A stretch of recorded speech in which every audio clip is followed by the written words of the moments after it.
the sound of ocean's waves, a steady symphony.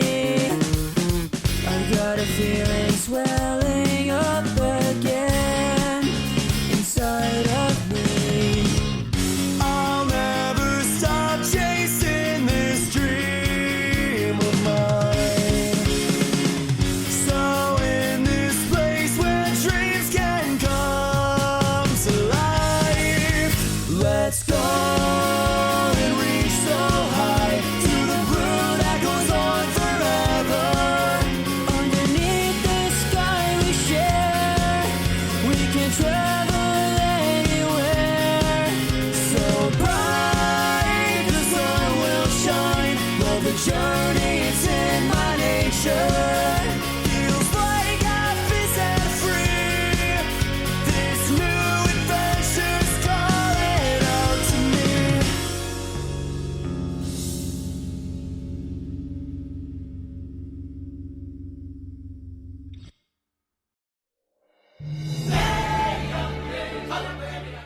The world of Pokemon. A vast world filled with creatures beyond our wildest dreams. Humans and Pokemon live together in harmony, and through that bond, a remarkable synergy is formed between a human and a Pokemon. This bond is especially emphasized in the Alola region, which has unique traditions and cultures. Through a process of synchronization, trainers and Pokemon in Alola can create powerful attacks that rival a Mega Evolved Pokemon. A confident young man is about to arrive in this region, seeking new adventures and dreams.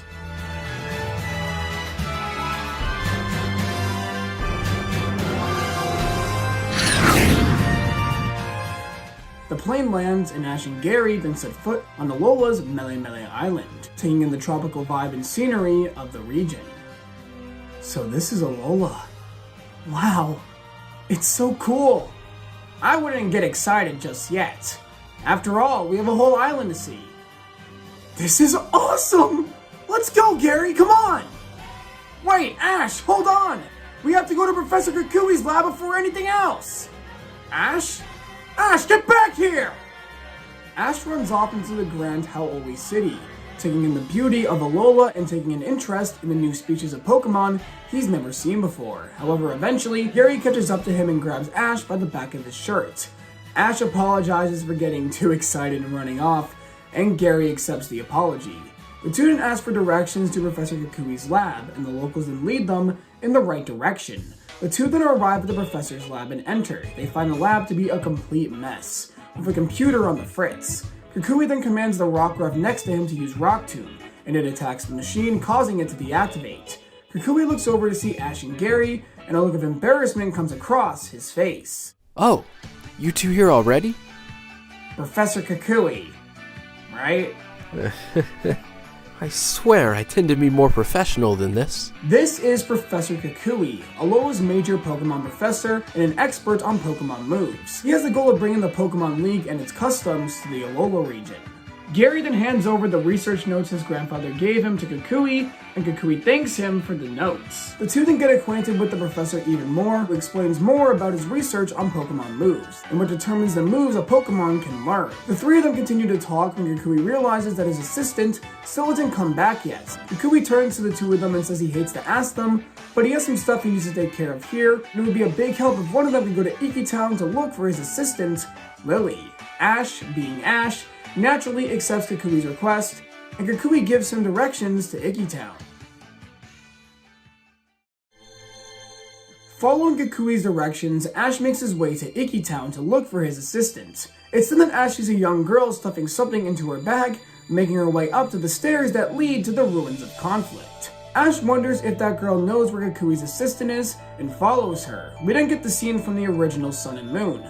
The girl's bag opens up to reveal some sort of Pokemon that flies onto the bridge. A wild group of Spearow then attack it. Ash and Pikachu arrive on the scene and aid the Pokemon, and Ash commands Pikachu to use a Thunderbolt, which causes the Spearow to flee. Ash grabs hold of the mysterious Pokemon, but the Thunderbolt causes the bridge's ropes to rip, and the bridge starts to collapse. Ash, Pikachu, and the mysterious Pokemon hold on to each other as they fall, and this is when another Pokemon swoops in to save them.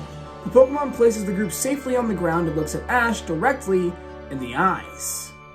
So cool. The Pokemon flies away, leaving a ring with a certain yellow stone behind. Ash picks it up, wondering what it is when he turns around to see the girl yelling at the Pokemon. Nebby, how often do I have to tell you to stay in the bag? I need you in my sight where it's safe. You know this. The Pokemon gives the girl an apologetic look, and the girl smiles as she grabs the Pokemon and turns to Ash. Thank you for helping, Nebby. I'm sorry I got you into this mess. Nah, don't worry about it. I'm just glad your Pokemon is okay. You're too kind. Allow me to introduce myself. I'm Lillie, and this is Nebby. Nice to meet ya. I'm Ash from Pallet Town in the Kanto region, and this is my best buddy Pikachu. This is Lillie, a shy girl and Professor Kukui's assistant. Lillie is the caretaker of the mysterious Pokemon she calls Nebby, and has many secrets regarding her past.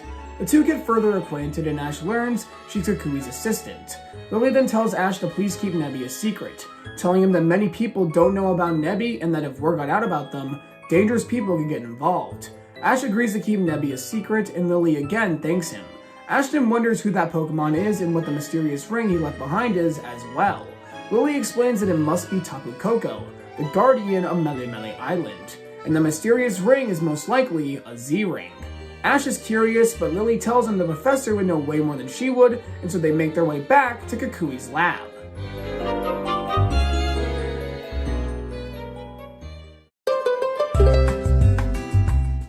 The two return to Kukui's lab, and Lillie apologizes for taking so long, and she explains everything that happened at the ruins of conflict. Kukui is shocked to hear this and explains everything to Ash. He tells him that Tapu Koko is a legendary Pokemon, and serves as one of the 4 island guardians of the Alola region. It is said that Tapu Koko likes to play tricks on people, but it sometimes also likes to bear gifts to those it finds worthy. He then explains that what Ash was given was a Z-ring, and he explains Z moves to Ash. When a trainer and Pokemon's bonds become one, they can pull off a super powerful move. The crystal embedded into Ash's Z-ring is an Electrium Z, which should be compatible with Pikachu.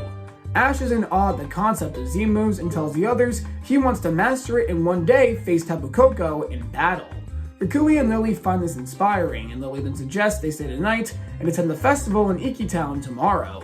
After all, it's being held in honor of Tapu Koko, so it's sure to be there. Ash and Gary then agree to stay the night and await the festival the next day. Ash, Gary, Lillie, and Kukui arrive at the Iki Town Festival. The two boys from Kanto look around, experiencing Alola's culture and traditions firsthand. Eventually, Kukui pulls Ash aside and he meets the kahuna of Melemele Island, Hala, who welcomes Ash to their beloved Alola region.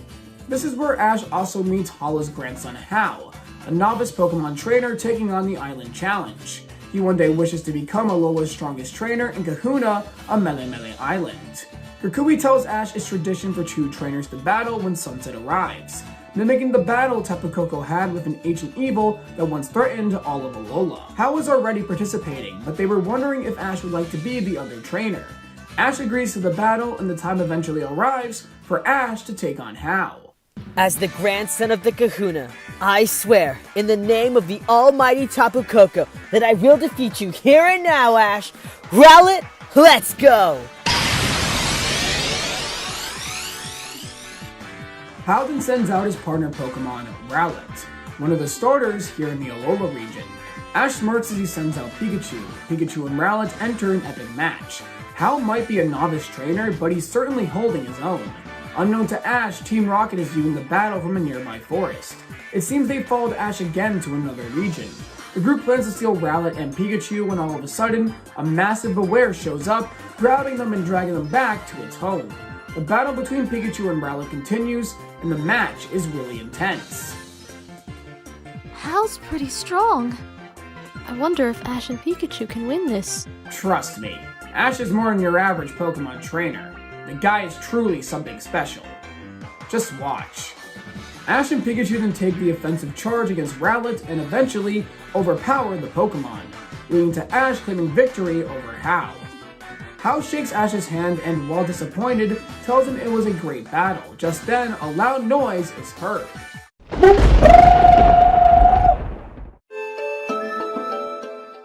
And Tapu Koko appears before Ash.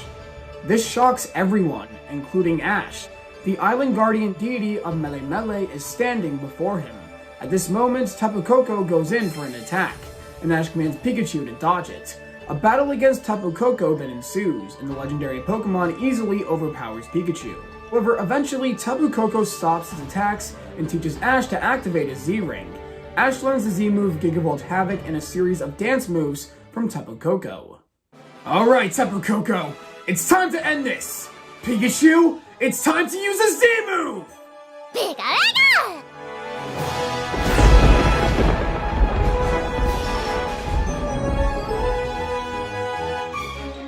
The Z-move directly hits Tapu Koko, but it's still standing strong. Ash is shocked by this, especially since it was such a powerful attack. Tapu Koko then nods as it flies away, leaving Ash and everyone else to ponder exactly what just happened. Just then the Electrium Z disintegrates, and Ash thinks to himself he must not be fully worthy of Z-moves just yet. Hala then comes up to Ash, telling him he's never seen Tapu Koko take such an interest in a human this much, and that Ash must truly be something special. Ash then declares he will become stronger and defeat Tapu Koko. Hala then says if that's the case, he should take on Alola's Island Challenge, and after explaining what it is and how it differs from gym battles, Ash becomes super fired up. The Island Challenge? Z-moves? And Tapu Koko! I'll conquer them all! If you're taking on the Island Challenge, the two of us are rivals. I may have lost this time, but next time will be different. I look forward to seeing you eat those words! Ash and Hal looked at each other, more determined than ever to beat the other. The festival then comes to a close. The next day is upon us, and it's time for Gary to head over to the Aether Foundation. For some reason, Lillie decided not to come see him off. Take care of yourself. Okay, Ash? Yeah, you too. The two friends exchange a fist bump as the boat to Aether Paradise drives off into the distant ocean. Ash then turns to Professor Kukui as they walk back to his lab, where Ash will be staying during his time in Alola. His new goal is to complete the Island Challenge and defeat Tapu Koko. Just what kind of adventures await our hero this time? Well, wait till next time to find out. The journey has just begun. Ash wakes up to find Kukui and Lillie setting up breakfast, and after they eat, Ash decides what his first course of action should be when it comes to the Island Challenge, and determines that his first goal is to catch some brand new Pokemon. Kukui then smirks, saying that if he wants to learn more about Alola's Pokemon, he'll need a Pokedex. Kukui leads Ash and Lillie down to his lab, where Kukui pulls out a weird device. All of a sudden, the lights start blinking on and off, and a Rotom then comes out of the outlet.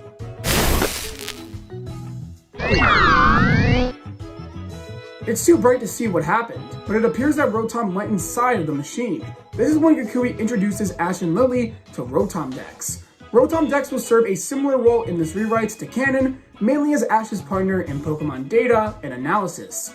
Lillie then states they should head into Hau'oli City, saying she needs to run some errands for Kukui, and it would be a good place for Ash to start his Pokemon catching hunt.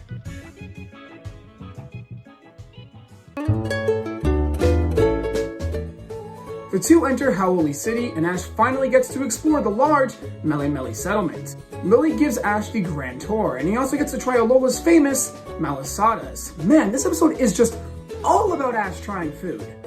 They eventually reach a market to buy groceries, and Ash and Lillie separate. Ash then gets introduced to an old lady who offers him a fresh apple, but before he can eat it, a stray Litten grabs it out of his hands and runs away with it. The old lady explains that Litten is a stray and tends to hang out around here. Ash is about to chase it down, but it's too far away. Man, I wanted to catch it too. Just then, a group of Piggypeck and Trumbeak then fly into view and start grabbing food from the market. At the old lady's stand, a different Pokemon grabs an apple, a Rowlet. The group then flies away, and Ash determines that his first Alolan Pokemon will be Rowlet. Meanwhile, Team Rocket is lurking in the shadows.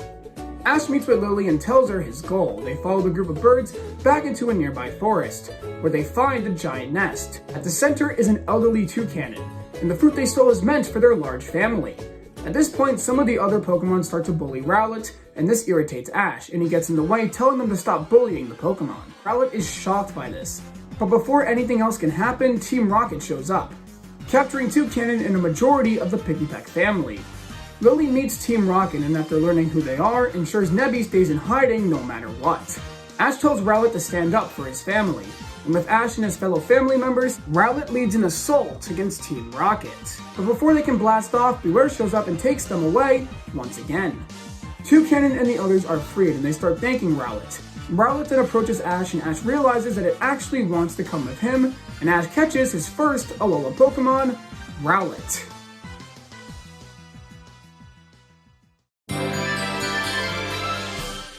Ash is outside training with Pikachu and Rowlet in preparation for his first trial. Hal then shows up at the lab telling Ash they should head over to the Pokemon Trainer School, where Mele's trial captain resides. Hal tells him he's the student council president and a prodigy in Pokemon battling, even having participated in the Kalos League 3 years ago. The two then make their way to the trainer school, and after talking with the teachers, they lead them to the student council president, Iilima, the trial captain of Mele Island. Hey man, long time no see. It's great to see you again, Hal. I presume you're here because you've started your island challenge? Yup, so let's get this trial started. Now let's not be so hasty. You haven't even introduced me to your friend here. Oh, sorry. Guess I haven't gotten around to introductions yet. I know who you are, Ash. How could I not recognize this year's Kalos League winner? Wait, hold on, what? You know about that? Why, of course. I have to say, your battling was quite impressive. It's a shame you couldn't take on the elite foreign champion. After getting further acquainted with Iilima, he agrees to set up the trial for Ash and Hal, only if he can battle Ash. However, before they can battle, a commotion occurs outside the schoolyard. A group of thugs is stealing some of the students' Pokemon. Iilima and Hal explain their team's goal, a group of troublemakers who steal trainers' Pokemon and get in the way of island challengers. Ash, Hal, and Iilima then take on the Grunts, and Pikachu, Rowlet, and Iilima's Eevee overpower the Grunts' Pokemon, causing them to retreat. Iilima then returns the students' stolen Pokemon, and everyone gathers around the school battlefield for Ash's battle against Iilima.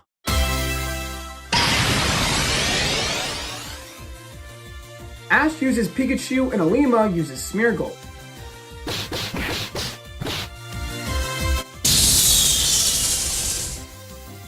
They seem pretty equally matched. You can see why both of them made it to the Kalos League. Iilima is an incredibly talented trainer. He's calm and collected, and all of his moves are efficiently calculated. However, Pikachu's sheer strength is an excellent counter. And after a couple of clashes, Pikachu stands victorious. Iilima compliments Ash's abilities and says he is worthy of taking on Mele's trial. He tells Ash he will be eagerly awaiting him tomorrow at the Verdant Cavern, home of Ash's first trial.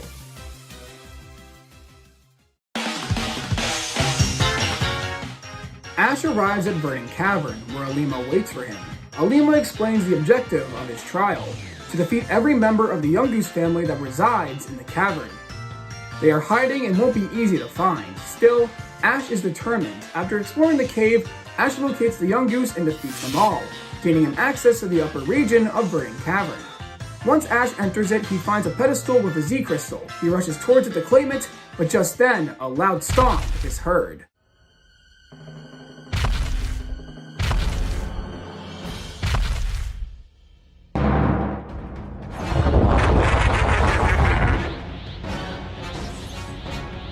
And a giant Gumshoos blocks his path. The totem Pokemon has appeared. Alongside the giant Pokemon are smaller Yungoos. Ash sends out Pikachu and Rowlet, and his first totem Pokemon battle begins. The battle is intense. Ash's Pokemon are outnumbered, and Rowlet is still relatively new to battling. Things aren't looking up, but the three of them have to push forward despite all the odds. Ash and Rowlet's training pays off, as Rowlet works well with Pikachu. While the totem Pokemon and its partners have excellent teamwork, so do Ash's Pokemon. Pikachu and Rowlet may have very little teamwork experience right now, but they are definitely doing the best they can to counter Yungoos and the giant Gumshoos. Eventually, Rowlet and Pikachu defeat Totem Gumshoos' partners. However, Rowlet is knocked out right after by the totem Pokemon. It's now down to Gumshoos and Pikachu, and the battle is quite a spectacle.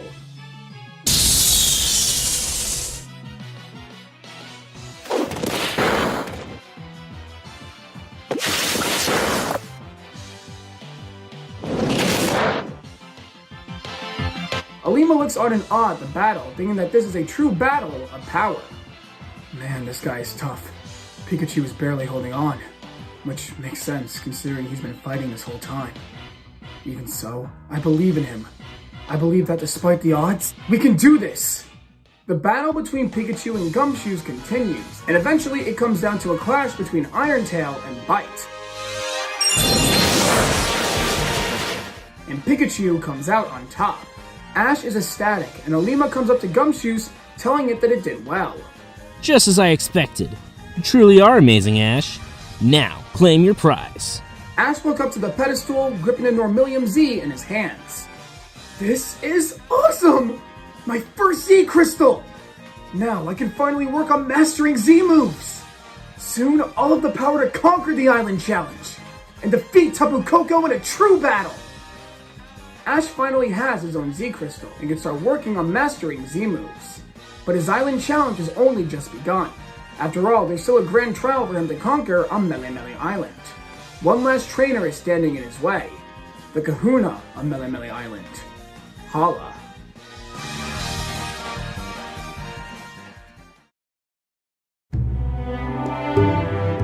Ash, Pikachu, and Rowlet are getting some morning routines in when Kukui's Rockruff returns to the lab. It's badly bruised and injured, and he passes out due to exhaustion.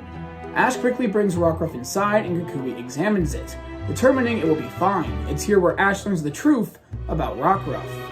You see, Rockruff is a wild Pokemon that just happens to hang out at the lab. I've been caring for the little guy for years, but he leaves and comes back on and off like this. Since he's a wild Pokemon, I've never looked into it all that much, and just make sure to treat him whenever he comes back home. The rest of the events play out very similar to canon from here. Ash follows Rockruff during the night to Clawmark Hill, a Pokemon fighting arena run by 2 Lycanrocs. After Rockruff is defeated by a Magmar, Ash is determined to help Rockruff beat his opponent. The next day, Ash approaches Rockruff and begins to train with Rockruff in preparation for his rematch against Magmar. The time finally arrives and Rockruff and Magmar enter a fight. It lasts for a little while, but eventually Rockruff wins using its new move, Rock Tomb.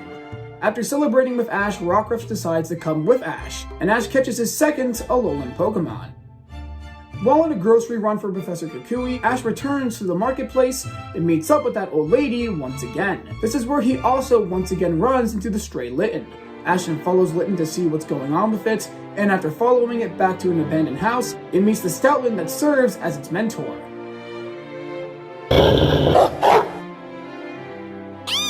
It's training the Pokemon to further harness its fire-type moves, specifically Ember. Litten then discovers Ash and becomes hostile, but Ash reassures Litten that it means no harm. Ash then decides to assist Stoutland in training Litten, and it's finally able to master Ember. Ash then leaves Stoutland in Litten's house, promising to stop by every now and then. Ash is training outside using his Z-move with Rowlet when he receives word from Hal that Iilima wants to see him at the trainer school, and so Ash makes his way over there. Hey Iilima, what's up? Oh, hello there, Ash. Am I correct in assuming that you're training in preparation for your grand trial against Hala? Yeah, my Pokemon and I are working super hard. We plan to beat Hala and conquer Melemele Island. Well then, I have just the thing to help you prepare. Iilima explains that he set up a challenge around the trainer school for Ash. He's gathered the students' most promising students and tasks Ash with defeating all of them as practice. Ash accepts the challenge and takes on the students at the school. These battles provide good practice for Ash and his Pokemon and allow Ash and his new Pokemon to become further acquainted with each other during battle. The battles are slightly difficult, but with Ash being the talented trainer he is, he beats every single one of the students that's a part of Iilima's challenge. Just then, one of the school's teachers approaches Ash, saying Ash intrigues her and she wishes to test his skill. The two have a Rowlet against Rowlet battle, and from the get-go, you can tell the teacher is already much more talented than the students he previously fought. However, Ash and Rowlet won't give up so easily, and they are finally able to pull off the Normalium Z dance move and successfully perform Breakneck Blitz, earning Ash the win. Iilima is impressed by this but tells Ash he expected no less from him, and now Ash has had some good training before his grand trial. Ash returns to Stoutland and Litten's home to find that Stoutland has fallen severely ill, and that he doesn't have much time left. Things then play out exactly like canon, ending in the elderly Pokemon sadly passing away, leaving Litten without his parental figure. Ash comes to comfort Litten, but it runs away. Ash chases after Litten and eventually catches up to the Pokemon. Ash goes in for a hug, but Litten launches an Ember at Ash, but despite that, Ash still hugs the Pokemon, even when it's attacking him. Trust me, Litten. It'll be okay. Loss isn't easy. But would Stoutland want you to be sulking right now? No. Stoutland wanted only one thing from you, and that was for you to accomplish your goal of becoming stronger. I have a dream too, you know. To become a Pokemon Master and complete the Island Challenge. To do that, I have to become stronger too.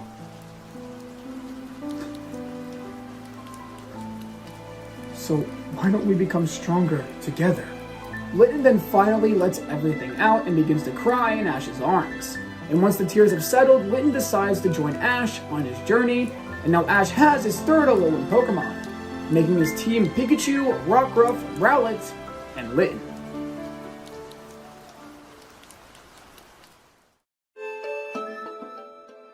It's finally time. Ash's grand trial is finally here. Lillie and Kukui come to watch the battle, and when they arrive in Iki Town, Hala is awaiting Ash. He then leads Ash to the ruins of conflict, where they pray to Tapu Koko. O sacred guardian deity, heed my words. Please grace this grand trial with good luck for both my challenger and me. Look on as I carry out my sacred duty. Mr. Hala, why are we doing this? Shouldn't we have begun battling already? I see why you would not understand. Grand trials are nothing like gym battles you are familiar with. They have been around much longer, since Alola's birth. It is a tradition that the Kahuna and their challenger pray to the island's guardian for good luck before the battle. Oh, okay. Then let me give it a go. Tapu Koko, please, give Pikachu, the others, and I good luck in this battle. You'll be watching over us, right? Hala and Ash then return to Iki Town, where they enter the battlefield. Tell me, Ash, have you mastered that Z move of yours yet? Yeah, thanks to all the training I've done. But do you truly understand it? What do you mean? You see, Z moves represent many things. It represents the power that comes from a trainer and Pokemon's bond, but it also represents the very essence of Alola itself. Without fully understanding that, you will never master Z moves. I see. Well, there's only one way to find out, and that's the battle! I like your spirit. No more talking. Let this grand trial commence.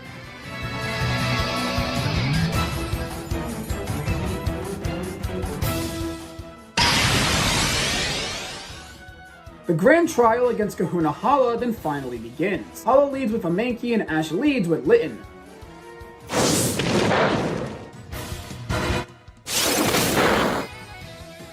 The battle starts off to an intense start. Ash and Litten have done extensive training, both during their time at Stoutland's and Kukui's lab. Because of this, they're holding their ground, but Mankey isn't easy to take down. But eventually, Litten gains the upper hand and Mankey goes down. Next up is Hala's Hariyama, who makes quick work of Litten due to it being weakened from his previous fight with Mankey. Ash's second Pokemon is Rockruff. The battle between the two Pokemon then commences, and it's quite the spectacle.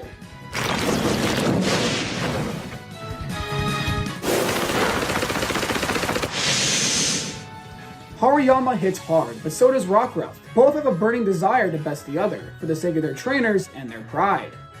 In the end, however, the two end up tied with a draw, showcasing that neither one was willing to accept a total loss. Ash and Hala then send out their final Pokemon, Rowlet and Crabrawler. Crabrawler easily gains the upper hand, despite Rowlet being able to fly. Crabrawler's agility and strength are overwhelming. but eventually Rowlet is able to bounce back and stand its own against Hala's ace Pokemon. Eventually, Hala decides to end things and pulls out his Z-Ring. Spirit of Alola, heed my call.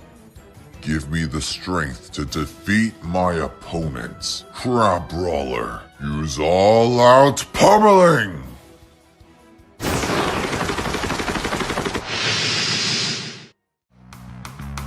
The Z-move then attacks Rowlet, but Ash simply smirks.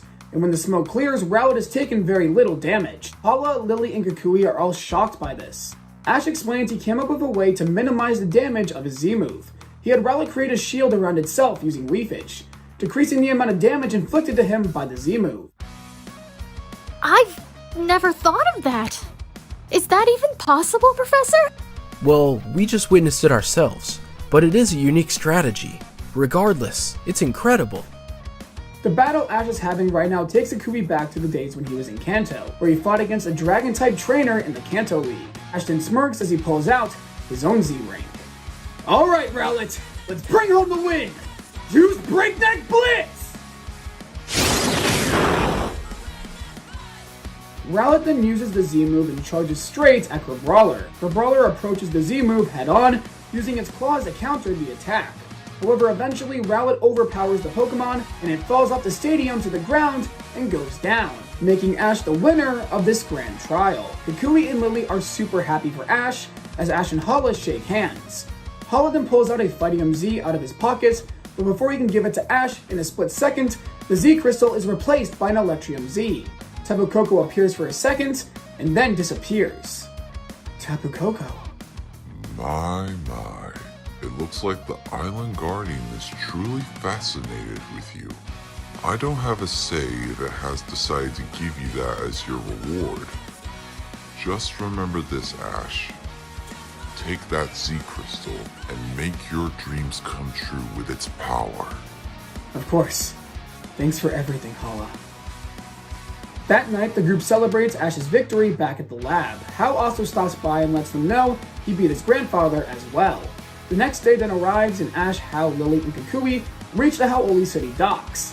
Next stop is Akala Island. Our group has docked at Heihea City and has arrived on Akala Island. Kukui gets the group all set, and they make their way into the city, and when they get there, they are greeted by 4 people. The tall woman introduces herself as Olivia, Akala's kahuna.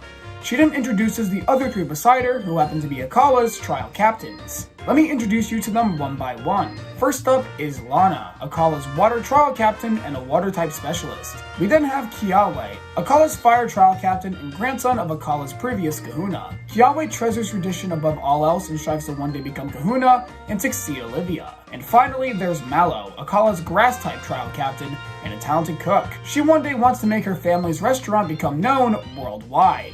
After everyone is introduced to each other, Mallow suggests they all head over to her family restaurant so she can get to know everyone better. Once they head to the outside of the building, Kiawe approaches Ash. You, let's battle. Me? I mean, sure, but why? Olivia told me that Tapu Koko has an interest in you. I don't see it. What makes you so special? In battle, I will find my answer. If all you want is a battle, you don't have to say anything else. Ash and Kiawe then have a one-on-one Pokemon battle. Ash sends in Pikachu, while Kiawe sends in Tortonator.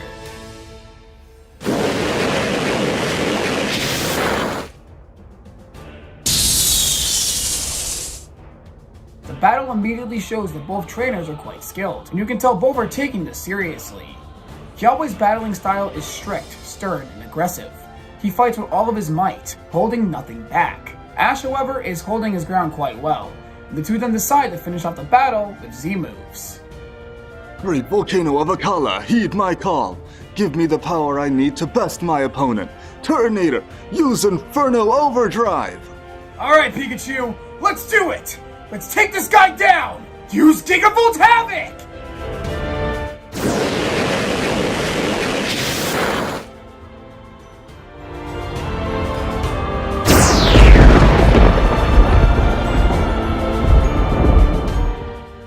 The 2 Z-moves collide, and when the smoke clears, Tortonator has fallen to the ground.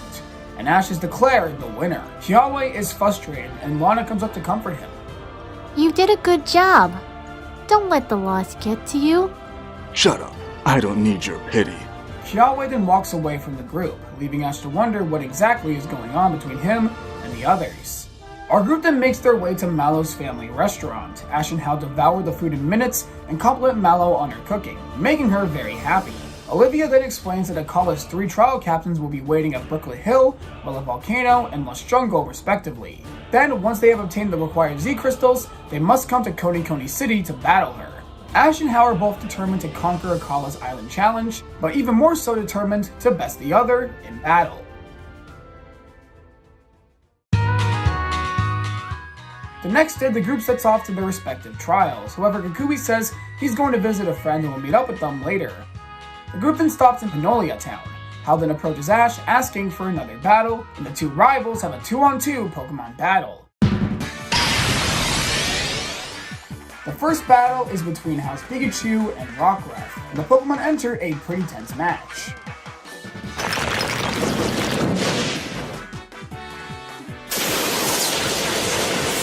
From the get-go, you can see that both Ash and Hal have improved since their previous battle.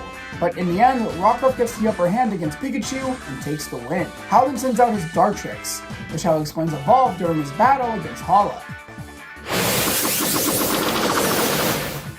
Using its agility as its main advantage, Dartrix dodges several of Rockruff's attacks and then counters them, and Dartrix then proceeds to take down the weakened Rockruff.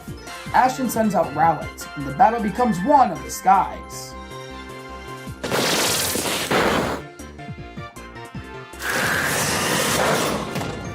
The 2 owl Pokemon unleash attack after attack after attack against one another, and in the end come to a standstill. The 2 go down at the same time, making the battle a draw.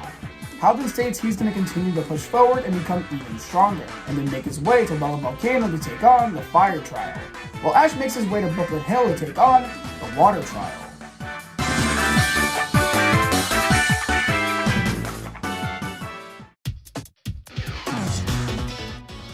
Ash and Lillie continue on their way to Brooklet Hill when they come across 2 Team Skullgrunts fighting a trainer, and Lillie recognizes the trainer quite well. Gladion? The trainer sends out a weird Pokemon, which Ash swears has similarities to the legendary Pokemon Arceus, which Cynthia told him about. This strange Pokemon dominates the battle and sends the 2 grunts running. Lillie then makes her way over to the trainer and hugs him, introducing Ash to her older brother, Gladion. Lillie's older brother and a mysterious Pokemon trainer with a dark past. Despite that, he cares deeply for those close to him. Gladion is happy to see her, and the 2 catch up during Ash and Lillie's lunch break. However, Gladion isn't very talkative, and it seems like Lillie is doing a lot of the talking, until Cosmog rushes out of her bag and starts to play with Pikachu, which shocks Gladion. He then asks Ash to give him and Lillie some privacy. Ash then trains with Pikachu and the others, leaving Lillie and Gladion alone. Big brother, please, tell me why you left. I was so alone. I'm sorry, but I couldn't stay in that place. Not when everything is on the line. The only way to stop her is to awaken Type Null's true power. That is the only way to protect you, her, and everyone I care about. You're wrong. As long as Nebby is with me, she can't do anything. So why don't you come with me? I miss you. You may have Cosmog with you now, but for how long? We don't know, and we can't afford to take chances. We must prepare for anything, or everything will disappear. Gladion, what happened to you? You used to be so kind and bright. Now it's like you're a different person. I simply accepted our reality, Lillie. And I suggest you do the same. I don't know what you're talking about, but don't tell Lillie how to think! Ash shows up from his training and gets right in the way between the 2 siblings. You know nothing. Stay out of it! Yeah, you're right. Your family stuff is none of my business. But don't tell Lillie to have the same thought process as you. If this is about Nebby, she's doing all she can to protect him, and I won't let you discredit her efforts. All I'm saying is that there's a chance things could go south, and that she needs to stop being so optimistic. She isn't a trainer, and she can't protect. Then I'll protect her. Both her and Nebby. Is that so? Then let me test your strength. and see if you're worthy of being my sister's protector! The two then have a battle. Ash sends out Rockruff and Gladion sends out a midnight form Lycanroc. The battle is intense and Rockruff is giving it its all.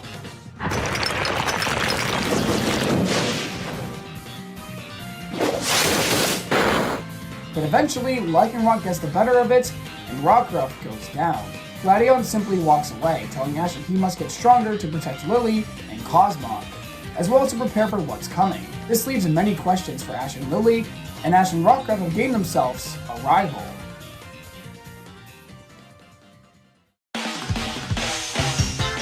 Ash and Lillie have finally made it to Brooklet Hill, where Lana is waiting for him. I enjoy fishing in my free time. So, you will fish out the totem Pokemon for this trial. Hop on this Lapras here, and fish out the Beast of the Lake. Ash takes the trial head on, but eventually, he remembers that fishing takes a while, and requires patience. And Ash quickly starts to lose it. I forgot how long fishing takes. This is taking too long. I just want to battle already! This commotion then causes the Wishy-Washy in the lake to become frustrated, and they all start to come together to face Ash in its school form. The totem Pokemon has appeared. This entire trial was a test. What are you talking about? Fishing is an art that requires patience and focus. Without these qualities, you will fail. If you had been able to fish out the totem Wishy-Washy, your trial would have been a lot easier. However, you lost your cool. So now you must face the wrath of totem Wishy-Washy's school form. The battle against totem Wishy-Washy then begins. Ash sends out Pikachu and Rockruff. Lillie asks Ash what he's doing, as it would have been a much smarter choice to use Rowlet, but Ash tells her it wouldn't have been nearly as fun that way. The battle is intense, as Wishy-Washy summons Jupiter to its aid.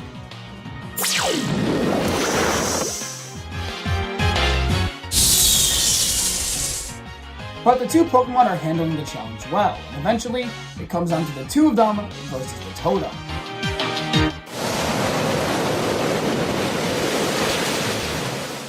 The totem Pokemon is powerful. Its school form represents the power of the entire lake, and Pikachu and Rockruff are struggling. Wishy-Washy proceeds to destroy many of the rocks in the lake, giving Pikachu and Rockruff less land to move on. The Pokemon continue to fight, and eventually, Rockruff goes down. It's now down to Pikachu, and the battle becomes a lot more intense than before, and ends with a Water Pulse versus Thunderbolt collision. With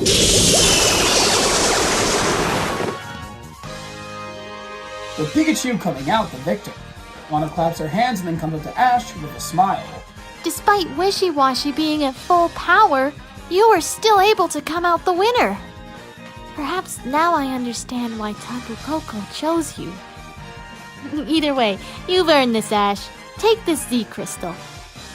Ash accepts the Waterium Z and has cleared his first Akala Island trial.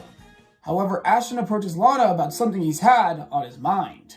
Lana, I've been wondering, what's up with Kiawe? When we battled, I felt a sense of anger coming from him. Oh, I suppose I could tell you the whole story about Kiawe and I. Lana then proceeds to reveal the whole history about her and Kiawe. She explains that even when they were little, Kiawe herself and Mallow were inseparable.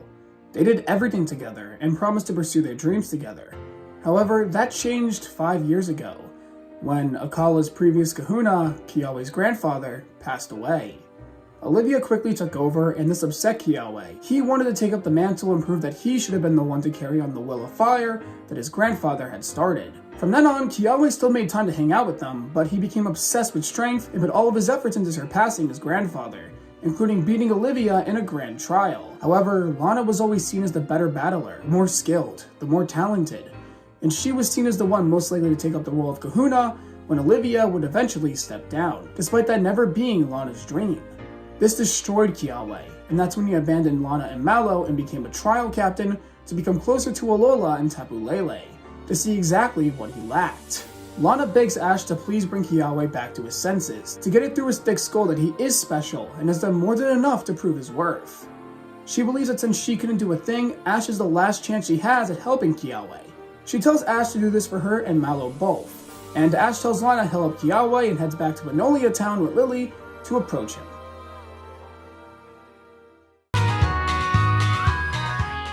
The next day, Ash and Lillie make it back to Magnolia Town, where they approach Kiawe. Kiawe assumes Ash is here about the trial and then tells him he's sorry, but he can't give him a trial till tomorrow, as he needs to get some work done on his family farm. Ash and Lillie then decide to help him out, and after a long day of helping out Kiawe, Ash and Lillie are finally done with all their farm work. They're all exhausted, and Kiawe's parents invite Ash and Lillie to stay the night. Late into the night, Ash wakes up and decides to take a walk in town when he hears the sound of a Pokemon move and finds Kiawe training with Tornador. Training this late at night, huh? Oh, sorry. I didn't mean to wake you. Nah, it's cool. I wanted to talk to you about something anyway. Oh yeah? What's up? Lana told me everything. About your grandfather, your dedication to becoming Kahuna, and how you distance yourself from everyone. Did she now? She shouldn't just go and run her mouth. But what do I know? After all, she's the one who's Miss Perfect, the one who will become Kahuna. What are you talking about? Lana doesn't even want to become Kahuna. So what? I train every day and she's always the better one. She's so perfect and always has been the best. So if I can't even surpass her, what chance do I have at being Kahuna or carrying on the torch my grandfather lit? Kiawe, listen. You have to stop being so hard on yourself. Lana, Mallow, and Olivia all know that you care more about Akala Island and its people than anyone else. So what if you aren't the best? That means nothing. Your love for the island, your dedication to its culture and people, that's what makes a Kahuna, not strength. You have all the qualities that make a Kahuna great. And Akala Island would be making a huge mistake in not giving the title to you. You mean that? Yeah, more than anything. Kiawe tells Ash he has a lot to think about and needs to battle to get everything together. Ash agrees, and they have a rematch. It's an exact replica of their previous battle, and the battle is quite intense. The two then decide to end things in an explosive conclusion. Gigavolt Havoc! Inferno Overdrive! The two Z-moves collide, and when the smoke clears, Pikachu is the one who has gone down. Kiawe smiles victoriously. He thanks Ash for this and tells him that his mind is much clearer now. The next day, Kiawe calls Mallow and Lana over, and Ash and Lillie reunite with How. Kiawe then apologizes for all he's done and how he's acted. He tells them that they're his best friends, and he shouldn't have acted so cold towards them. He tells them from now on, he's going to be better. The three share a hug and the other trio smile at the sight.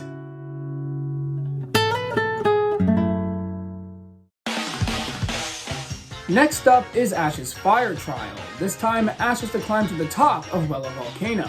Kiawe awaits for him at the top, where he tells Ash that he must perform the ancient dances of Akala to prove his worth.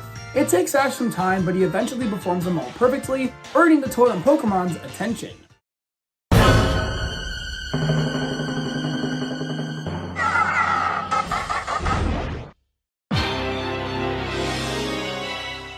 The totem Pokemon is revealed to be a Salazzle, and the battle begins. The battle is quite intense, as Linden and Rockruff take on Salazzle's allies, its Salandits.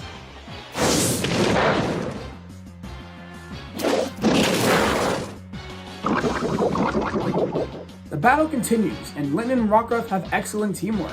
It looks like Ash's training has worked because they make quick work of Totem Salazzle's allies. The battle comes to a decisive end as Linden goes in for an attack, which Salazzle counters, causing it to faint. But this was just a distraction. Rockruff gets behind the Totem Pokemon and uses a direct Rock Tomb,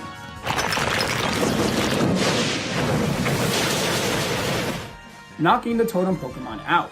Kiawe comes up to Ash with a smile and hands him his prize, the Firium Z. Ash takes the crystal with pride. Only one more trial to conquer before he can take on Olivia. Before Ash leaves, Kiawe tells Ash that from this point on, they're rivals. They will continue to reach for their dreams, and once they have become stronger, they will battle again. Ash, of course, accepts this as he continues on his way to conquer Akala Island.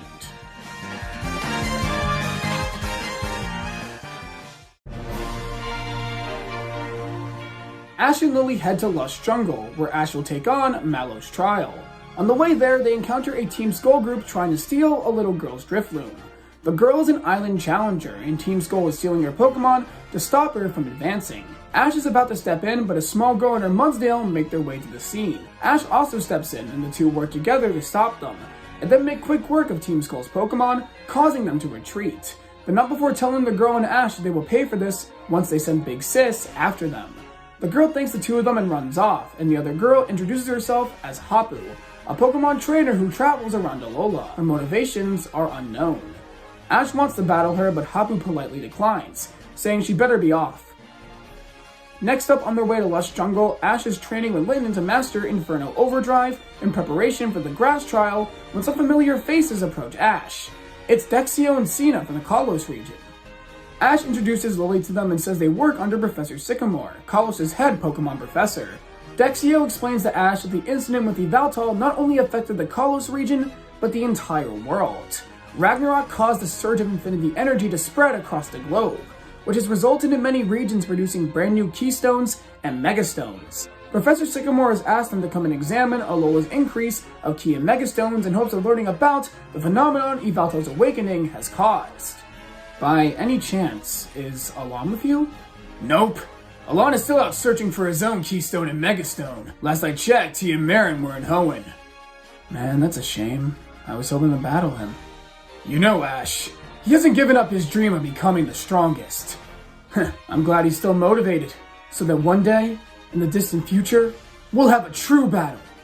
Ash and Lillie then say farewell to Dexio and Cena, who are off to continue their Infinity Energy research.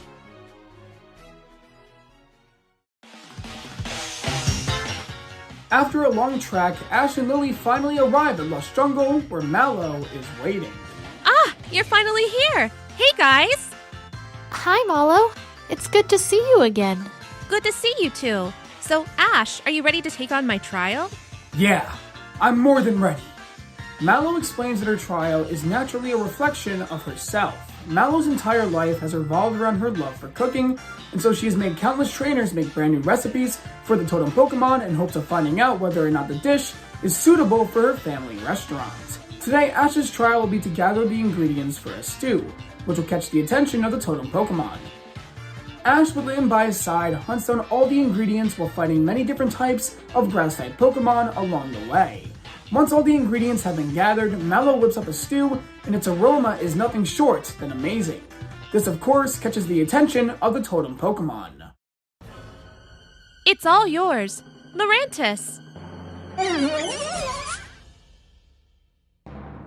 The totem Lurantis jumps down and gulps with the stew in seconds. Its totem energy then forms around its body, and it stands in front of Ash, battle ready.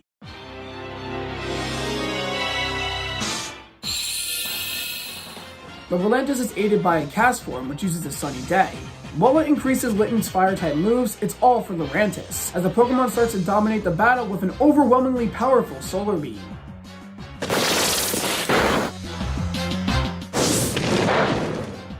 Litten and Rowlet are doing a pretty good job at evading the Pokemon's attacks, and they are also able to defeat the cast form without being hit too much. Eventually, it gets the upper hand against Litten, and it looks like it's over for the Pokemon. This is when Rowlet jumps in the way and takes the Solar Beam directly.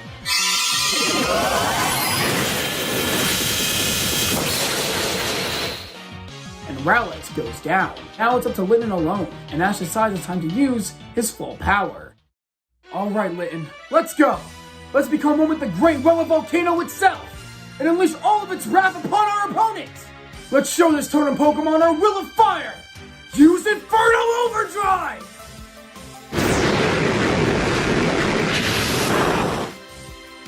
The Z move directly hits Lurantis, and Litten stands as the winner when the smoke clears. Ash is ecstatic. He's now cleared all 3 Akala Island trials. Now we can take on Olivia. Mallow comes up to Ash with a smile on her face. That was awesome! You and Litten are just amazing. For a second there, you looked just like Kiawe. Anyways, here's your reward. Ash is handed the Gracium Z, and now there's only one thing left to do on Akala Island. Take on the Grand Trial and win. But that's for next time.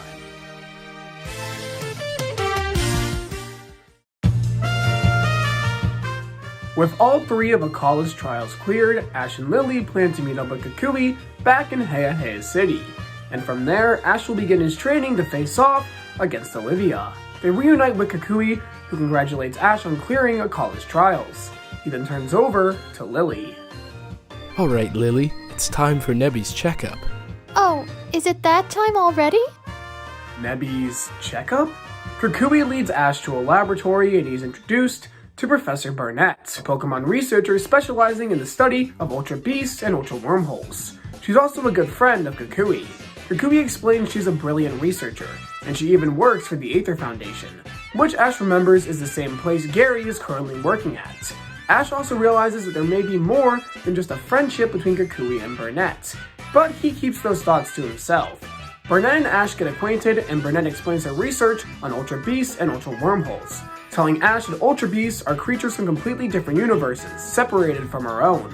Ultra Wormholes are the gateways to these foreign dimensions. After further analyzing Nebby, she has concluded that it must be some sort of Ultra Beast, so she's been checking up on it monthly. Lillie explains that Burnett has kept her secret, and not even the Aether Foundation knows about Nebby. Nebby receives a checkup, and from there, Ash and Lillie explore more of Heihei City, as Ash's training begins tomorrow. Ash is training with his Pokemon in preparation for his grand trial when Kiawe and Hao approach him. Kiawe explains that the best way for Ash and Hao to train would be to enter a battle royale. Ash has no idea what this is, and Hao explains it's a Pokemon battle where 4 trainers duke it out in an arena. Ash loves the concept and decides to enter the battle royale himself. The 3 trainers make their way to the battle royale dome, and this is where they meet the Royal Mask, who Ash swears looks familiar. They then enter a battle royale, and Hao uses Dartrix, Kiawe uses his Alola Marowak, Ash uses Litten, and the Royal Mask uses his iconic Incineroar. The battle is super intense, as all 4 trainers are putting in their absolute all into the battle. It's also shown that Gladion is watching the battle from the sidelines, perhaps to evaluate Ash's strength even further. However, no matter what the others do, Royal Mask and Incineroar seem to sweep the competition. Eventually it comes down to Litten and Incineroar,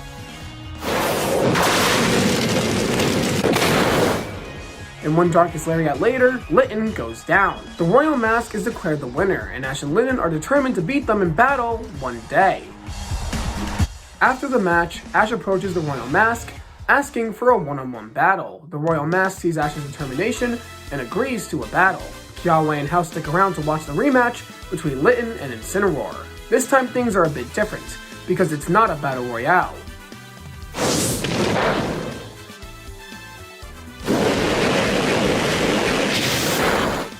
Litten is actually holding its ground a lot better up against the beast that is Incineroar. The battle becomes a fiery spectacle. Both trainers want to win no matter what. Eventually, Litten starts to falter. Its tiny body is giving in, but it refuses to stand down. It wants to become stronger, to prove not only to itself, but also its late mentor that it can't be as strong as anyone else. If it wants to become strong, it won't let anything stand in its way. Litten is then surrounded in a bright light and evolves into Torracat. Torracat, with its rejuvenated strength and new move Flame Charge, actually start to damage Incineroar. However, it's no use, as the Royal Mask pulls out his most dangerous attack. Fire inside you burns bright, but this is as far as you go. Incineroar, use Malicious Moonsault. The Z move hits Torracat directly. Torracat has gone down, and Royal Mask stands victorious. Ash and Torracat come up to their opponents and thank them for the battle. You two have a lot of potential. Don't let this loss get to you.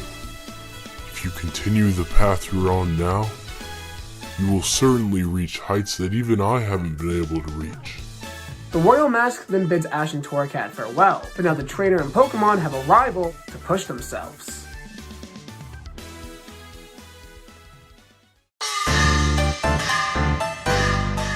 The time has finally come. Ash, Lillie, Hao, and Kukui have arrived in Coney City, home of Akala Island's kahuna, Olivia. She tells the group to meet her at the Ruins of Life, where they will have their grand trial. Ash decides to train a bit more, so Hao fights Olivia first. After doing some last-minute training and mastering his new Z moves, Ash heads over to the Ruins of Life when he is stopped by a lady who introduces herself as Plumeria of Team Skull.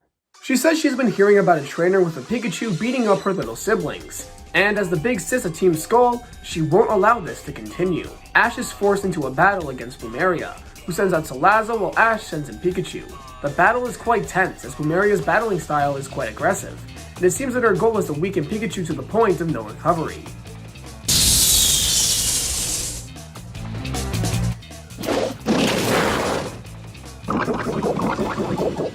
Pikachu gets poisoned midway through the battle, but even so they continue to push forward, and eventually, Pikachu using all of his remaining strength, takes the win.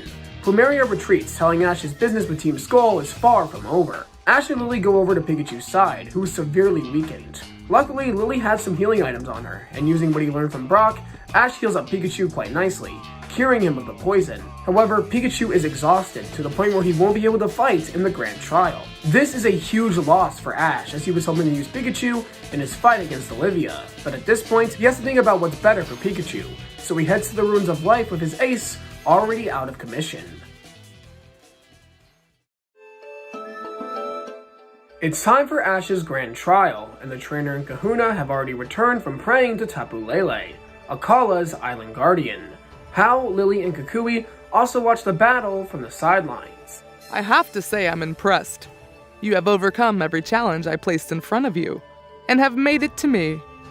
Having a grand trial is an honor, and you have proven yourself worthy. Thanks, Olivia. I really appreciate it. On the sidelines, the others talk amongst themselves. Whew, Olivia sure was tough. I wonder if Ash can handle her Pokemon. I believe in him. He's super strong, and as long as he has the will to do it, he can do anything. That's just the kind of person he is. Yeah, you're right. What do you think, Professor? All we can do is cheer him on. Whether or not Ash wins this battle is up to him and his Pokemon.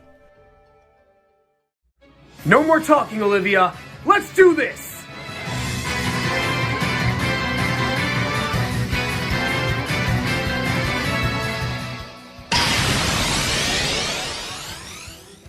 The battle against Kahuna Olivia finally begins, and first up are Torracat and Alolan Graveler.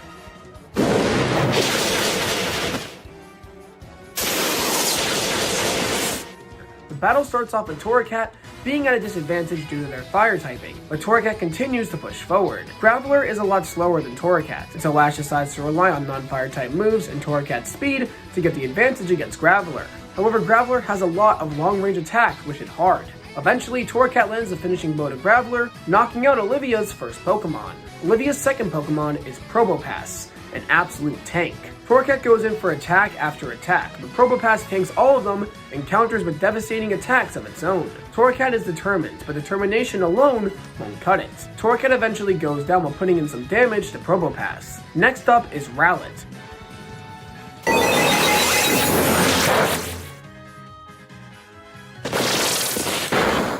Which, using its large array of grass-type attacks, damages the Probopass more effectively. Using that and its speed, it's able to topple the large Pokemon in a moment of weakness, directly hitting it with a super effective grass-type move, knocking it out. Olivia is impressed with Ash's skill, as she's rarely ever experienced battles that push her to her absolute limits.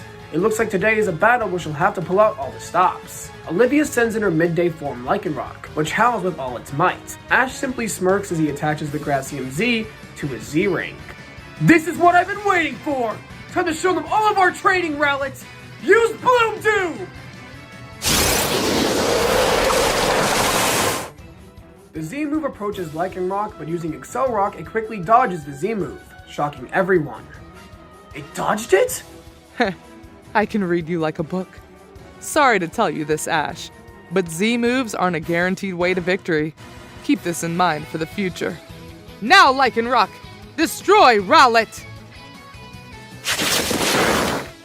Rowlet is overwhelmed and goes down. This leaves Ash one Pokemon left, Rockruff. Rockruff comes out and faces its evolution head-on. With the little Pokemon viewing this battle as if it's rematching Gladion's Lycanroc, it will do anything to achieve victory. Both trainers and Pokemon are holding their own, and you can see both are very skilled. Olivia is Akala's Island Kahuna, and Ash is a trainer who has traversed multiple regions and fought in countless Pokemon leagues, and it absolutely shows. It has also started to turn from day to night, as the sun is about to set. Olivia then decides to use her own Z-move. Let's end this. O great guardian Tapu Lele, grant me your power. Lichen Rock, use Continental Crush!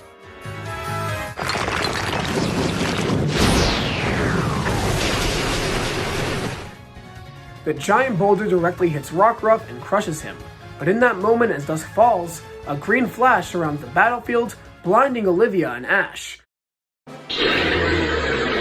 From beneath the boulder, Rockruff is enveloped in a bright green light and evolves into Lichen Rock?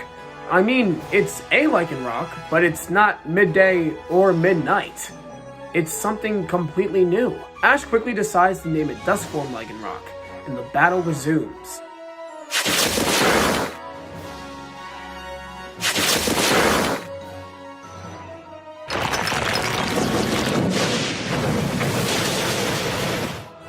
Both Lichen Rocks are giving it their all, and they both want to win. The battle comes down to a bite-on-bite collision. And Duskform comes out on top, earning Ash his second Grand Trial victory. Olivia comes up to Ash with a Z Crystal in her hand. You've bested me. You are something, Ash. Here, take this Rockium Z as proof of your victory. Thanks so much. It was a great battle. The group then says farewell to Olivia as they hop on a boat at the Koni City docks and head back to Mele Mele. When they arrive back on the island, Hal goes back home to Icky Town, while the others return to Kukui's place. A couple of hours later, Ash is outside stargazing with Pikachu when Lillie comes outside and starts to watch the stars herself. The stars sure are pretty tonight. I like to stargaze from time to time. It gives me a sense of peace. You too. Ash, I just wanted to say thank you.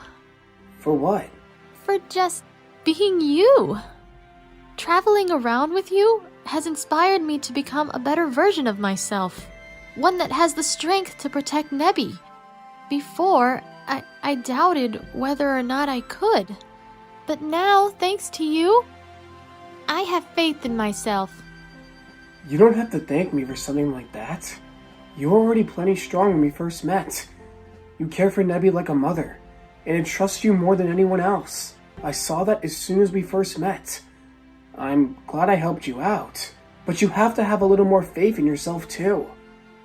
Like a mother. You say something? No, just talking to myself. Whatever you say. Lillie, just remember, you have so many people in your life who will support you.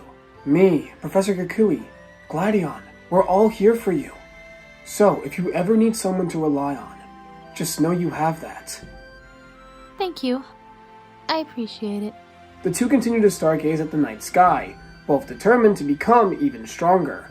Lillie to become someone she can be proud of, and Ash to become strong enough to beat Tapu Koko. Together, they'll certainly reach new heights.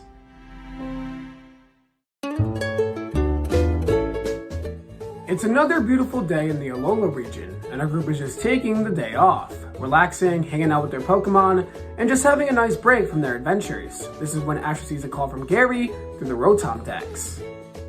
Hey Ashy boy, I don't know if you're busy, but I think you should come over to Aether Paradise. It's been a while, and I think you owe me a battle. Plus I can show you around. Oh, and bring your friends if you want to. Ash decides to go see Aether Paradise, as he has heard all about the successful Aether Foundation and has wanted to check it out since he arrived in Alola. He decides to bring Hal and Lillie along, but Lillie declines, saying she would rather stay at Kukui's place for the day. So Ash and Hal meet up with Gary at the Hau'oli City docks and head off to Aether Paradise.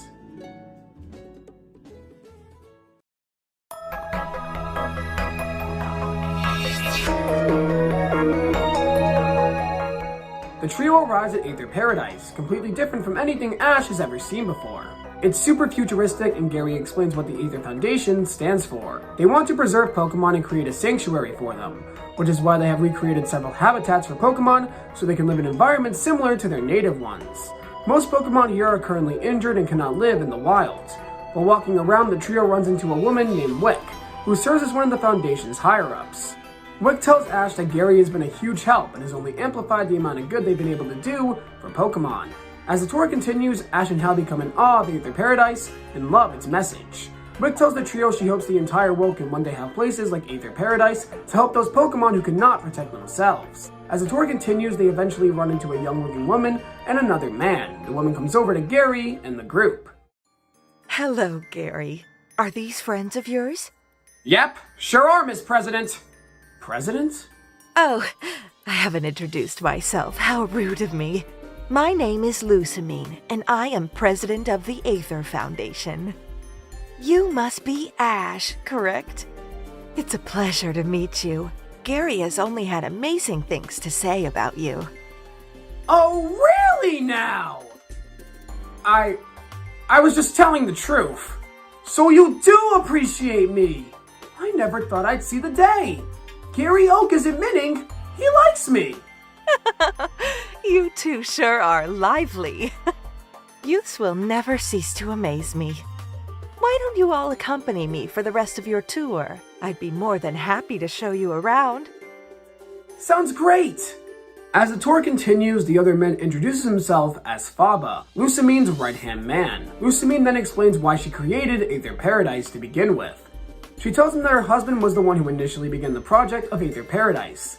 His love for Pokemon was unmatched, truly wanting nothing more than to help Pokemon that could not protect themselves. Lusamine became infatuated with his dream, which led her to fall in love with him. Together they built everything you see here, but 10 years ago, there was an accident. Somehow a Pokemon they had never seen before attacked them, and her husband was lost. Ever since that day, she has vowed to continue his legacy and do anything in her lover's name. After that, Lusamine tells the group she has some business to attend to, and the three Aether higher-ups bid the group farewell. From there, Ash and Gary access one of the battlefields at Aether Paradise to have a quick battle. Ash uses Torracat and Gary uses his newly caught Drampa.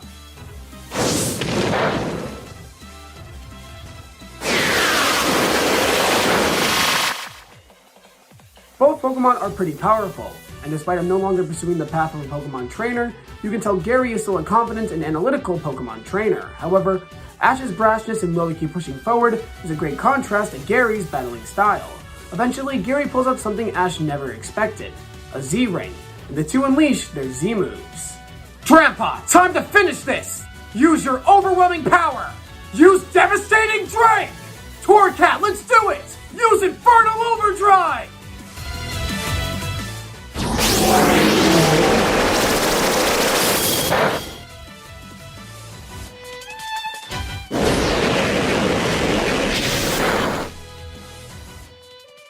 The two Z-moves collide, and in the end, Torracat reigns supreme.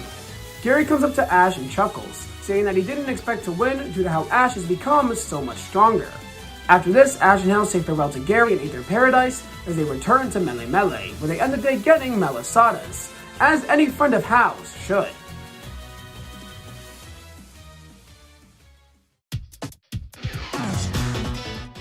Ash is training in a forest near Kukui's house in preparation for his Ula'Ula Island trials, and this is when Ash all of a sudden hears a voice. Type null. Use X-Scissor! A loud explosion is heard and Ash follows the noise to find Gladion in Type Null. Gladion is training with Type Null to unleash the power locked inside of it, the power he'll need in Alola's darkest hour. After their last encounter, Ash decided it was better to stay out of Gladion's business as long as it didn't affect Lillie. After some convincing, Gladion allows Ash to train with him. Ash mainly decides to focus on Lycanroc to master its newly evolved powers. During the training, Ash and Gladion get to know each other better, and it seems like they finally started to earn one another's respect. The two trainers and Pokemon then decide to spar.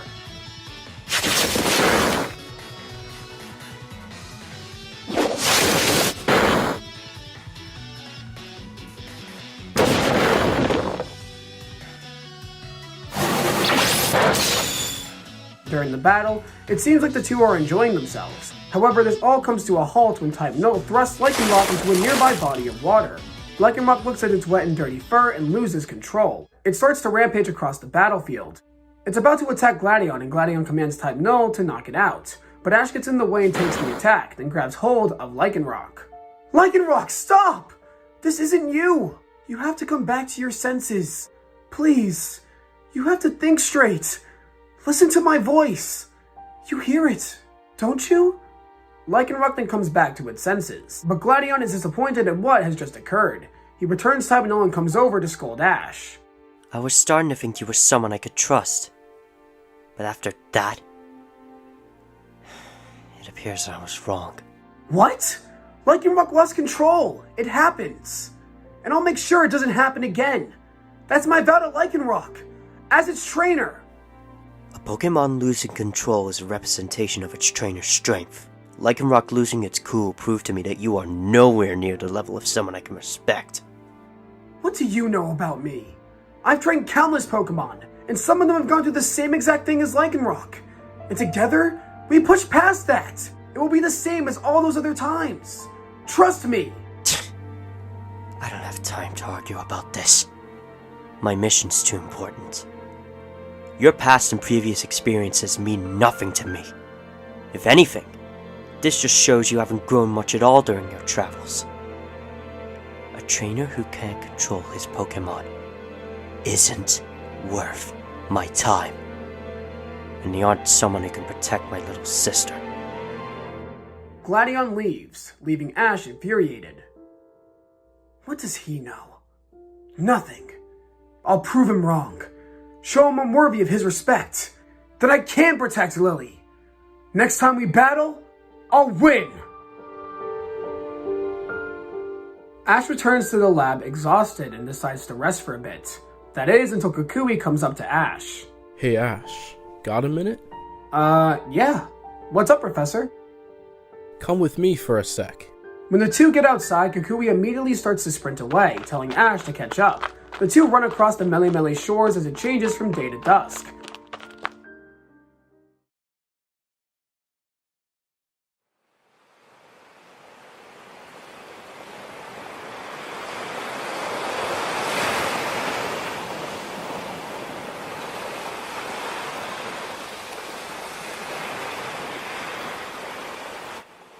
Kukui eventually stops at a part of the beach surrounded by trees, overlooking a beautiful beach sunset. Wow. Awesome, right? I used to come to this place all the time as a kid. It always eases up my nerves. You can tell? We've known each other for a while now. I've picked up a thing or two. So, mind telling me what's up? It's just, Lycanroc lost control while battling today, and I lost the trust of someone I was trying to prove myself to. This has happened before in other journeys of mine, with some of my other Pokemon. But this time, something feels different. When he belittled me, I felt insulted. Not just for myself, but Lillie as well. Oh? Why's that? Because she's doing her best. While I want to be there to protect her, that doesn't mean she needs protecting. I don't know. When Gladion said those things, my mind became consumed with those thoughts. That he was talking not only to me, but to Lillie as well.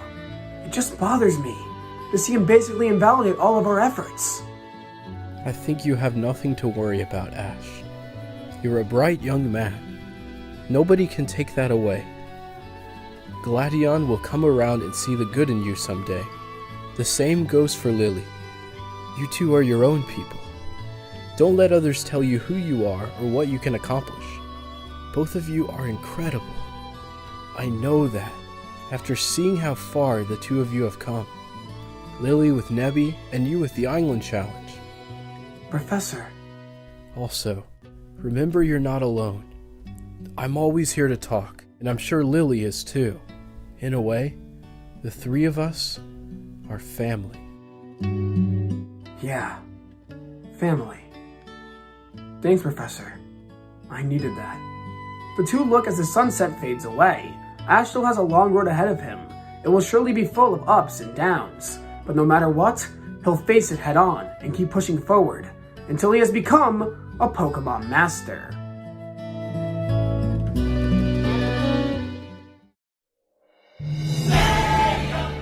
It's finally time. Ash, Lillie, Hound, and Kukui are off to Ula'Ula Island.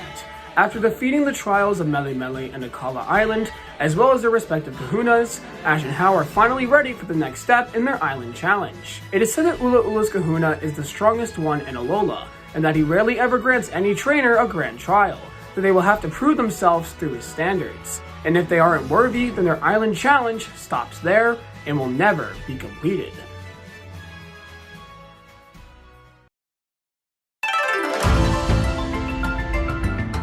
The four of them set foot on the island's largest settlement, Mallow City. Ash and Hal are going to split up from the others to pursue their island challenges, but before that, Hal approaches Ash. Ash, let's battle right now. Sure, but why? Ever since we first battled, I felt like I was always behind you. But that ends today. I want to prove that I'm just as strong as you are. If that's how you feel, because I have no choice but to accept!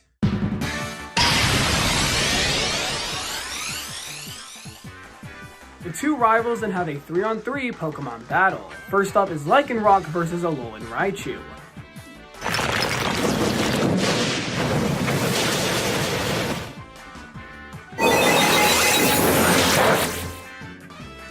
The two Pokemon are both pretty fast, but Alolan Raichu blitzes past the majority of Lycanroc's attacks, using its aerial mobility to its advantage. Lycanroc continues to attack and, while landing a few hits in, is at a disadvantage and as a result, goes down. Next up is Rowlet, who was able to match Raichu in speed. And due to this and Raichu being weakened, it doesn't take very long for Raichu to eventually go down. Ash returns Rowlet as Hal sends in his next Pokemon, Tauros. Ash then decides to bring out Pikachu, and the battle is pretty tense.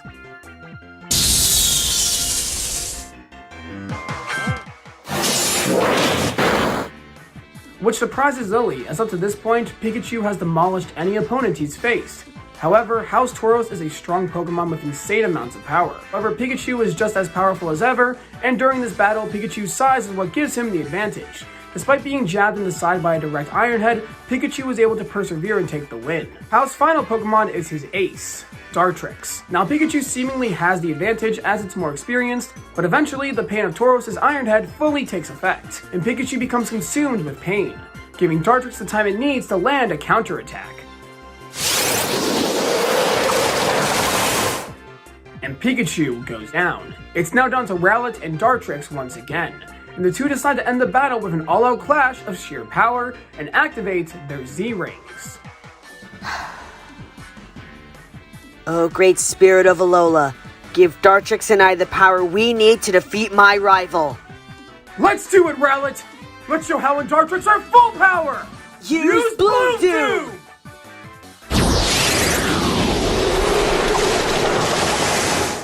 The two Z-moves clash, entering a stalemate, but eventually Hal's Z-move overpowers Ash's and directly hits Rowlet, knocking it out, making Hal the winner of the battle. Ash smirks and returns Rowlet, coming up to Hal and shaking his hand. Dude, that battle was awesome! Sure was. Although you seem awfully excited for someone who just lost. Yeah, I did lose. But in reality, a loss only motivates me to become stronger. So when I look at it that way, you actually did me a favor. Man, even when I win, I can't seem to win in spirit. You really are something, Ash. The two rivals go their separate ways as Ula'Ula Island awaits.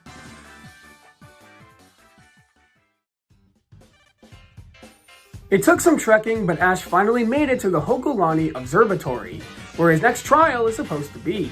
Here he meets Moraine, head of the observatory, and Sophocles, the trial captain and an aspiring astronaut. They tell him they're unable to do the trial today, as today is the day all their research finally comes together. Ash is naturally curious, and Sophocles tells him that he and Big Mo have been researching about the Pokemon Minior and their descension to Earth, and today is the day of descension. Ash gets excited by this and prepares for the meteor shower with the two of them, including helping out around the observatory. Finally, the moment is upon them. The meteor shower should start in 3, 2, 1, now!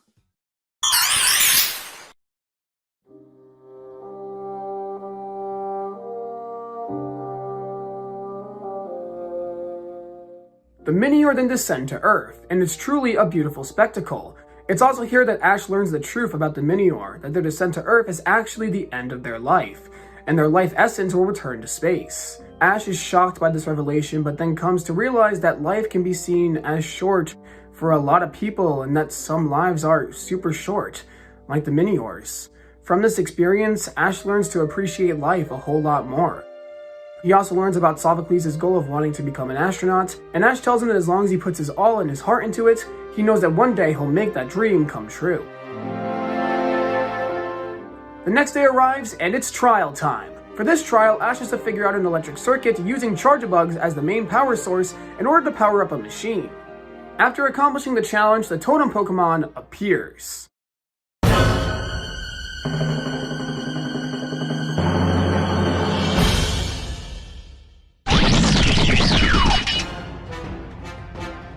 Totem Vikavolt. Ash sends in Torracat and Rowlet, and the two face down the totem Pokemon and their Chargebugs.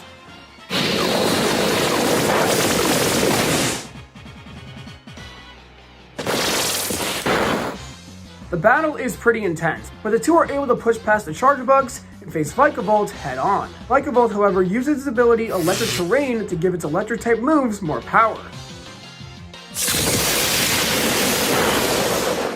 This eventually causes Rowlet to go down, but Torracat stays strong. It wants to become stronger, to one day best Incineroar, and it can't do that if it falls here. Torracat is able to push through Vikavolt's barrage of attacks without using a Z move and takes the win. Sophocles comes up to Ash with a smile. That was awesome! You and your Pokemon were so cool! Take your Z Crystal! You've earned it! Since Ash already has an Electrium Z, Ash is granted a Steelium Z courtesy of Moraine. Ash says farewell to Moraine and Sophocles and heads back to Mally City.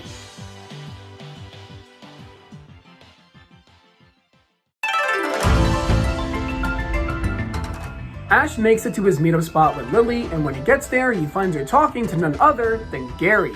The two catch up, and Gary says he's here to visit his great uncle, Samson Oak, who runs a library here in Mally City. The three go inside, and Gary reunites with his great uncle, who is excited to see him.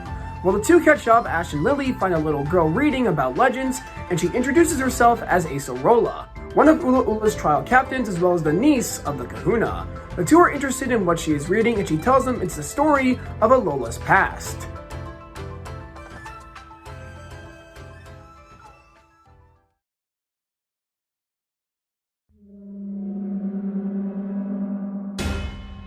The legend states that in the distant past, Alola was attacked by abhorrent creatures from distant dimensions, led by a monster of light, who wished to steal the light from our world. However, the four island guardians, along with Alola's legendary Pokemon Solgaleo and Lunala, combated the army of creatures and ultimately defeated them. However, it cost Lunala a part of its body and Solgaleo its life. In honor of the sacrifices the legendary Pokemon gave to Alola, Alola's ancient people forged two flutes to worship the legendary Pokemon, and created melodies that symbolize each Pokemon. Ash and Lillie find the story interesting, and Ash wonders if the strange creatures are Ultra Beasts. After this, Acerola tells Ash she'll be waiting at the Tapu Village for him, and the two wants to say farewell to Gary, and now it's back on the road. While on their way to Tapu Village, Ash and Lillie find a group of Pokemon trainers being attacked by some Alolan Sandshrew, led by an Alolan Sandslash. Ash gets in the way and battles the Pokemon, but the group retreats up to Mount Monokila. Ash is determined to stop them from attacking any more people, and so Ash and Lillie trek up the mountain to stop them. However, Team Rocket is following behind them.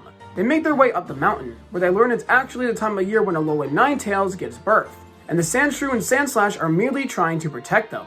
Just then, Team Rocket attacks and steals all the Pokemon in the Little Ice community. Together, Ash and Sandslash combat Team Rocket, and eventually, Beware shows up, don't ask how, and takes them away. The two then free the remaining captured Pokemon, saving the day. Sandslash is inspired by Ash's determination, bravery, and strength, and he believes that he can become just as strong as him by becoming his Pokemon. Ash accepts and now has a brand new Pokemon to assist him with the Island Challenge.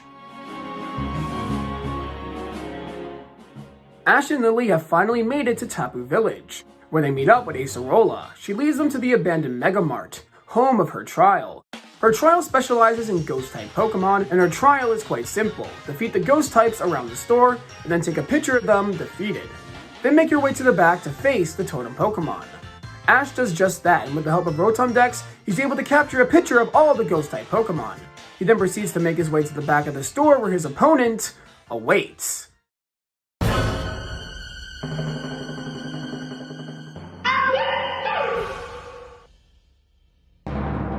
Totem Mimikyu, which immediately charges at Pikachu. Ash sends out Sandslash and the battle begins. Mimikyu has a Haunter as its partner and the battle is very intense.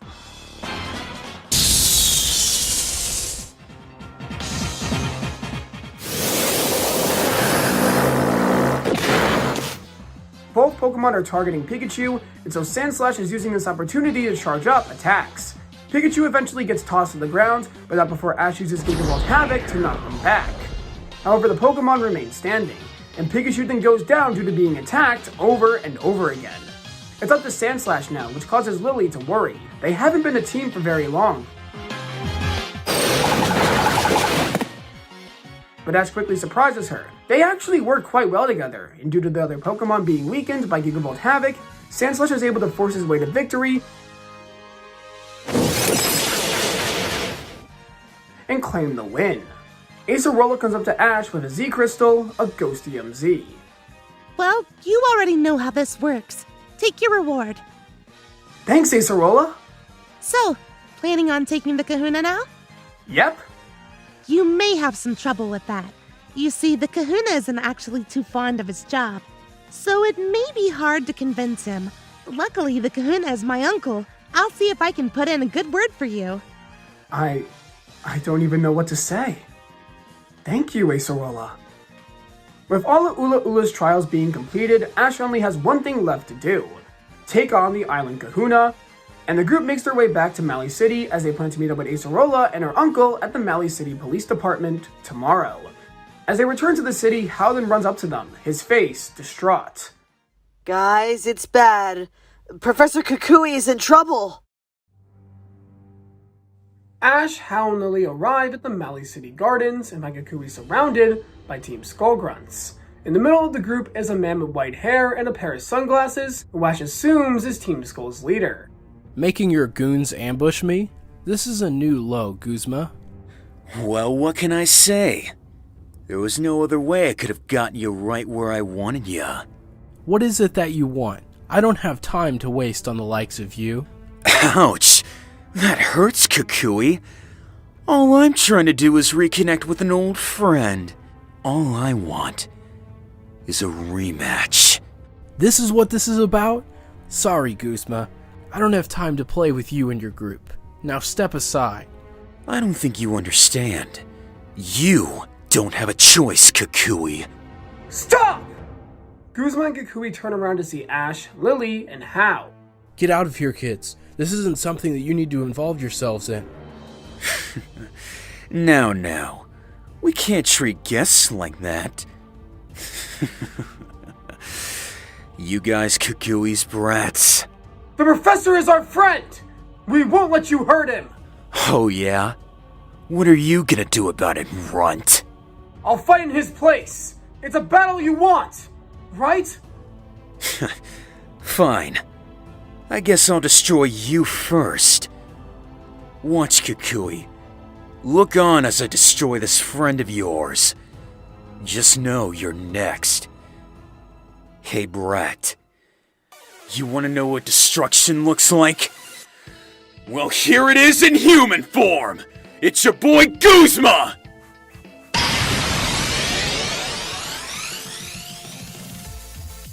Ash then engages in a battle with Guzma, the leader of Team Skull. Guzma sends out his ace Pokemon Golisopod, and Ash sends in Pikachu.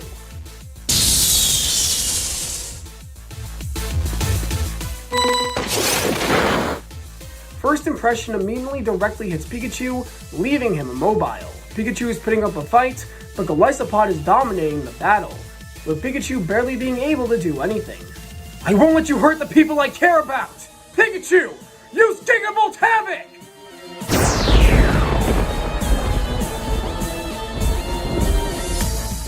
The Z move attacks Golisopod, but when the smoke clears, the Pokemon still stand strong.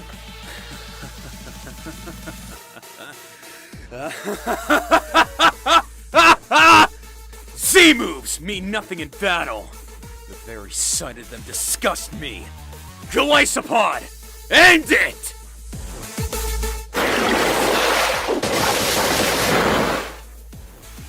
One liquidation later and Pikachu goes down.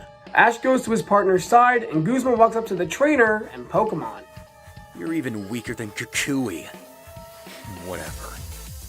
I had my fun for the day. Just know this, Kukui. I will destroy you one day. And your dreams.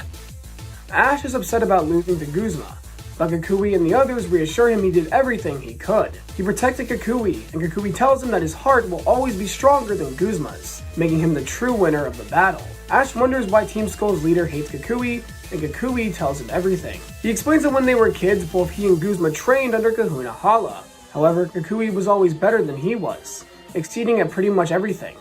When it came time to take on the island challenge, Guzma gave up halfway due to him losing over and over again, while Kukui made it all the way to the top.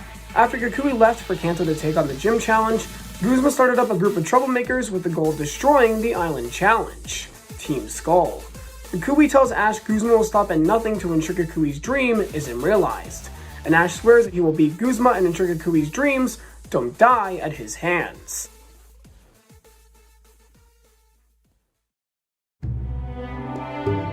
It's now time for Ash to continue with his grand trial, and he and Acerola make their way over to the Mali City police station. This is where Ash meets Nanu, Kahuna of Ula'Ula Island, and Acerola tries to convince her uncle to have a battle with Ash.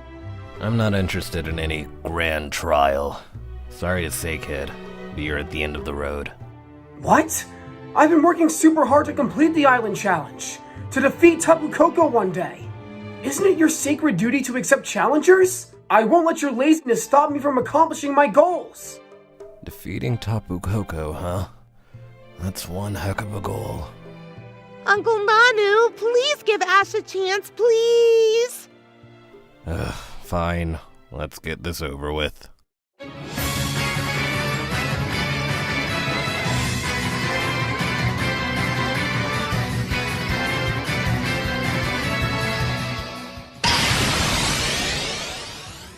Ashton begins his third grand trial, this time against the Dark-type Pokemon specialist, Nanu. The battle is a 3-on-3, and first up is Nanu's Crocodile versus Sandslash. From the get-go, Nanu starts to taunt Ash's battling style and mock him over everything. Ashton realizes Nanu is a very manipulative battler who tries to get in the heads of his challengers. But Ash is an experienced trainer with years of experience, who has battled against all kinds of trainers, so this isn't going to affect him. In the end, Sandslash is able to land the final hit on Crocodile, knocking it out, although he's been severely weakened himself. Nanu's next Pokemon is Sableye, who is easily able to overpower the weakened Sandslash, knocking it out. Nanu mocks Ash over his loss, but Ash isn't hearing any of it. Next up is Torracat, who is able to go head-to-head with his opponent. The battle is tense, as both Pokemon are pretty much at full strength.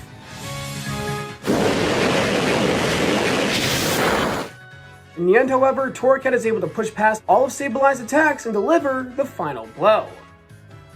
You actually got me down to my final Pokemon. Not bad, kid. However, you still have a long way to go. I can see it just by looking at you. Nanu then sends out his ace, Alolan Persian. The Pokemon is incredibly fast, and its strength is immaculate.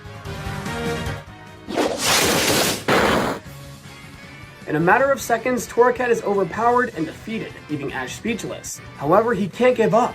He can't give up till it's over, and things aren't over yet. Things aren't hopeless.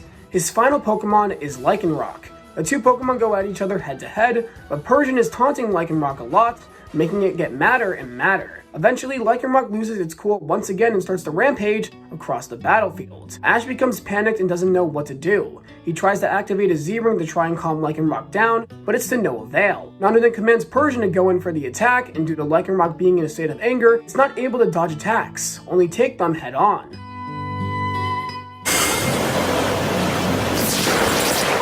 Lycanroc eventually succumbs to his injuries and goes down, making Nanu the victor. Ash goes to check up on Lycanroc, and this makes Ash even more upset. He just lost to Guzma, and now to Kahuna Nanu. He wonders to himself what he is doing wrong.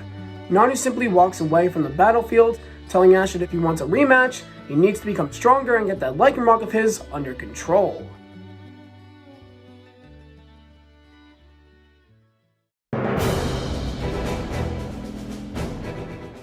The next day, Ash is doing a run with his Pokemon when Lillie stops him. Early morning training? Yep. Have to stay in shape if you want to become stronger. Ash, are you okay? Yeah. Why wouldn't I be? Well, I was just worried you would be sad about your loss. Guzma and Nanu beating you.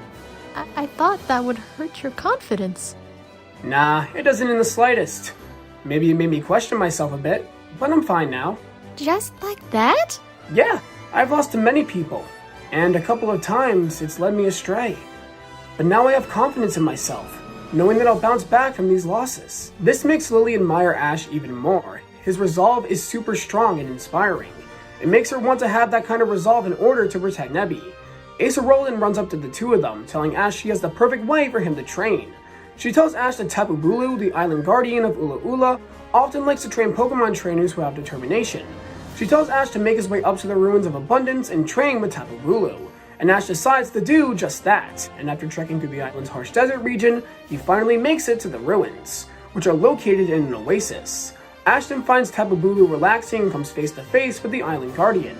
Ash begs for Tapu Bulu to train him and his Pokemon, and after looking into his eyes, Tapu Bulu finds Ash to be full of determination and decides to train him and his Pokemon. The events from the original Sun and Moon anime would happen here, with Rowlet learning a new move being Seed Bomb and using an Everstone as its base, and Ash accepting Rowlet's wish to not evolve and become stronger as a Rowlet in order to defeat How's Dartrix.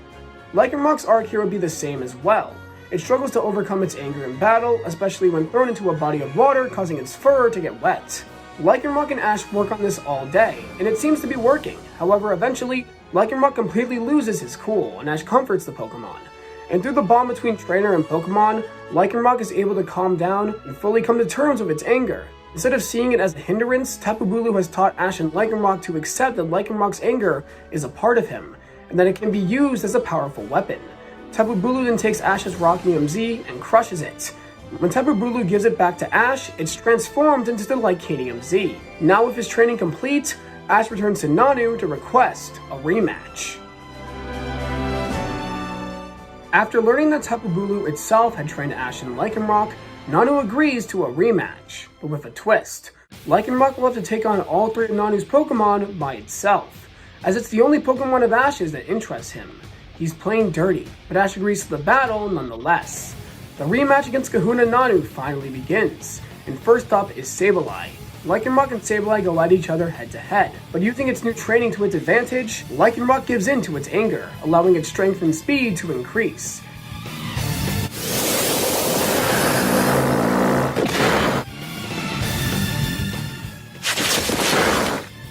And it quickly overpowers Sableye, knocking it out. So Lycanroc has learned to use his anger as a weapon. I have to say, I'm impressed. Next up is Crocodile, and Lycanroc is having a little bit of a harder time with Crocodile, as his strength is better than Sableye's.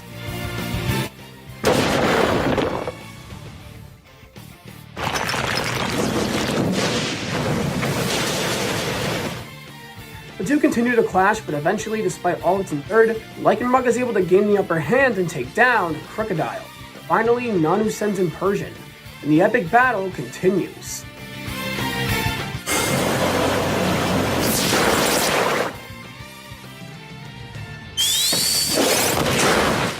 The Pokemon continue to clash, and in the end, both decide it's time to use their Z moves. Nanu, for the first time since Ash met him, finally smiles. I haven't had a battle this exciting in over a decade. It gets me fired up. I have the drive to defeat an opponent for once. Persian, use Black Hole Eclipse! It's time to show you just how far we've come! Lycanroc, let's show him our brand new move! Use Splintered Storm Shards!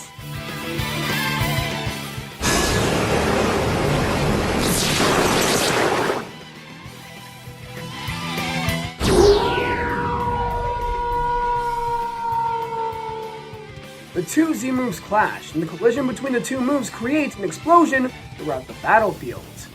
When the smoke clears, Lycanroc stands victorious. He's done it. Despite all the odds, Lycanroc was able to take on all three of Nanu's Pokemon and win. Nanu comes over to Ash with a smile. Congrats, kid. I'll be honest, I didn't think you had it in you. But here, Take this as your reward. Thanks so much, Nanu. With Ula'Ula Island cleared, it's time to head back to Mele Mele. Everyone needs some well-deserved rest.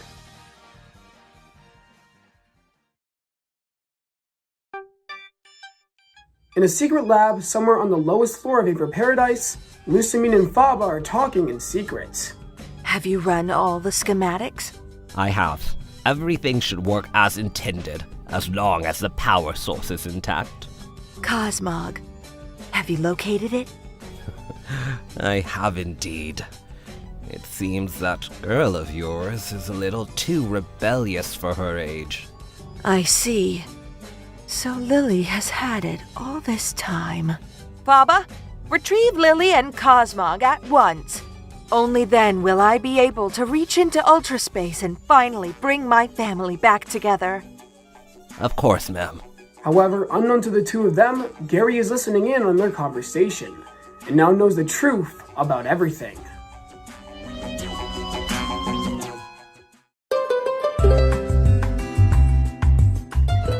It's a normal day at Kukui's lab, and Lillie has the house to herself. Ash is out training, and Kukui is visiting Burnett at her lab. So Lillie decides to spend the day at home in Nebby. Just then, a loud commotion is heard outside. Is it a helicopter? Lillie makes her way outside to see an Aether Foundation copter on the beach, and standing in front of them is a man Lillie knows all too well. Faba.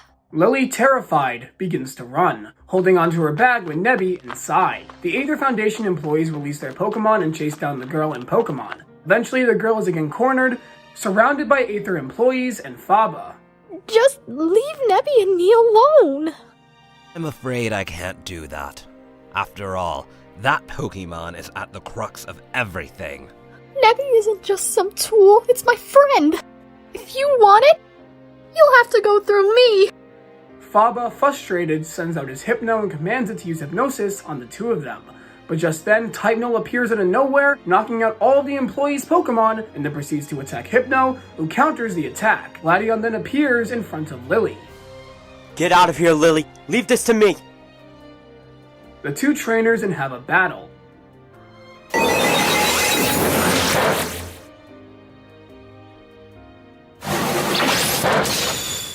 It's obvious that Gladion is much stronger than Faba, but Faba uses dirty tricks, getting Gladion and Typenol distracted, and then using Hypnosis to knock them out.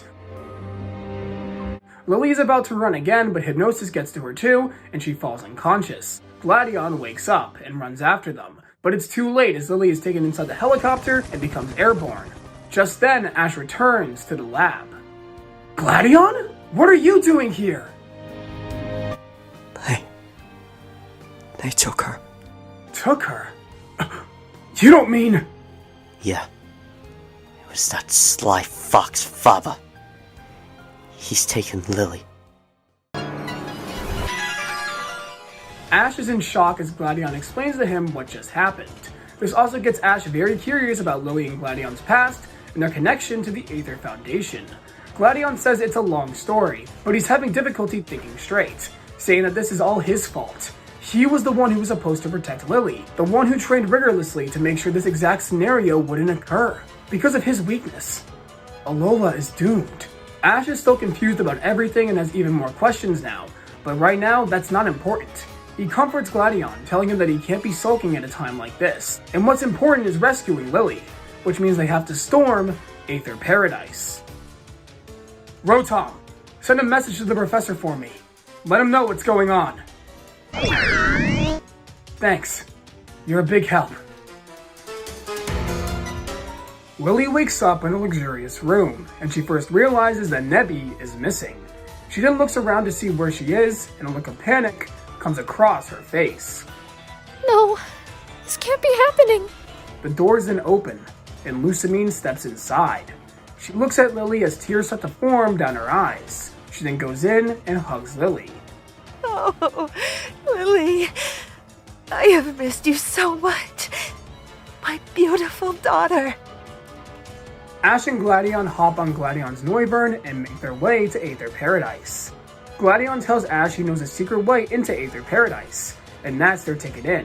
He says that Lillie is most likely being held in the mansion attached to the main facility. they'll have to make their way up to the Paradise's second floor to access it. The two then enter Aether Paradise, and eventually make it to an elevator. They then make their way up to the second floor, but awaiting them is none other than Faba. My. You children can't seem to behave yourself. No matter. Your efforts to rescue the girl mean nothing. Everything is still going according to plan. Faba explains how the incident where Lusamine lost her husband to an ultra wormhole caused her to enter a state of eternal grief. Lusamine became obsessed with finding a way to get him back, so she created a machine that could disrupt the very fabric of ultraspace itself, allowing her to enter the multiple universes of ultraspace. Faba used this opportunity, and due to all of her grief, he manipulated her into giving him more power in the company. He calls Lusamine a fool and says that once the wormhole is opened, she'll be gone from this world, finally allowing him to gain all the Foundation's control as its new president. You're crazy! Perhaps I am. But in the end, money is the driving force of this world. I am merely doing what I have to ensure my life is the best it can be. Don't think of me as crazy, rather ambitious. Shut up! Pardon? I once had an enemy who hated all humans and Pokemon. He tried to eradicate the world due to his hatred. He died, trying to create the world he so desperately desired. I never agreed with him. I think all humans and Pokemon deserve to be given a future, despite our shortcomings in the past. But you are what he thought all of us were. Selfish, greedy, and pure evil! Ash is right. You're evil, and you'll never get away with this! Oh, but Gladion, why are you fighting me? After all, I am merely trying to help your mother bring her family back together. What? Mother? Dear, I am beyond happy to see you again. But I have to ask, why would you run away with my dearest treasure? You treated Nebby like nothing more than a tool. And if I let you complete your plan, then this world... This world doesn't matter, my love. All that matters is that our family will be reunited. I will finally be able to be with you all again. I have waited so long for it. You're crazy! I ran away with Nebby to ensure you didn't unleash Ultra Beasts upon our world. Lusamine is going to cause the Ultra Beasts to invade Alola? Gladion tells him that their mother has become so obsessed with finding their dad that she's lost herself. It wasn't safe for her and Lillie anymore.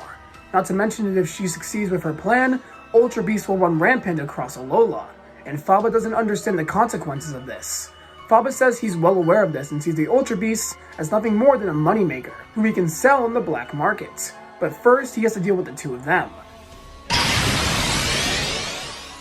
Faba sends out an Alakazam, and the two boys are about to engage in a battle. But all of a sudden, Alakazam is hit by a water gun. That attack. No way! Heh! Wasn't gonna let you have all the fun, Ashy boy.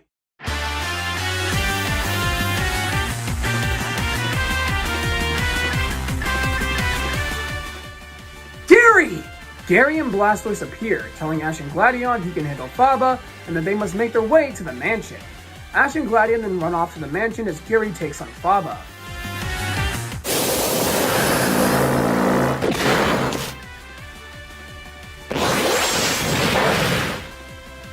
During their battle, Faba calls Gary a traitor and insubordinate. Gary tells Faba that as soon as he joined, he figured something was fishy about this place. So he investigated everything he could, and now he knows everything. And as the grandson of Professor Oak, he can't let this slide. The battle continues and it's pretty equally matched. Faba, despite being the sly fox he is quite the experienced battler. But everything changes when Gary pulls out a certain stone. It's a keystone. Sorry to burst your bubble, buddy, but you are nowhere near my level. Blastoise! Mega Evolve!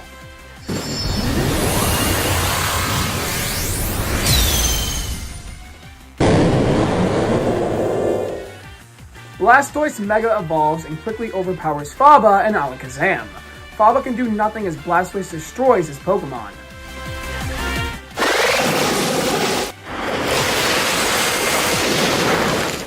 Faba lies on the ground, defeated. And all of a sudden, Rick and the other Aether employees arrive. Faba demands them to apprehend Gary, but they don't listen. Gary tells Faba he filled all of them in two, and that Faba isn't going anywhere.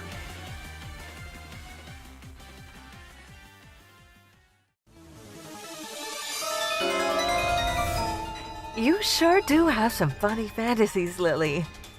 The machine will reunite us with your father. Nothing less, nothing more. I'm not making anything up. Why won't you listen to me? Give Nebby back. You can still make things right. Make things right? Right, that's exactly what I'm trying to do. You were robbed of a father, of a family, and now I will give you that. I will not listen to your childish demands. Ash and Gladion arrive. Gladion tells her to stop this, that she will only cause destruction. The machine won't reunite their family. It will only cause creatures from other worlds to seep into Alola and destroy everything. Lusamine, however, ignores her son's claims. This is when Ash steps in. So let me get this straight. You did all this to reunite with your husband? Indeed. All of this is for my family. If you truly cared about your family so much, maybe you should have been more of a mother to Lillie and Gladion. You cast them out, consumed yourself in grief, and now you think doing this will atone for all those years of emptiness? They didn't need a machine to bring their father back. They needed a mother. Silence! You understand nothing. I will hear no more attitude from children. Just then, the mansion starts to shake as the ground crumbles beneath everyone's feet. The mansion collapses, and in its place is a giant machine. At the center is Nebby. Nebby! Mother, stop! You're hurting it! A necessary sacrifice. Now, bear witness to my family reunion!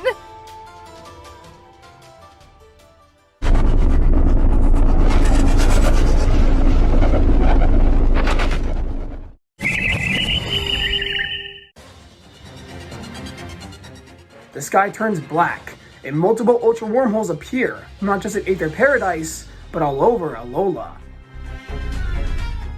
We're too late. Just then an Ultra Beast comes out of the wormhole, a Nihiligo. Lusamine embraces the beast with open arms. Oh, beautiful creature. Take me to him. Take me to my husband. The beast then wraps itself around Lusamine, slowly taking control of her body. Lusamine realizes what is happening and tries to escape, but it's no use. The beast has finally consumed Lusamine, and it starts flying back into Ultra space. Lillie, Gladion, I love you. Mother! Just then, the Ultra wormhole closes, leaving Lusamine trapped in Ultra space. Lillie and Gladion are overtaken by grief, but the machine is still activated, and Gladion commands Type Null to destroy it. The machine is then destroyed, but Ultra Beasts are running rampant in Alola. Lillie rushes to the machine's rubble and finds Nebby. However, they're different. They look as if they've sealed themselves away. Nebby! Just then, Braviary comes into view, landing at the destroyed mansion. It's Kukui and Burnett, and Kukui rushes to Ash and Lillie's side. Ash, Lillie, are you two okay? Professor? We're fine. But Nebby, on the other hand, things are getting intense. An Ultra Beast invasion has begun. Nebby is sealed away, and Lusamine is trapped in Ultra space. What will our heroes do now? How will all of this come to an end?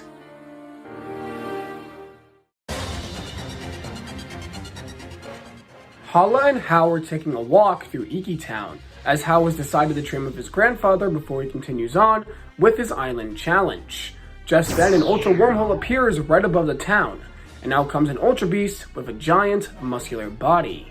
What is that thing? Stay back, Hal. I'll handle our uninvited guest here. Let's go, Hariyama! The same thing is happening all around Alola. Kiawe, Mallow, and Lana are fighting an Ultra Beast outside Heya City, and Olivia at the Ruins of Life. On Ula'Ula, Nanu is fighting an Ultra Beast outside Mali City, and Guzma takes on an Ultra Beast in Po Town, the base of Team Skull. We return to Aether Paradise, where the group surrounds the sealed away Nebby. From what I can gather, it seems the machine drained Nebby's power. But I've never seen a Pokemon take a form like this. It's almost like a cocoon. What do we do? We can't just leave Nebby like this. Oh, Nebby. Tapu Fini, What about Tapu Fini? if we want to save Mom, we need Cosmog's power. It's the only one that can open up ultra wormholes. But clearly, it can't do that in this state. Legends say that Tapu Fini has incredible healing abilities. If we go to Pony Island, Tapu Fini may be able to restore Cosmog. It's a stretch, but it's our best option. Alright, I'll get a boat ready. Meet me at the docks in 30. During this time, Lillie decides to change her outfit, telling Ash and Gladion she can't rely on others anymore, that she needs to contribute just as much to saving Nebby and her mother. She won't allow herself to be chained down any longer, and now, she's determined to make things right. She needs to save Nebby, make amends with her mother, and become stronger. From now on, I'll do everything I can. This form is my powered up form, my Z form. What a ridiculous name. Shut it, you. That's awesome, Lillie. Let's give it our all. Yeah. The three meet Kukui at the dock, where they say farewell to Burnett. Burnett tells Kukui to be careful, and he reassures her that he'll come back safely. Our group then heads to Pony Island.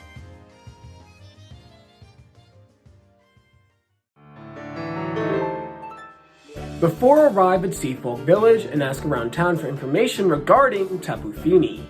Nobody knows, and say that if anyone would, it would be the Lake Kahuna's granddaughter, the one closest to the island spirits. They make their way to this person's home to find none other than Hapu, who explains to Ash and the others that her grandfather was the previous Kahuna of Pony Island but had passed away several years ago. After explaining the situation, Hapu leads the group to the Ruins of Hope, where they pray to Tapu Fini, hoping that it will answer their calls.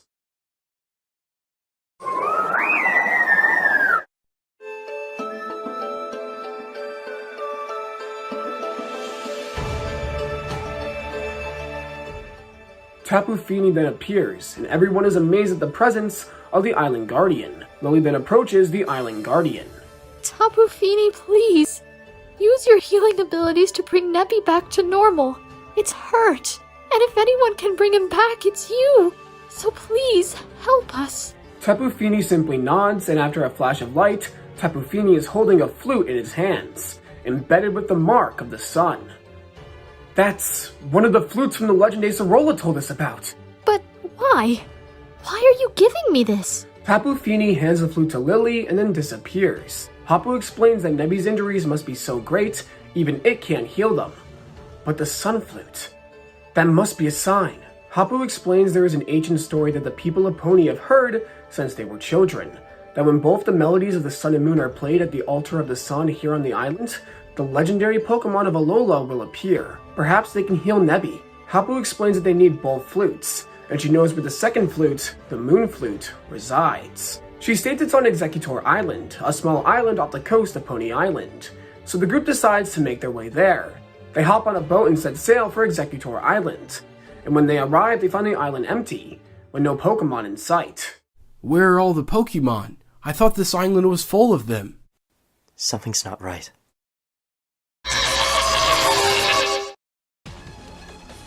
An Ultra Beast? Here? Hapu then sends out her Mudsdale, with Gladion assisting her with his Lycanroc. They tell the three of them to make their way to the flute, and a battle then commences between the two Pokemon and the Ultra Beast.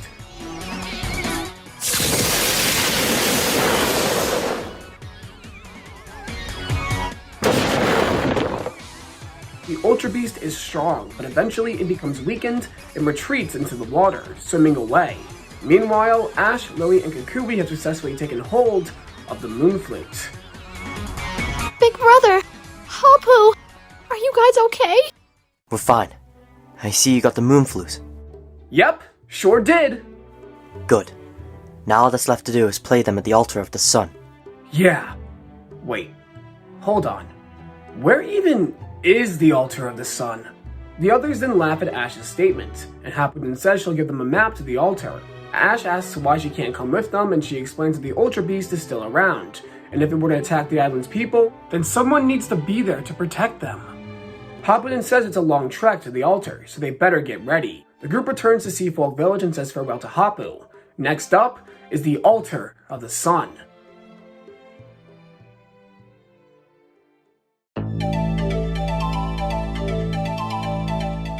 Vast Pony Canyon is one of Alola's most infamous places. Only the most experienced people can make their way all the way through. The trek isn't easy, as the group faces several obstacles. However, working together proves to be their greatest asset, and they eventually make their way to the end. It's far away, but I can make out the Altar of the Sun. Alright, we did it! Gladion then looks around and sees a rusted Z crystal pedestal. Guys, we need to go! Now! What's wrong? This isn't just a canyon. It's an old trial ground! That's a totem Pokemon! I'll handle it. Professor? You kids have a job to do. We can't let this thing slow you down. Leave it to me. But... No buts. I can take care of myself. That's what being an adult means. Go! Lillie, Gladion, save your mother. Save Nebby. I believe in you kids. Thank you, Professor. We won't waste this opportunity. Ash, Gladion, and Lillie make it out safely, leaving Kukui to face the totem Pokemon alone.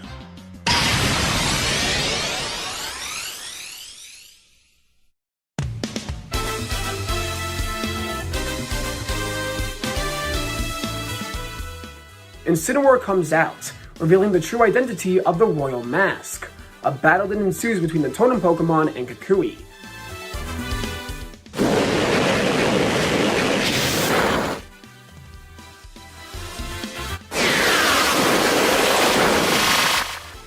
The battle is intense, but Incineroar is a beast, and its strength is overwhelming.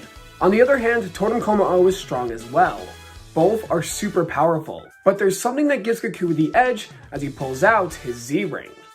Let's burn brighter than ever before! Incineroar! Use malicious Moonsault! The Z-move directly hits the totem Pokemon, and the Pokemon goes down. Kukui returns Incineroar, and looks up to the altar. Ash, Lillie, you two have grown so much.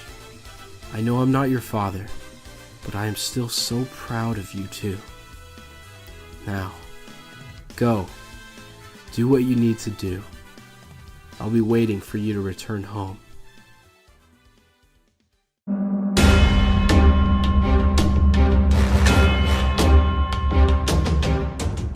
The three make their way up to the altar, and they are amazed at its beauty. Ash holds the Moon Flute, Lillie holds the Sun Flute. They begin to play.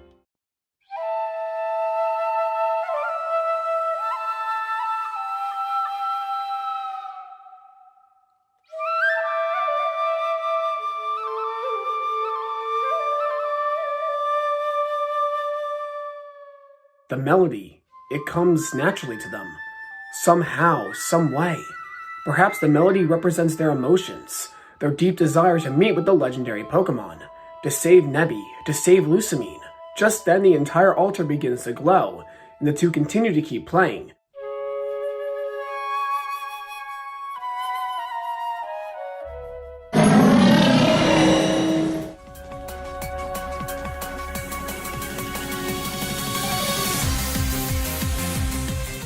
When the beam of light has subsided, Solgaleo appears in Nebby's place. It's Solgaleo. But where's Nebby? Solgaleo approaches the group. It then comes up to Lillie and starts to cuddle with the girl. It's then Lillie comes to a realization. I get it now. Tapu Fini didn't bring us here to summon the legendary Pokemon. Nebby is the legendary Pokemon. We came here to restore Nebby to its truest form. Wait, Solgaleo is Nebby? Cosmog was Solgaleo this whole time. Who would have thought? Nebby, so good to see you. But we need your help. That Ultra Beast took Mother away. We need to get to where she is so we can save her. Can you help us? Solgaleo simply nods as it roars, and an ultra wormhole appears in a matter of seconds. The wormhole will take them to Lusamine.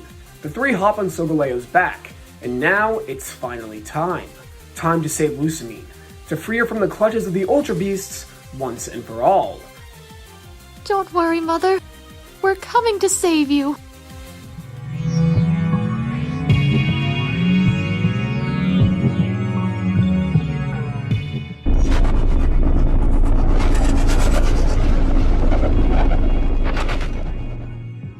Solgaleo exits Ultra Space through a portal, and Ash, Lillie, and Gladion look around at their surroundings. The world is desolate. No life. Solitary. The world is quiet. Too quiet. The three look around to see many of the same Ultra Beasts that abducted Lusamine. Just then they begin to surround the group, and Lusamine appears in front of them. Lillie, Gladion, I'm so glad you could finally join us. Mother! You're not hurt, are you? Of course not. Nile Ego have been taking care of me. My sweet Ultra Beasts. Lusamine, we've come to take you home. This place, it isn't safe. The only thing unsafe here is you. You're getting in the way. Please, leave this place. Let me and my children stay here for eternity. Mother, what are you saying? I thought that in order to be a family again, we needed to reunite with your father, but I was wrong. All we need is Nile Ego. They will give us everything we want, what we've always dreamed of. Lillie, this place is a paradise, and I want you and Gladion to share that with me. Mother, I don't understand. Save your breath, Lillie. It's clear the Ultra Beasts have affected her mind. She's not the same person she was before. How smart you've become, Gladion. Yes, I'm not the same. I have been enlightened by my beautiful beasts. Everything has become so much clearer now. I'm sorry. I was a terrible mother, but now I want to make things right. Stay with me here forever. Let Nile Ego cleanse your mind of all negative thoughts and become content. Mother, stop this nonsense. All we want is for you to come home with us. Why can't you understand that? Home? Lillie, this is our home now. Why would I ever want to go back to that place filled with ugliness and sorrow? The only place I need is here. A place where we can finally be happy together. Lusamine, what's happened to you? I'm sorry, Mother, but we can't stay here. If you try to fight back against us, we'll fight back. You spoiled little brat. Fine. If you won't behave and listen to your mother, then you must be punished. Now, feel the wrath of this world, of my love for you. The entire Ultra Space then begins to shake as all the Nile Ego start surrounding Lusamine, fusing with her. A bright light emits from the occurrence, and once it subsided, Lusamine has fused with the Ultra Beasts. No, the world itself. Mother? That's not our mother. That's this world speaking. It's trying to consume us too. We can't let that happen. Ash, let's go. Let's save my mother once and for all. Yeah. A battle against Lusamine. No. Mother Beast begins. Lusamine sends out her Pokemon, whose abilities have been enhanced by the power of the Ultra Beasts. Gladion and Ash send out their Pokemon, with Solgaleo also assisting.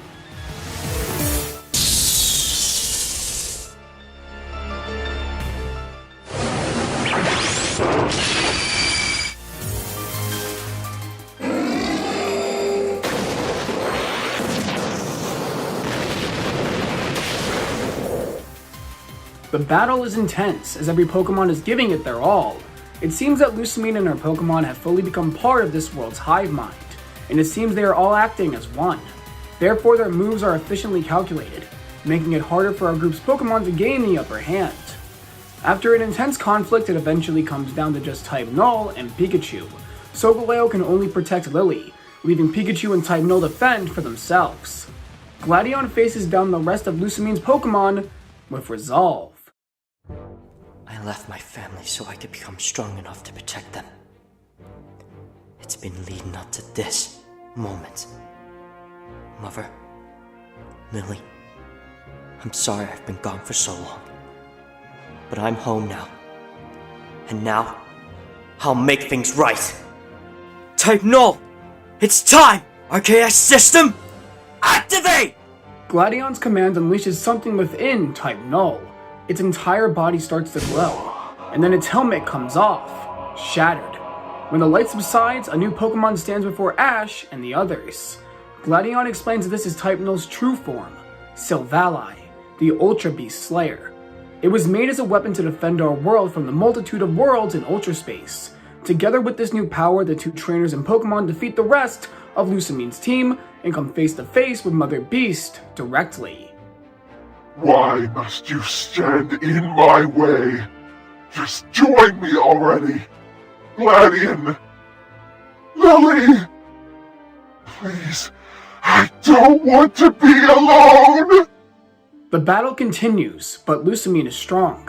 Her power is the collective unconscious of this world, which wills to devour those it comes into contact with. Through Lusamine, it has taken up a physical form. Solgaleo attempts to fight, but is becoming tired, and is incapable of doing anything else. Silvally is giving it its all, and the two enter an intense conflict. But eventually, Mother Beast gains the upper hand, and Silvally goes down. It's now up to Ash and Pikachu. Lusamine, I will save you! For your sake, for my friend's sake, I'll bring you home!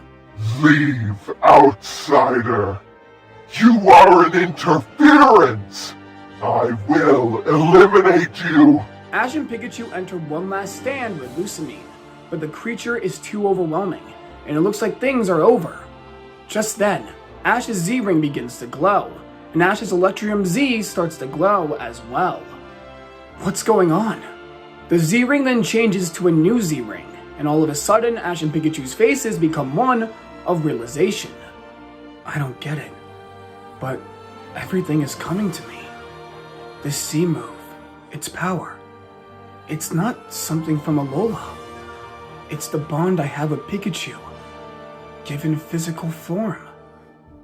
Tapu Koko, is this your doing? Regardless, it's time to end this!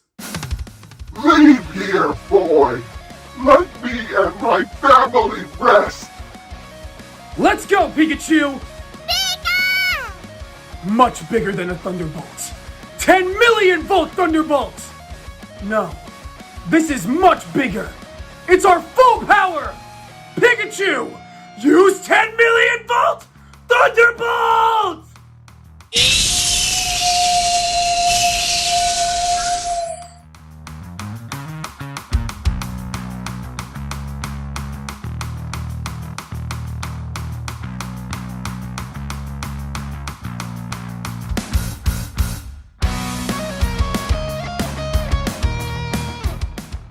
Finally, the true power of Ash and Pikachu's Z-move is unleashed.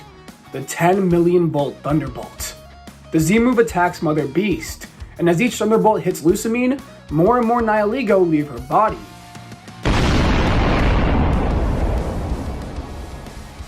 And when the Z-move has finished, Lusamine is returned to her normal form.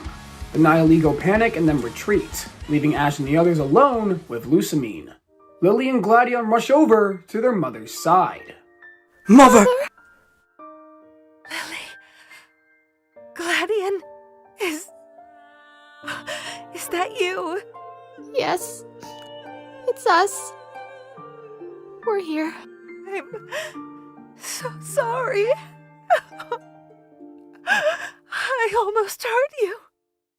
The monsters, they took control of me. It's okay. You're free now. And that's all that matters. I was a terrible mother. I pushed you both away, pursuing unrealistic dreams of love, and I let it consume me. I didn't take the time to realize what was right in front of me. the true love of my life. I'm sorry. The three embrace each other as Ash looks on with a smile on his face. They then bid farewell to Ultra Space and return to the altar of the sun. When they return, Kukui is waiting for them. Lusamine then comes up to Kukui. Professor, I'm terribly sorry for all the trouble I've caused. Thank you for looking after Lillie. It's my pleasure. I'm glad to see you all right, Miss President.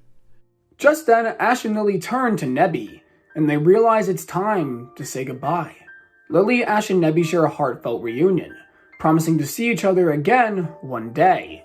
Nebby then opens a wormhole and flies away, leaving Ash and Lillie to face the future without him. But they know they have the strength to do it, because they have each other, their family.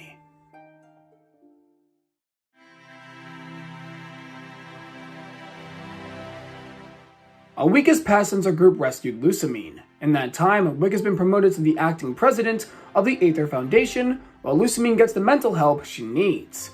Faba, on the other hand, has been demoted to a janitor position as punishment for his actions. As for Gary, he's decided to leave Alola, and him and Ash part ways at Kukui's home. So, what's your plan from here? Honestly, no clue. I think I'm going to take some time to travel around the world and learn even more about Pokemon. After all, that is what drives me. Whatever you do, I'm sure you'll be great at it. Heh! Like I need reassurance from you, Ashy boy. Take care of yourself, man. Yeah, likewise. Gary leaves Kukui's house and sets off to the airport, ready to experience new adventures. Later that night, Ash is training on the beach when Gladion and Silvally appear. Gladion tells Ash that after all that's happened, he needs to become stronger to protect those he cares about. So he's decided to take on the island challenge, and Ash is ecstatic by this. You know what that means, Gladion. It means we're rivals! Sure. The two part ways for now, but promise to battle sometime in the future. The next day, Kukui invites Burnett over, and they take a walk on the beach, talking about simple things, when all of a sudden, Kukui stops in his tracks, turns around, and proposes to Burnett. Burnett is shocked by this, but says yes, and now they are officially engaged. When they return to Kukui's, Ash and Lillie are both super happy for the both of them, and they tell the two that the ceremony won't be held for another couple of months. Burnett also announces that she's moving in, so Kukui's house is about to get even more lively. Kukui then leaves, saying he has a meeting with someone and that they'll be celebrating later. Kukui makes his way to the Hau'oli City docks, where Wick waits for him. She tells Kukui that on behalf of the president, she would like to donate the necessary funds to fulfill his dream. She says that this is the least the president can do after everything he's done for her daughter. Kukui finally has all he needs to build Alola's first ever Pokemon League. However, that wasn't the only topic for this meeting. Wick has something she wants to propose to Kukui, known as the Ultra Guardians Initiative.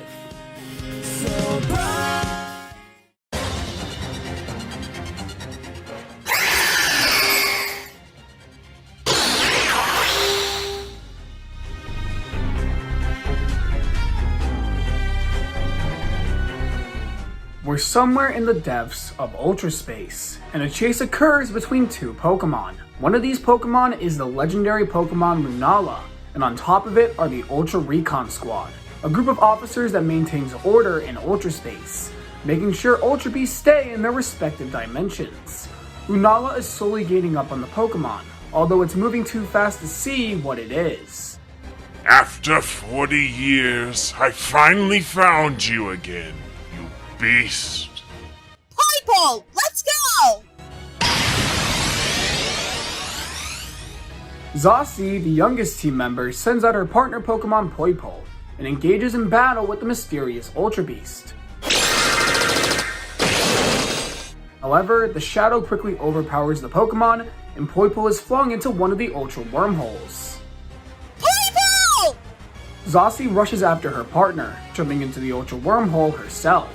The Ultra Recon Squad is about to go after her, but it's no use, as the mysterious Ultra Beast starts to attack them, and in that moment, the Ultra Wormhole disappears, leaving Zossie stranded and alone in a foreign dimension.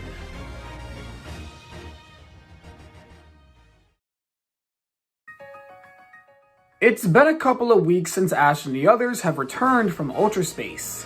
Things have pretty much returned to normal, and Lusamine is receiving the help she needs. Today, Ash and the others are attending a press conference at Aether Paradise. Ash is shocked to see all the island kahunas present, as well as Hapu, who Ash assumes is representing her late grandfather. Lillie asks Burnett what this is all about, and Burnett says it's a surprise. Kukui then makes his way to the center of the stage. When I was young, I left Alola to participate in the Indigo League to become stronger. When I entered that stadium for the first time, I became overwhelmed with a thrilling sensation, and ever since that day, I have dreamed of Alola having a Pokemon League of its own. That's why I'm happy to announce, with the cooperation of the Aether Foundation, the construction of Alola's very first Pokemon League.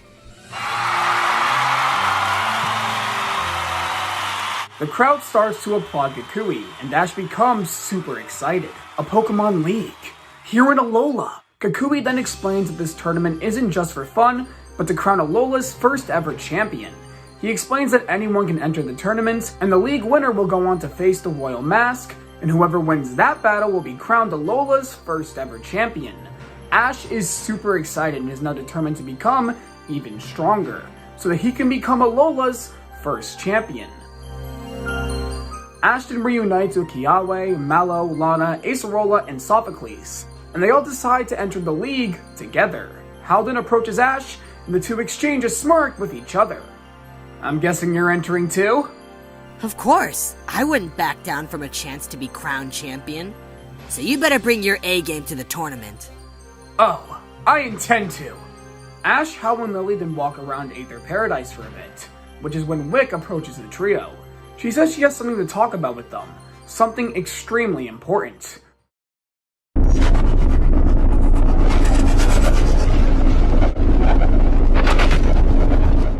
However, before the conversation can go on, an Ultra Wormhole opens up inside Aether Paradise, and Zossie and Poipole come through. The wormhole dissipates, and everyone wonders what caused an Ultra Wormhole to appear without Sogoleo's power. Wick then turns her attention to Zossie and Poipole, and calls the Foundation's medical team.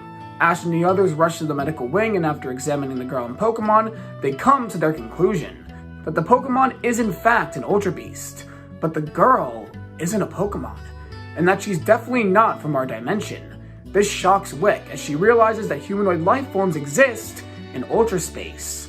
Wick commands the medical staff to analyze her further, while also ensuring she is tended to so they can figure out exactly what she is.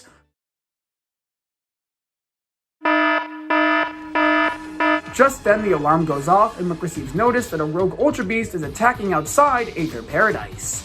Ash tells Wick that he'll handle it, and tells Lillie to stay here with the mysterious girl.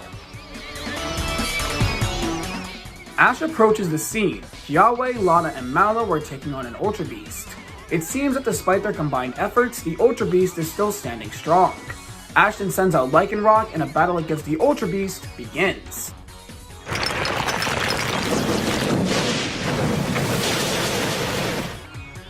The four trainers are holding their own quite nicely, and eventually pin the Ultra Beast down.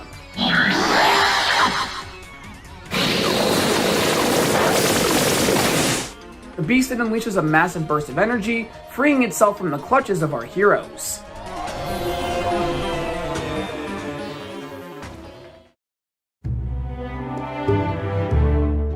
Back in the medical wing, Zossie wakes up and starts to panic, wondering where Poipole is. Lillie then rushes over to her side, happy that she's up. You're up! Thank goodness. I was worried about you. Hello there! What kind of Ultra Beast are you? Can you lead me in the direction of Poipole? Ultra Beast? No, I'm human. My name is Lillie. It's nice to meet you. Impossible! Life forms outside Universe 001996 are disclosed as Ultra Beasts. You do not resemble anyone from Ultra Megalopolis. You're quite something. Now that Zossie is awake, Lillie says she can finally go help Ash and the others with the Ultra Beast, which intrigues Zossie.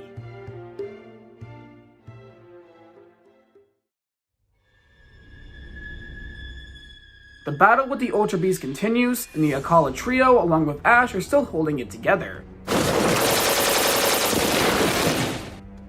Just then, the Ultra Beast is hit by an attack, poisoning it. Ash and the others turn around to see Lillie and Zossie. Zossie then pulls out a device from her pocket, which scans the Ultra Beast and identifies it as UB2, Beauty.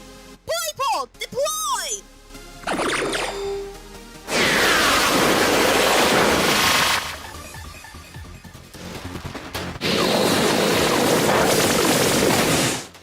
She battles the Ultra Beast and easily overpowers it. She pulls out a strange-looking Pokeball and throws it at the Ultra Beast, catching it.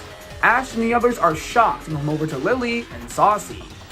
That was awesome! You just caught an Ultra Beast! This is my job. It's nothing special. You are? We haven't had a chance to talk yet. I'm Ash. So you are Ash. Hello, my name is Zossie.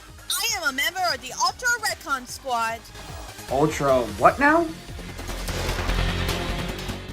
Some time has passed since the incident with the Ultra Beast, and Wick has gathered some of Alola's strongest youths in a conference room along with Zossie. Zossie gives the group a proper introduction, telling them the circumstances of her arrival in Alola, that she was attacked by a powerful Ultra Beast, and without Solgaleo and Lunala's ability to open portals into Ultra Space, she's stranded here. Wick then tells the others that Zossie is extremely knowledgeable about Ultra Beasts, so she's making her the commander of the Ultra Guardians Initiative. Ash and the others are intrigued by this, and Wick explains her plan to create an elite team of Pokemon trainers to find the remaining wild Ultra Beasts in Alola. After the machine was deactivated, a lot of Ultra Beasts still remained in Alola. While they don't have a way to send them back to their original worlds, they can contain them and take care of them here at Aether Paradise. That way, they can continue to learn more about Ultra Beasts and keep them and Alola safe. She says that with Zossie's help, they were able to replicate the Beast Balls, Pokeballs specifically used for catching Ultra Beasts. She says that the ones here and a few others are who she has selected for this project. Ash and the others are interested in the project, and all agree to work alongside Zossie and Wick. Well, Ash, it looks like from this point on, we will be working together. Yep. I look forward to working with you, Commander. Address me however you like, but I don't believe I'm fully worthy of that title just yet. Zossie then requests to have a battle with Ash, saying she is intrigued by what humans call Pokemon battles, and would like to experience one herself. Ash agrees and they have a one-on-one Pokemon battle. Zossie uses her partner Pokemon Poipo, and Ash uses Lycanroc.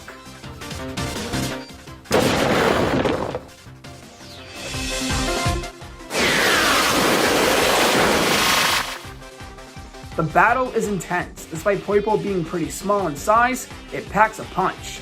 You can tell it's had its fair share of battles. However, Ash and Lycanroc aren't going to give in just yet, and the battle comes to an explosive conclusion.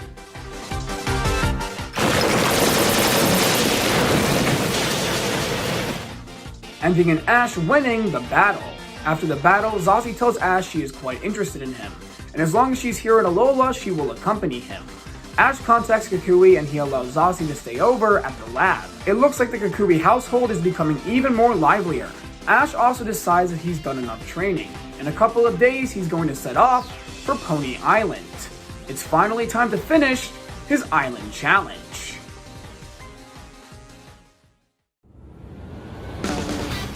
Ash, Zossie, and Lillie arrive at the Ultra Guardians base at Aether Paradise, where the Akala trio greets them. Wick says she is assigning them to their first mission, while the others are on another. They recently discovered an Ultra Beast they are calling UB Muscle, causing trouble in an area near Koni City. And after examining the picture, Zossie identifies it as a Buzzwole. As a team, the Ultra Guardians head out to subdue the Ultra Beast. The group arrives near Koni City and comes face to face with Buzzwole. Ultra Beast spotted, everyone! Deploy your Pokemon! You got it, Commander! The group sends out their Pokemon, while Lillie prepares healing items in case things go south.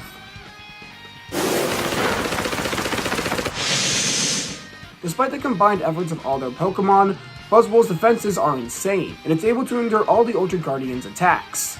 Eventually, Lana comes to a realization that her and Kiawe's attacks combined could potentially knock Buzzwole off balance. Kiawe, let's attack together. If we do, it might give us a better chance. Sorry, Lana, but let me handle this. I know I can do it. Due to their lack of teamwork, Buzzwole unleashes an attack that knocks them back, and it escapes. The group is annoyed, especially Kiawe, who comes up to Lana with an irritated look. This is your fault. If you hadn't distracted me, I would have been able to overpower the Ultra Beast. My fault? If you had just listened to me instead of being selfish and going off on your own, we wouldn't be in this situation. Both of you stop it! I won't tolerate conflict between squad members! Sorry, Commander. It won't happen again. Yeah, sorry. As the group deploys to Buzzwole's location, Mallow looks on with a worried look. They once again corner Buzzwole again, and the same scenario happens again, with Buzzwole overpowering the group.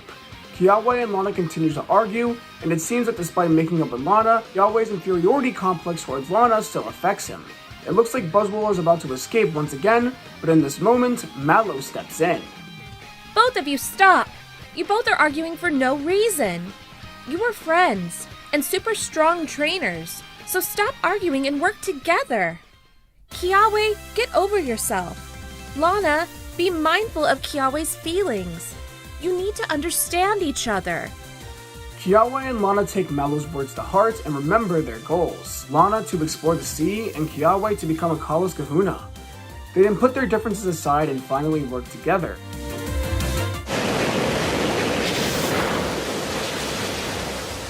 Zossie then throws a beast ball and Buzzwole is caught.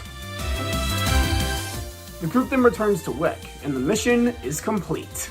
Hey, sorry about not listening to you earlier. Your strategy worked. I should have went with it from the start. My pride got to me. I'm sorry too. I didn't consider your feelings. I promise that won't happen again. After all, we're friends, and friends need to be there for each other.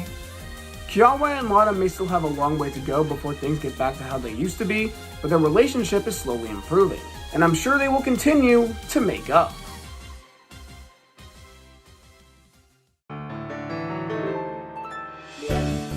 After all this time, Ash has finally returned to Seafolk Village in Pony Island to finish his island challenge.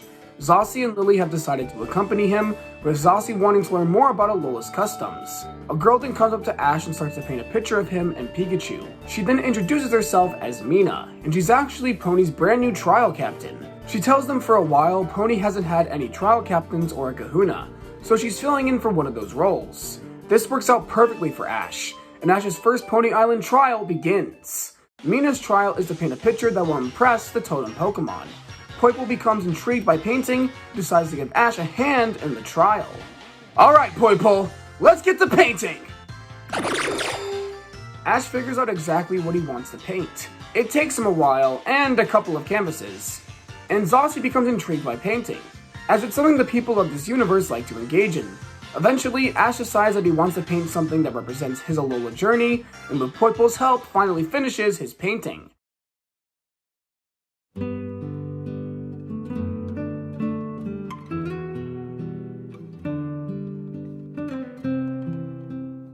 It's a picture of him, Lillie, Kukui, Burnett, and Zossie to represent his Alolan family and the bonds that he's made. Mina calls the painting gorgeous, despite it looking like something a 5-year-old made. However, Zossie is shocked by it. She asks Ash why she's on here. After all, she's not part of his universe, and therefore it doesn't make sense for her to be on a painting that represents Ash's time here in Alola. Zossie, what are you talking about? Of course you do. As long as you're here, you're part of the group. And we're friends. Friends? Yeah. Are you telling me you thought we weren't friends this whole time? I merely... Zossie, I've considered us friends since we met. Ash is right. You're part of the group. So of course you belong in the picture.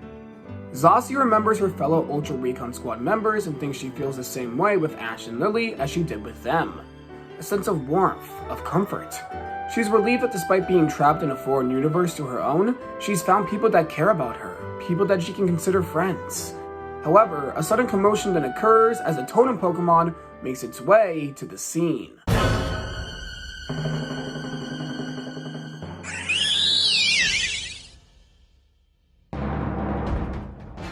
Totem Rabombi. Mina states that this totem Pokemon likes to have one-on-one clashes, so Ash sends in Pikachu when the battle begins.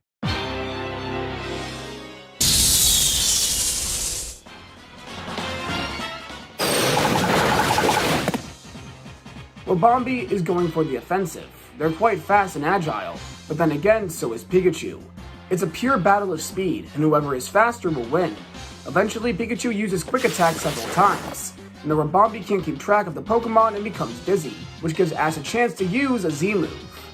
Alright Pikachu, we've been practicing this one, so let's ensure that practice hasn't gone to waste! Use Corkscrew Clash!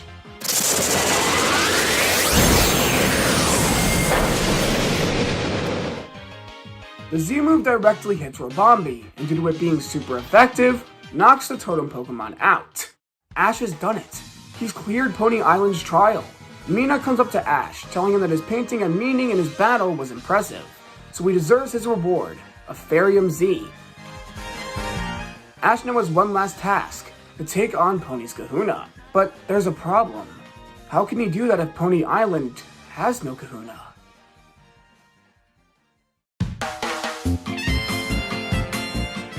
Ash and the others are making their way over to Hapu's house, hoping she can take up the Kahuna role due to her grandfather's passing, despite her technically not being a Kahuna. This is when someone runs in front of the group.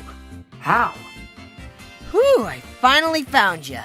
Hey Hal, I didn't know you were on Pony Island too. Well, of course I am. I am an island challenger too, after all.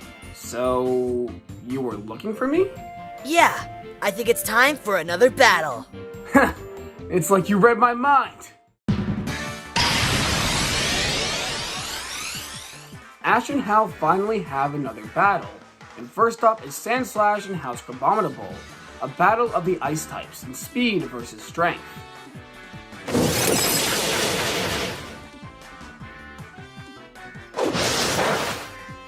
Sandslash is agile, but Crabominable hits hard, and in the end, Sandslash gets tired from dodging attacks and takes a hit head-on, which knocks it out. Next up is Torracat, who using its fire type to its advantage is able to knock Crabominable out very quickly. Next up is How's Alolan Raichu.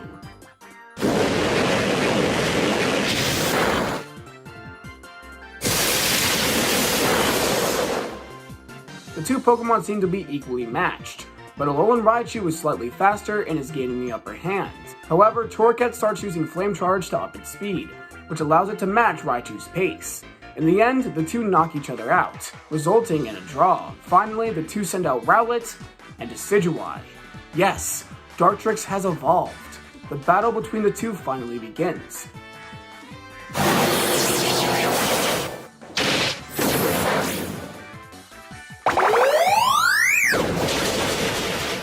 Despite being the fully evolved form, Decidueye seems to be equally matched with Rowlet, especially against its C-Bomb attack. Eventually, the two pull out their Z-moves, but this time House Crystal is different. That's not a Gracium Z. Pretty cool, huh? We searched all over Alola for this, in order to become the strongest. Now let's not waste any more time! Right! Rowlet, use Bloom Doom!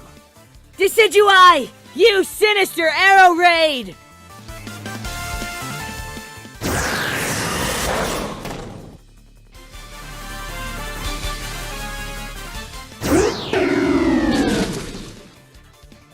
The two Z-moves clash, and in the end, Sinister Arrow Raid completely overpowers Bloom Doom, knocking Rowlet out.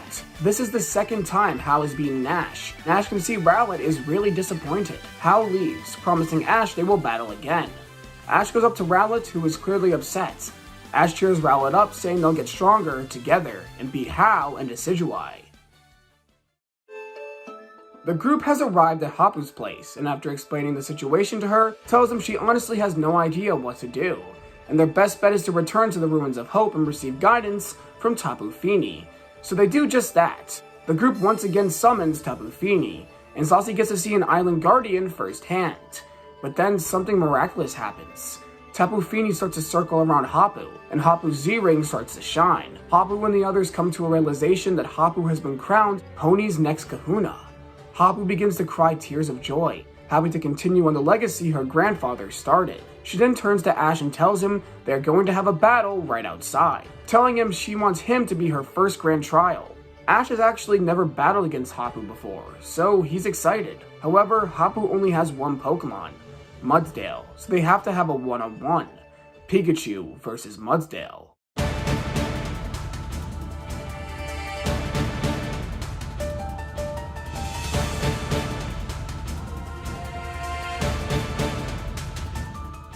The battle is intense as Pikachu has speed and agility while Mudsdale has their strength.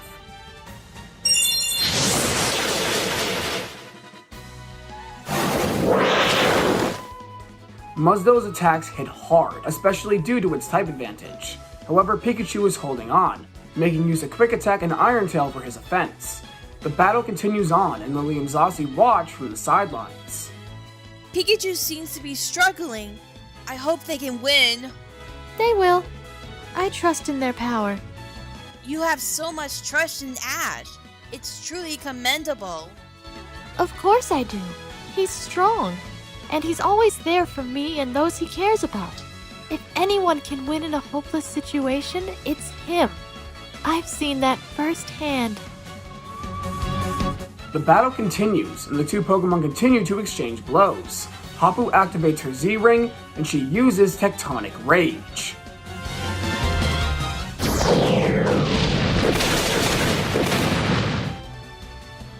When the smoke clears, Pikachu is barely holding on, and it looks like things are over. I refuse for things to end like this. Not after we've come this far. If we win here, we'll have completed the island challenge. I can finally challenge Tapu Koko. I won't let things end here! Just then, Ash's Z-Ring begins to glow, and Ash's Electrium Z transforms once again. The others look in awe as Ash attaches it to his Z-Ring once again. Pikachu, it's time to turn things around! Let's beat Hapu and complete the island challenge! Use 10 million volt Thunderbolt!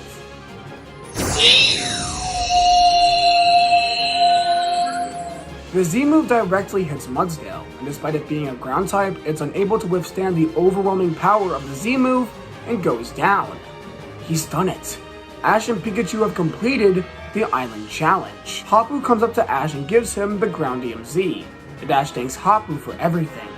It's finally time. He's conquered the island challenge, and he is now worthy to battle Tapu Koko. But first, he needs to help Zossie find her way home, and help with Alola's Ultra Beast problem.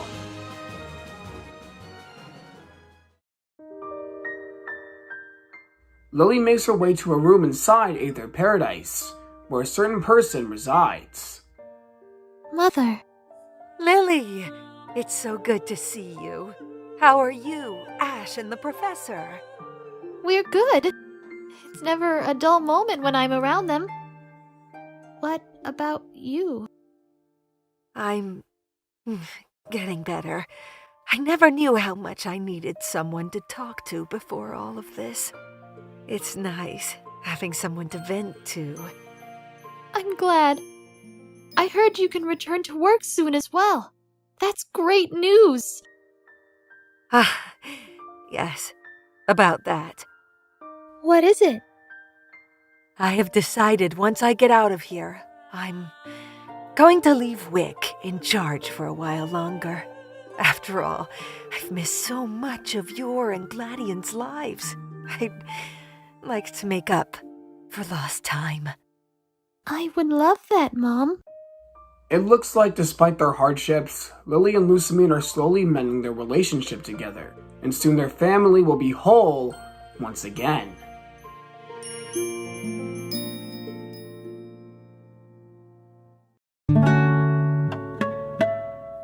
The Ultra Guardians have been deployed once again. Mallow was assigned to capture a Kartana alongside Ash, Hal, Lana, and Zossie. They chase the Pokemon down to Pony Island.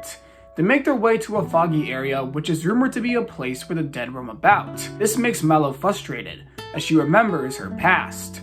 How the last thing she ever said to her dead mother was, "I hate you."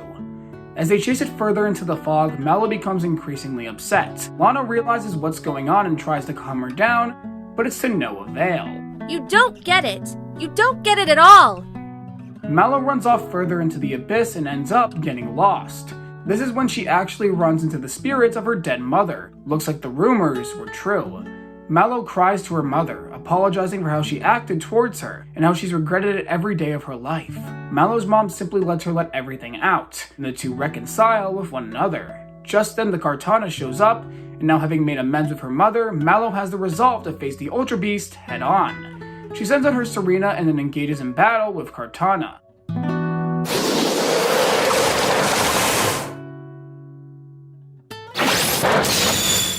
The battle is intense, but in the end, Serena is able to overpower the Ultra Beast, and Kartana is captured. The next mission is assigned to a team consisting of Lillie, Ash, Zossie, and Sophocles. An Ultra Beast has been spotted on an Ula'Ula cliffside. When they arrive at the coordinates, they're surprised to see the Ultra Beast isn't harming anyone. Rather, it's stuck in the ground and can't get out. Sophocles realizes the Ultra Beast, Celestiala's physique, is very similar to that of a spaceship. Sophocles reveals to Lillie and Zossie his dream of becoming an astronaut, and to leave this to him. Sophocles' research has led him to examine space tech before, and using some inventions he's created, as well as coordinating the rest of the group, he leads an operation to free the stuck Ultra Beast. Eventually, Celestiala is freed, but has lost the ability to fly, and begins to rampage. The Guardians are about to engage in battle with it, but Sophocles steps in. Celestiala, stop!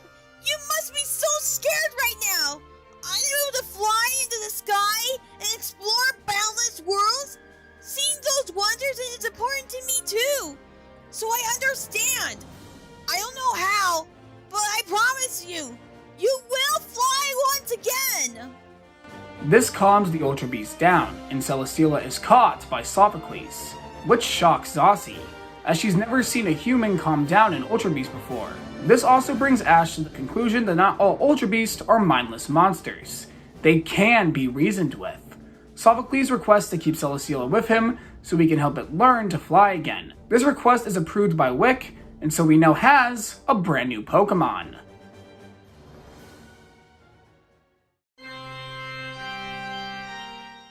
We are now somewhere in Ultra Space, and the remaining members of the Ultra Recon Squad are recuperating. Dulse comes over to Phyco.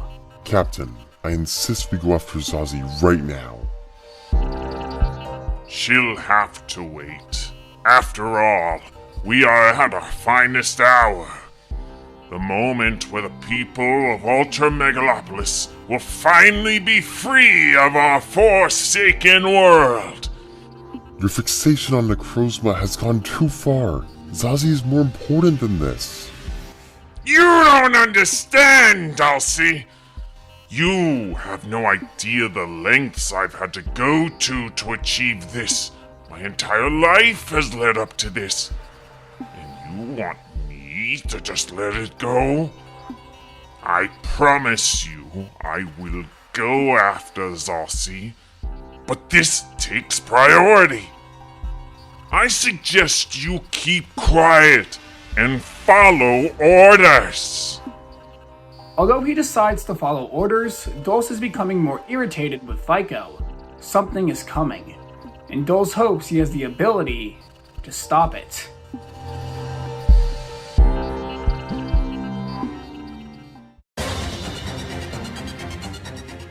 It's time for another mission. The mission is assigned to Hal, Ash, Kiawe, and Zossie. The group pursues two Ultra Beasts, Sakataka and a Bistephalon, who are causing chaos on Akala. After failing multiple attempts at catching the two Ultra Beasts, Ash realizes a pattern with the destruction. They aren't destroying on purpose. If anything, it seems like they're trying to put on a show, and causing destruction is just a byproduct. This is when Ash gets an idea. Commander, let me handle this myself. By yourself? Ash, I don't believe that's a logical idea. Trust me, all these guys want to do is put on a show, so I'm gonna help them pull it off. I still don't believe this is wise, but I trust you. Ash separates from the group and finds the two Ultra Beasts. Ash tells them he's gonna help them put on a show for the wild Pokemon in the area, while not causing any destruction. Although hostile at first, the two Ultra Beasts eventually agree to work with Ash.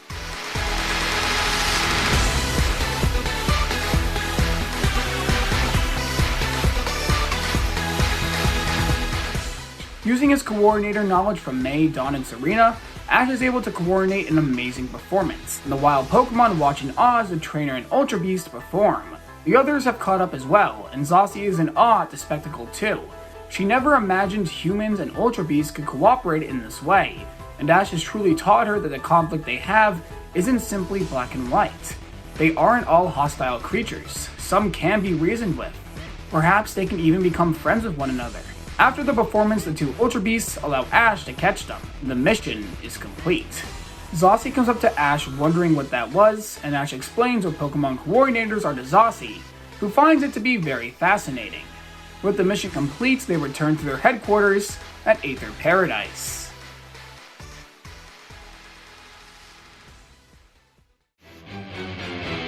It was a normal day until the entire Ultra Guardians team was urgently called to Aether Paradise by Wick.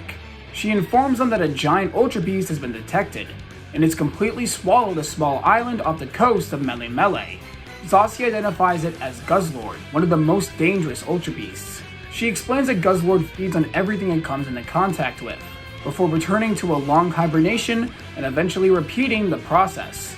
She says the beast cannot be reasoned with, as it lives only by its natural instinct, to consume everything in its wake. Wick states that it's headed straight for Hau'oli City, and if it reaches the shore, everyone on the island is at risk. Wick then reveals she has added another member to the Guardians for this mission, and it's none other than Gladion. Gladion! It's good to see you, Ash. Gladion then walks up to Zossie. Commander Zossie, right?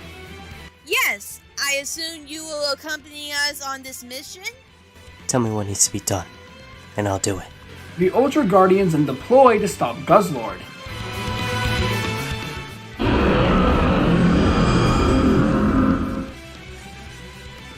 When they arrive, it's close to the shore. Its footsteps are causing massive waves, which have started to flood the streets. The Guardians release their Pokemon and begin a full-on assault. However, their attacks do little to no damage. That's when the Guardians decide it's time to use their Z moves. Everyone combines their Z power to deliver a powerful attack.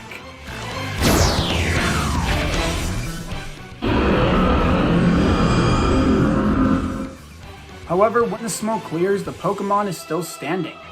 The Pokemon are weakened and Guzzlord is able to push them all back with ease. The only one who is still standing is Poipole and Zossie. As commander of the Ultra Guardians, I swear to defeat you! A battle between Poipole and Guzzlord begins.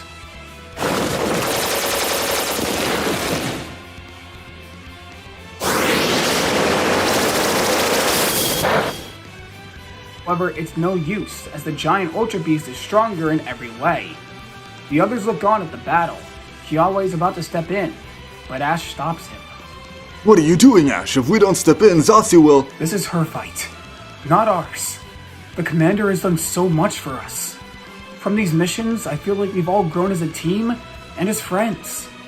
And Zossie was what connected the Ultra Guardians together. This fight is hers. And as her squad, no. As her friends, we have to let her do this by herself. Go, Commander! You can do this! The others start cheering for Zossie as well. Ash's words reinvigorate a fire within Zossie and Poipole. Zossie states to herself that Alola has taught her so much, and that she's so grateful for everyone she's met here. She won't allow all that to just disappear. With determination, Zossie and Poipole stand tall, and Poipole is surrounded in a bright light,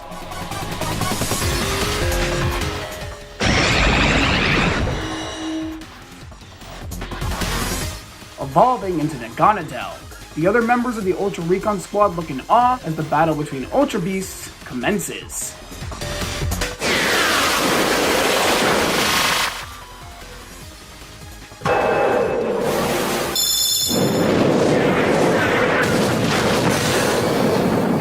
Guzzlord is already slightly weakened from the combined Z move, so Naganadel gains the upper hand and is eventually able to defeat the Pokemon. Zossie throws the Beast Ball, and Guzzlord is caught.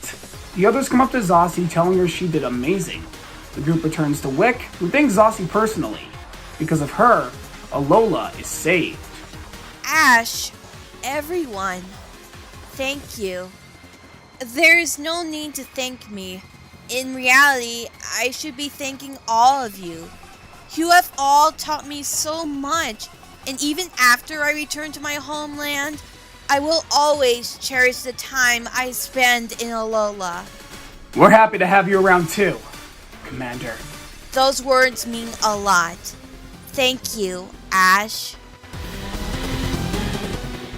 It's late at night, and Ash, Lillie, Kukui, and Burnett are all asleep. Zossie is trying but can't. This is when her communicator goes off, and she hears Dulce's voice. She quickly runs out of the house to find where he is. However, unknown to her, her commotion has woken up Ash and Lillie.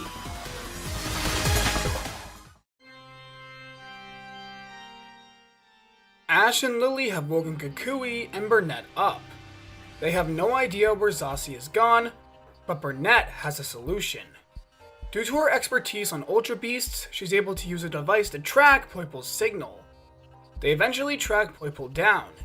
It's at the Lake of the Moon on Ula'Ula Island. However, there's another signal. It's much, much larger, and different from any Ultra signal she's seen before. Worst of all, there's a sort of darkness about it, almost as if it's sinister. Lillie, call Wick. We need the Ultra Guardians. Are you sure? Everyone is asleep right now. Maybe we could do this on our own. Not happening. If what Professor Burnett is saying is right, then we'll need all the help we can get. With Zossie gone, I'm taking temporary command. Trust me, Lillie. Please. Lillie looks into Ash's eyes. They look full of fear, as if this sinister aura is resonating with him, reminding him of some cataclysmic force. Got it. I'll contact Wick and the others. Thanks. Now, let's bring Zossie home. Zossie and Poipol arrive at the Lake of the Moon. This is where she reunites with Dulse and Solaria, as well as Lunala. Zossie rushes to their side and hugs them, excited to see her friends she has missed so dearly. Dulce tells her he's happy to see her as well, but now is not the time for this. What's wrong? It's the captain. He's gone mad. What are you talking about?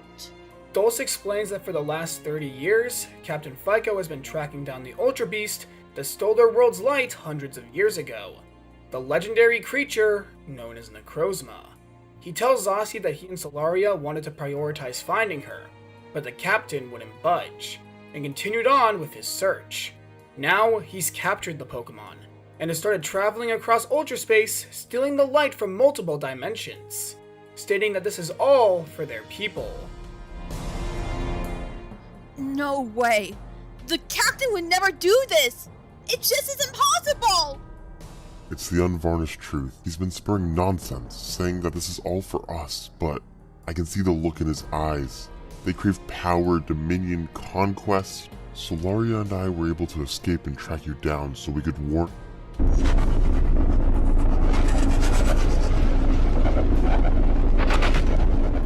Phyco and Necrozma appear in front of the other members of the Ultra Recon Squad, and Zossie becomes terrified at the sight of the legendary Pokemon. Zossie, it is good to see that you are well. Captain! Come, it is time to go. We have more worlds to obtain light from. These two here have betrayed their people, and therefore mean nothing to me. You, on the other hand, are the future. The next generation. I want you to stand by my side as we save our world from deprecation. So, everything Dulce said was right. Why, Captain? So, Dulce has gotten in your head, has he? Zossie, he knows nothing. Our world's light was stolen 500 years ago. And ever since then, our world has suffered. I wish to save our world. And while that may cause other worlds to suffer, it will allow us to thrive once more. You truly have gone mad. What happened to the captain who was so loving and caring? Who supported us through thick and thin? Why are you saying all this nonsense? Those worlds don't deserve this! The very nature of this world is survival of the fittest. It is either our world or theirs. Now, Zossie, make your decision. Will you side with these traitors? Side against your own people? Or will you help me carve a new path towards a future for all of Ultra Megalopolis? I won't stand with you. I won't sit by and just let you cause these worlds to suffer. It goes against everything I ever fought for. That is regrettable. My dearest comrades, all against me. Very well. It seems I will have to complete my mission alone. As for your traitors, I must eliminate you here and now! Go! Necrozma!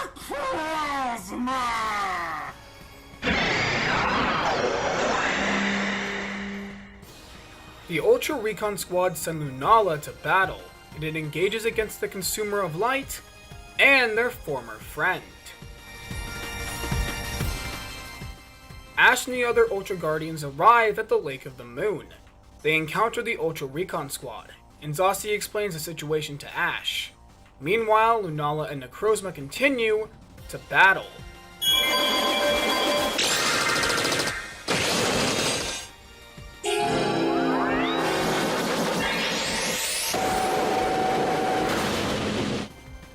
The battle is intense, as Ula'Ula and Necrozma are on equal footing with one another. The other Pokemon assist the legendary in battle, but it's ultimately futile.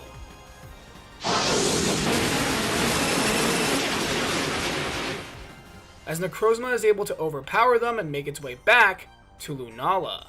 The battle continues, but Ula'Ula has grown tired. It's here where Necrozma strikes. It grabs hold of Ula'Ula and splits apart, and attaches pieces of its body to Ula'Ula.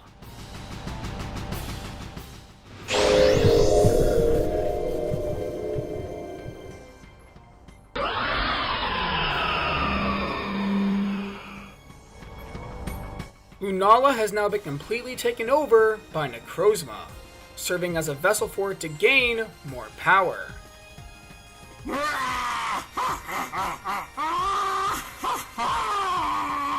Even the legendary Ultra Beast was no match for Necrozma's might! Now it is mine to command Necrozma! Feast upon this world's light! Necrozma obeys Phyco and begins to charge up an attack which will absorb all of Alola's light. Ash looks on with rage. He has to do something. Anything. But Pikachu and the others are too tired to move. There's nothing he can do.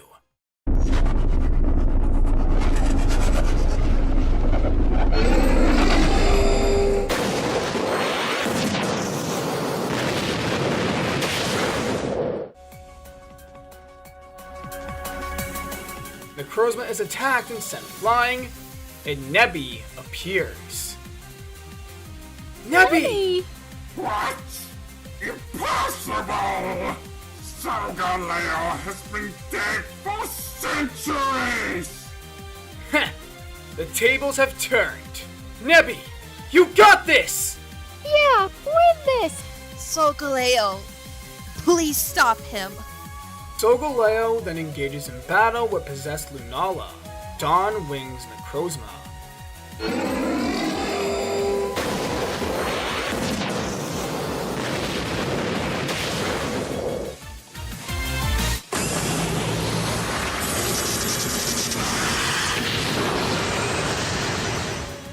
The battle is super intense, and truly a battle of legend. Both Pokemon have immense power. One commands the sun, and the other the moon.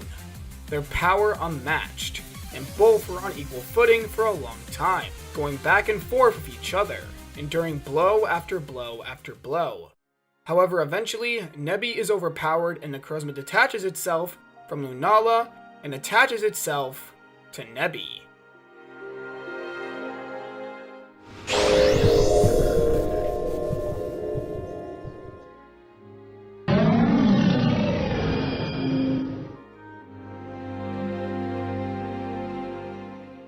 Nebi becomes possessed by Necrozma as Ula'Ula falls to the ground, unconscious. Nebi, no! Sogaleo cannot hear you.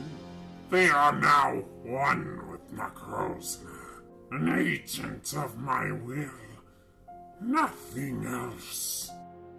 Nebi, listen to my voice. Please, you can hear me, can't you? Please, Nebi, hear me. Duskmane Necrozma stares at the girl with no expression. It's no use. Sogaleo has completely been overtaken by Necrozma. Its body nothing more than a vessel. Necrozma! Steal this world's light! Sogaleo begins to charge up power, and in a matter of seconds, Alola's light is absorbed into a tiny little ball, which enters Necrozma's body. It's over. Alola's light has been taken. The Ultra Recon Squad and Ultra Guardians tend to their Pokemon and Ula'Ula. Lillie cries, witnessing Nebi's possession, and Ash and Zossie stare down Phyco with anger. How could you? These people have done nothing wrong! All they are trying to do is live their lives! Why make them suffer? What good does it do for you, Captain? Like I explained before, I will do what I must to ensure our world is revived, even if it means having to steal the light from every other universe in ultra space. I don't have time to waste on traitors. Necrozma opens a portal, and the Legendary and Phyco leave, with Alola in the dark. Nebi has been taken, Ula'Ula is badly hurt, and Alola's light is in the hands of the enemy. Phyco, I'll stop you. I swear it!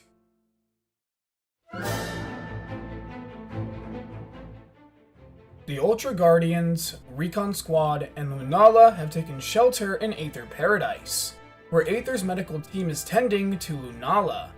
Wick reassures Dulse, Solaria, and Zossie that it will be fine, but it needs rest. I still don't get it. The captain was always so kind and welcoming. What would cause him to do all this? He believes what he's doing to be justified. Regardless, his actions have caused several universes to suffer. Alola is one of such. I'll stop him myself. I can't ask you to do that. This is our problem. There's no need to involve yourselves. Our universe's light has been stolen. We're already involved, and I'll make sure I restore what was taken. Do you really think you have the power to take on Necrozma? I won't know until I try. I'm with Ash. Alola is our home, and I want to fight for it. The others agree, and it's decided that the Ultra Guardians will accompany Zossie and the others back to Ultra Megalopolis and stop Phyco once and for all. The next day, Ula'Ula has recovered, and the group hops on its back as it opens an Ultra Wormhole. Wick tells the Guardians to be careful, and they tell her they'll all come back safe. They then enter Ultra Space and set their sights on Ultra Megalopolis.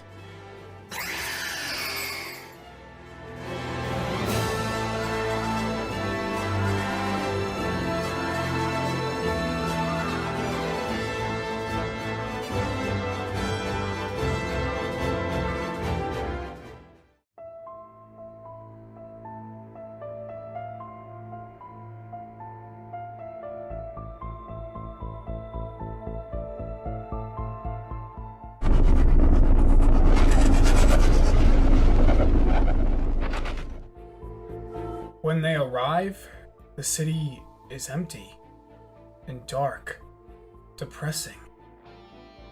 It's so sad. I can see why Phyco feels the way he does. Regardless, we can't gain happiness if it costs others theirs! All of a sudden, loud cries are heard, and an army of Ultra Beasts come running at the group.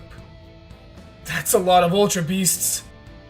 Ash, Zossie, we'll take care of them. You guys make your way to Necrozma. What? But Gladion! He's right. We got this covered. You guys got this. Finish this fight. Bring our light back! If anyone can, it's you two! You two got this! Go get him, Ash! Show Necrozma who's boss! Ash, Zossie, we believe in you, so go! Everyone, thank you. Ash, let's move! Right! While the Ultra Recon Squad and Guardians take on the Ultra Beasts, Ash and Zossie climb Megalo Tower, where Phyco and Necrozma reside. They reach the second highest floor, but standing in their way is Phyco. Zossie tells Ash to make his way to the top, and that this is her fight. Stay safe, Commander. Ash makes his way to the top, while Zossie stands down Phyco. You still stand in my way, Zossie. Unacceptable. I hoped you would have realized that I'm doing all of this for our people. Captain, you've always loved your world, your people, and I adore that about you. But this is wrong! Alola is a place full of life! It has an amazing culture and people, and I won't let you take that away from them! We've learned to endure this world of no light, and as much as we hate it, we shouldn't wish it upon anyone else! I do feel bad. Those universes are innocent. And if possible, I wish there was another way. But this is the truth of our world. If we wish to thrive, it will be at the cost of others. My loyalty is to my world, my people. I do not have the time to worry about others. If you stand in my way, I will have no choice but to destroy you, Zossie! I won't stand by you. I love Alola, and I'll fight for them for what's right. Then you have left me no choice!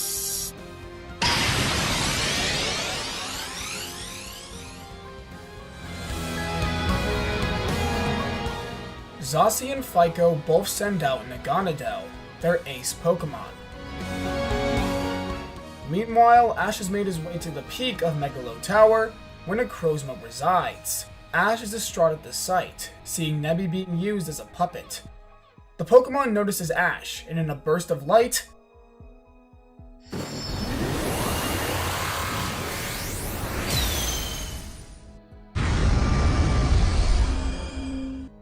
transforms into its Ultra form.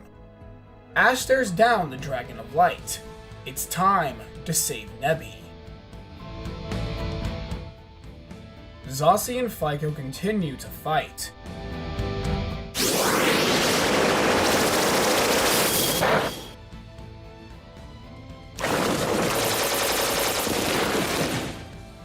Their battle is intense, but Zossie has grown substantially during her time in Alola. However, Phyco is strong, and his power is formidable. Zossie then reflects on all of her Ultra Guardian missions. Together, she and Naganadel use all of this knowledge to their advantage, and eventually pull off a counter shield, which gives them the opportunity to end the battle. Naganadel goes in for one last attack,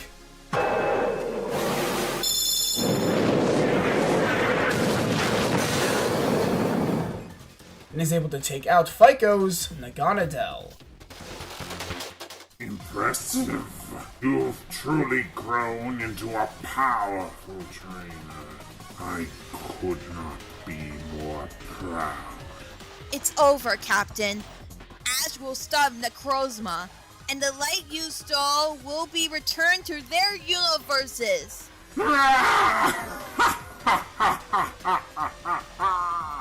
What's so funny?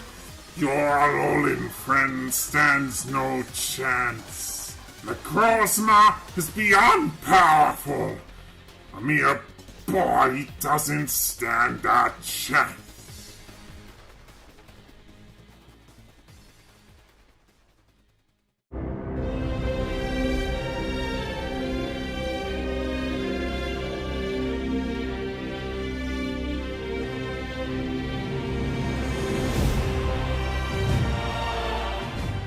Ash sends out his first Pokemon, Sandslash, and begins an all-out assault against Ultra Necrozma.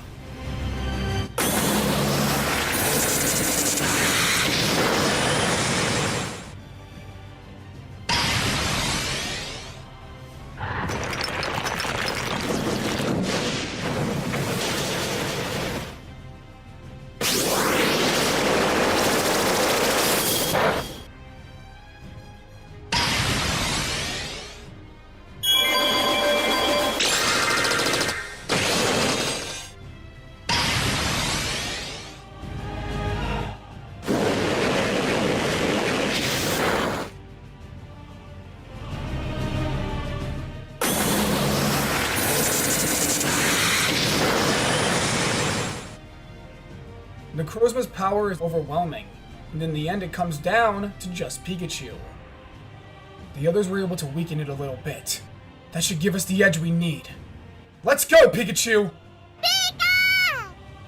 Pikachu and Necrozma enter an intense conflict.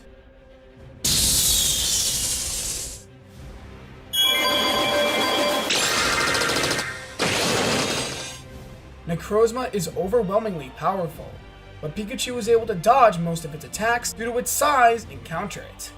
However, eventually, Necrozma once again gains the upper hand and pins Pikachu down. We've got no choice. Let's do it, Pikachu! Much bigger than a Thunderbolt. 10 million volt Thunderbolt! No, this is much bigger. This represents all of Alola, the might of our universe, and how we will fight for what we believe in! Pikachu! Use 10 million volt Thunderbolt!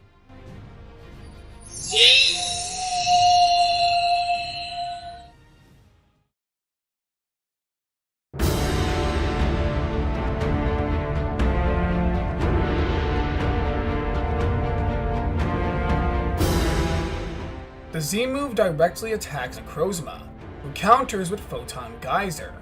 The battle enters a stalemate, but 10 million volts is able to overpower Necrozma's attack and land a direct blow. Necrozma screams out in agony, and it separates from Nebby, leaving only the shell it was beforehand. Ash rushes to Nebby's side, who wakes up. Nebby. Ash looks up to see Necrozma, drastically weakened, but opening an Ultra Wormhole. It's trying to escape! Pikachu, let's! Ash looks over to Pikachu. It's too exhausted to move. Is this really the end? With Necrozma escaping, taking all the light in the process? Just then, Nebby gets up after hearing a cry. It's Lunala, who has come to assist Ash. Ash looks on as Solgaleo and Lunala face down Necrozma, using their signature moves.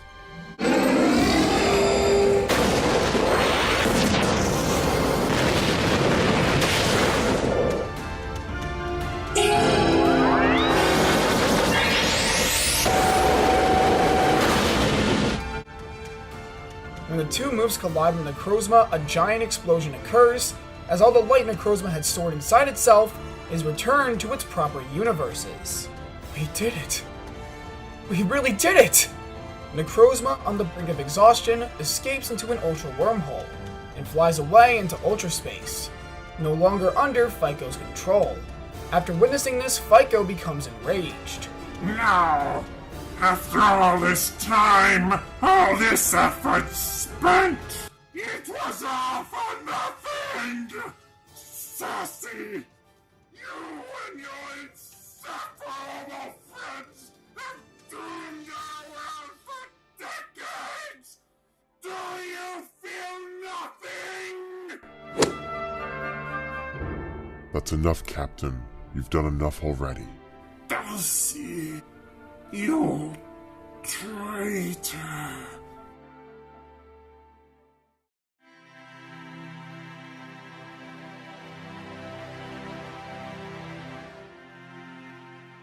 Phyco was detained, and it's time to say goodbye to the Ultra Recon Squad. Dulce and Solaria thank the Guardians for all their help, and that this was only possible because of them. It was our pleasure. Alright everyone, let's go home! The others start to walk back over to Nebby and Lunala. As they're about to head back to Alola, when Ash realizes Zossie isn't coming with them. I'm sorry, Ash. I can't come back with you.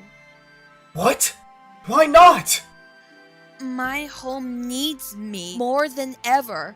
I'll always cherish the time I spent in Alola, but my place is here. But you're a part of my Alolan family. I wish I could come back, but this is where I belong. I have so much to do, and I've become the person who can do it because of all of you. So, thank you, Ash. Truly. Zossie. Take care then. Ash gets on Nebby and heads back to Alola. On the way back, he remembers all of his times with Zossie and begins to cry. But if there's anything she's taught him, is that there's a vast universe out there that needs help. And she's the perfect person for the job. Meanwhile, back in Alola, a group of strange Pokemon have made their way onto the beach. Just what are they? Find out as the journey continues.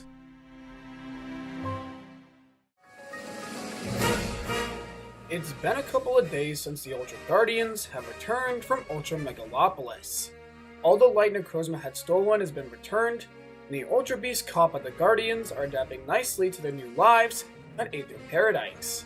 It seems very likely that the new age of cooperation between humans and Ultra Beast is upon us. The construction of the Alola Pokemon League is also close to being complete, as the artificial island it is going to be taking place on is currently undergoing its final phases of construction. Dreams can come to life. Let's go and reach so high to the blue that goes on forever. Underneath this sky we share, we can travel anywhere. So bright the sun will shine. Love the journey, it's in my nature.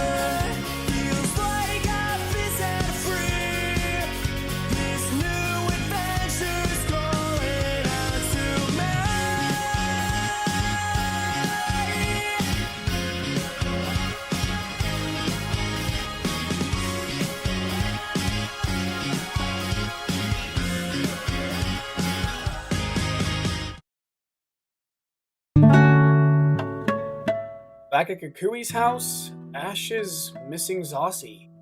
After all, they went through so much together. And saying goodbye to a friend is never easy. And it hurts even more due to the fact that Ash will likely never see her again. Lillie is at a loss. She doesn't know what to do. That is, until Gladion pays her a visit. He tells Lillie he has something he needs to discuss with her. But Lillie brushes this off, and begs for him to have a battle with Ash. Gladion agrees to the battle, and Ash becomes super excited by this. The two have a Lycanroc versus Lycanroc battle. Ash's Lycanroc reminisces back to the time he first faced Gladion's Midnight form, how he lost badly and has come such a long way since then. Now, it's time to redeem himself. It's been a while since we last battled. Huh, Gladion? Yeah. Let's see how strong you've become.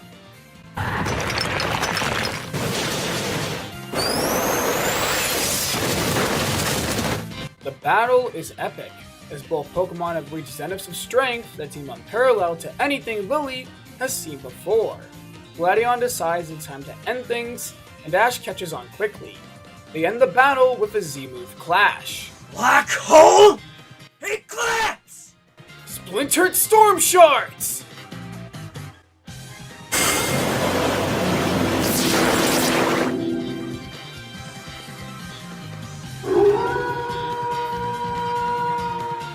The Z moves collide, but both Pokemon are still standing. However, it seems like Midnight Form is weakened. Ash commands Lycanroc to use Accel Rock to finish the fight, but Gladion then commands Midnight Form to use Counter, which catches Ash and Lycanroc by surprise. The attack directly hits Dusk Form, and Ash's Lycanroc goes down. Despite losing, Ash and Lycanroc are now more determined than ever to best Gladion. Ash also thanks Lillie, saying this was exactly what he needed. Ash then leaves to train with his Pokemon, leaving Lillie and Gladion alone. So, what did you want to talk about? We discovered something. What? One of our dad's creations. Locked away in one of his old research labs. According to the notes we found, it's called Magearna. The notes also state that Magearna is directly connected to Dad's heart, and will lead the way to him if things ever go wrong. What are you trying to say? You don't mean... Yeah. Dad knew the risk of experimenting with ultra wormholes. He knew what could happen to him, so he took this final precautionary measure. If we can activate Magearna, we may be able to find him after all this time. No way! I wanted you to know. For the League, I'm going to be spending my time with Wick. And I'm hoping we can activate it. Good luck! If you can, that would be a miracle! Our family finally together again. That would make me so happy. Ash and Lillie have returned home after shopping, when Ash realizes a group of Pokemon are on the beach. The two go over to examine them. Both Lillie and Ash have no idea what they are, and neither does Rotomdex, as it's not registered. The Pokemon starts to run away and Ash and Lillie chase after them, and Ash is able to catch one. After they return home, they ask Burnett and Kukui if they know anything about this Pokemon, but both of them don't know as well.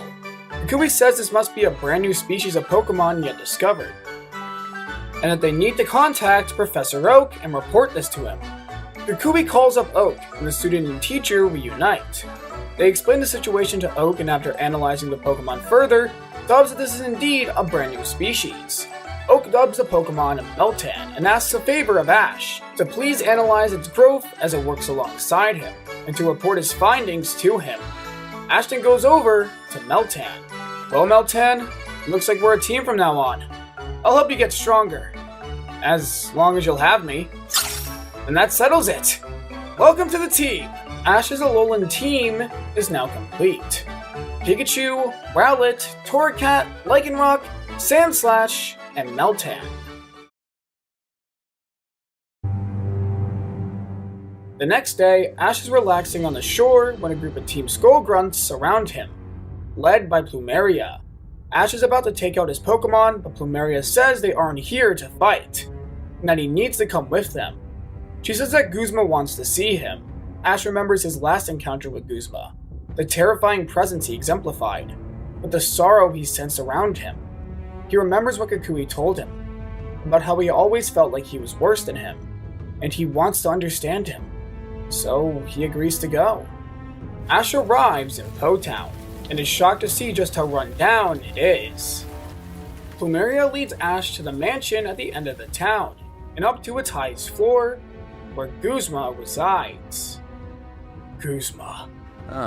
Took you long enough. What do you want? Watch it, runt. I'm not here to mess with you today, but I suggest you stay in line.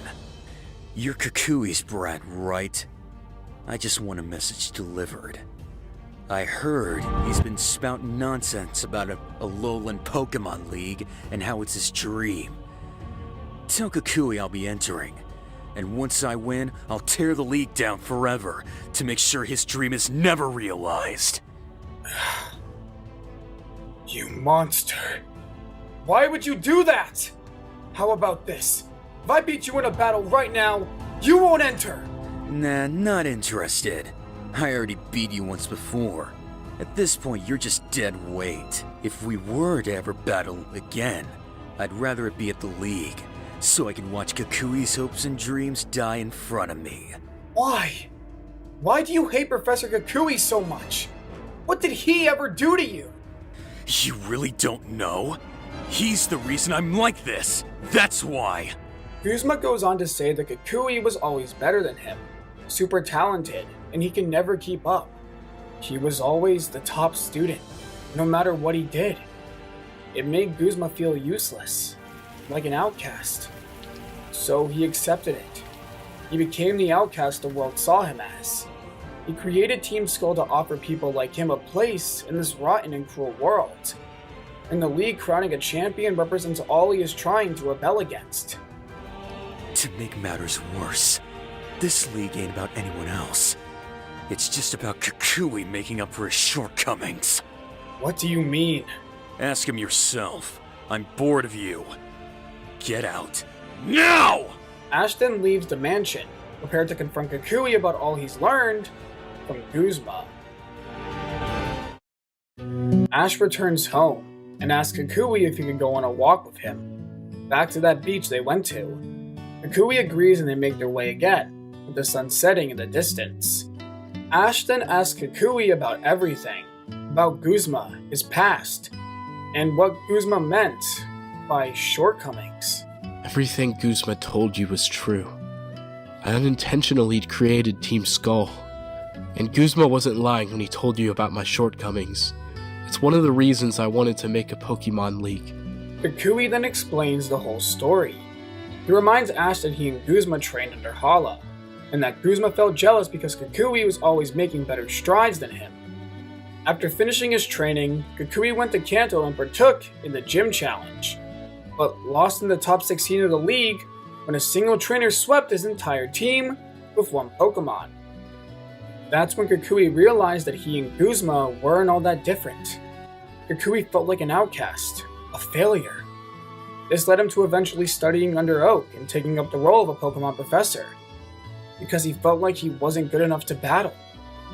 He tells Ash that the true meaning behind creating the Alola League is to show the world that Alola's trainers can compete with the rest of the world, to prove that the future, and therefore Kukui, can show the world that they are just as strong as everyone else, but they don't have to be outcasted from the rest of the battling world. That's the purpose of the Alola Pokemon League. Professor, do you really think that you and Guzma are the same? I think so. After all, we're both outcasts at the end of the day. I think that's a lie. Huh? Sure, both of you may have experienced similar things, but at least you're trying to overcome it. Instead of taking it head on, Guzma is living in that sorrow, refusing to change, and that's what's holding him back. Ash. I'll save him. During the league, I'll break Guzma free from his sorrow, so that he can understand exactly what you're trying to do. Ash's resolve is now concrete. He will defeat Gladion, Hao, and Guzma at the league, to carry on Kukui's dream, and make sure it comes true. The day has finally arrived. Construction on Mallow Stadium is now complete. It's time for the Alola League. Ash steps foot on the artificial island, determined to make his way to the top and become champion. Ash, Kukui, Lillie, and Burnett arrive at Mallow Stadium, home to the Alola region's first ever Pokemon League. It's here where Ash reunites with all of his friends from Alola. Kiawe, Lana, Mallow, Sophocles, Acerola, Hao, and Gladion are all here, as well as the 4 island kahunas. This is easily the biggest event Alola has ever had. All of a sudden the group hears clapping as they're surrounded by Team Skullgrunts, and Guzma approaches Kukui. Why are you here, Guzma? What does it look like? I'm here to enter. Did you think I'd ever miss my best friends, Big Day? Don't play dumb with me. What's your motive here? Ash already told me you have no intention on playing by the rules. Oh, please. You don't have to worry about that. I'll win your league fair and square, and once I do, I'll make sure another one never happens again. You're too full of yourself.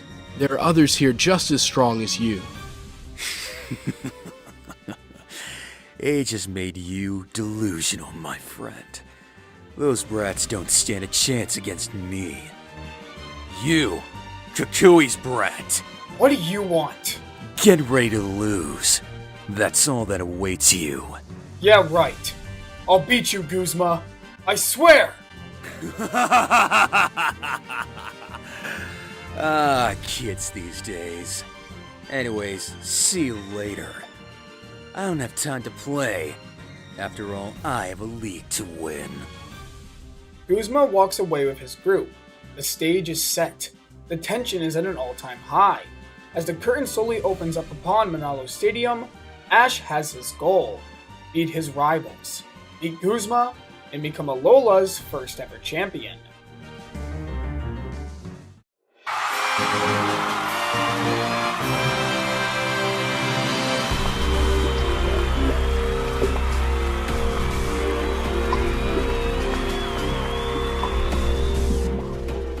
All 151 participants gather in the center of Mallow Stadium, each with a determination to make it all the way to the top. High up where the stadium's torch lies stands Lusamine and Wick, as well as an ambassador of the Pokemon League Association and Kukui. The ambassador says that by the authority of the International League Association, Alola has met all necessary requirements to establish its very own league, and thus from this point onwards, be considered a part of the League Association, making this league just as important as all the others. Kukui then makes his way to the center of the stage. I want to prove to the world that Alola has strong trainers too.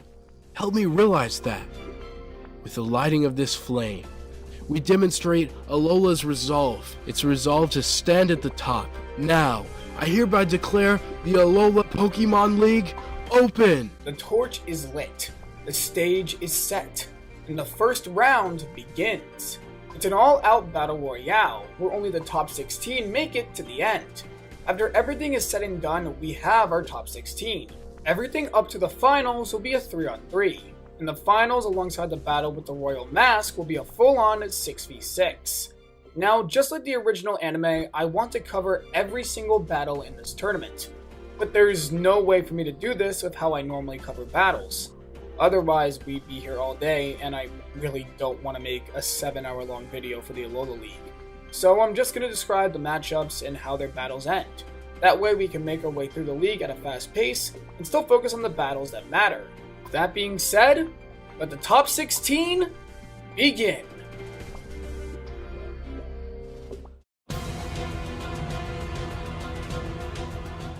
First up is Ash vs Iilima.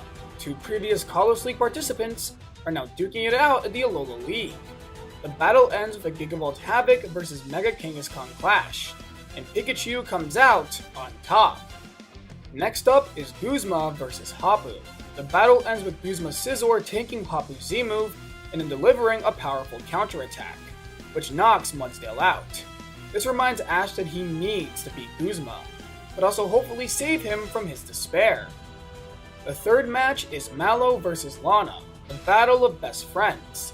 This battle plays out exactly like canon, with Mallow trying to forfeit the match due to her feeling inferior, but both Serena and Lana are determined to see things through to the end. They have a Z-move clash, and Lana's Primarina takes the win. Next up is Kiawe vs Kahili, a flying-type specialist and renowned golfer. The battle ends with Kiawe's Alolan Marowak taking the win against Kahili's Ace Toucannon. The fifth match is Jessie vs James, and just like canon, Jessie's Mimikyu is knocked out by James's Toxapex, proving to everyone who the real MVP of Team Rocket is. For our next matchup, we have Mina vs Acerola. Acerola proves to be too much for Mina, however, as her Gengar takes out Mina's Totem Ribombee. Next up is Hal vs Sophocles. The battle ends with a clash of electric types, Vikavolt vs Alolan Raichu. However, Hal won't give up. He will defeat Ash and become champion. In the end, the two have an electric Z-move clash, and Hal comes out on top. The final round of the top 16 is Gladion vs Ryuki, a famous musician and a dragon master in training. His battling reminds Ash of Iris, one of his rivals and now champion of the Unova region. The battle comes to its climax with Silvally versus Ryuki's Kama-Oh-Oh. Gladion and Silvally prove just how strong they are, and taking the final win of the first round. We're not wasting any time, so let's move straight into the top 8 matchups. First up is Gladion versus James. This battle is completely one-sided as Gladion is able to sweep all 3 of James's Pokemon, being Carnivine, Aware, and Toxapex. The second match is Kiawe versus Lana, a battle that's been a long time coming. Kiawe reflects on his shortcomings and realizes that he respects Lana more than anyone else.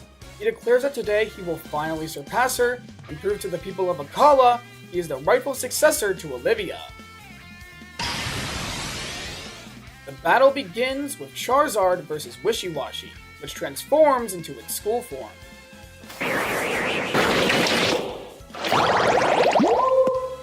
In the end, Charizard is able to overpower the fish and take it down. Lana's second Pokemon is Vaporeon, who makes quick work of the weakened Charizard.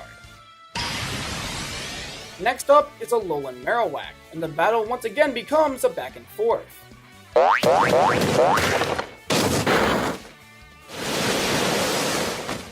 But in the end, the 2 Pokemon take each other out. The final fight is between Tortonator and Primarina.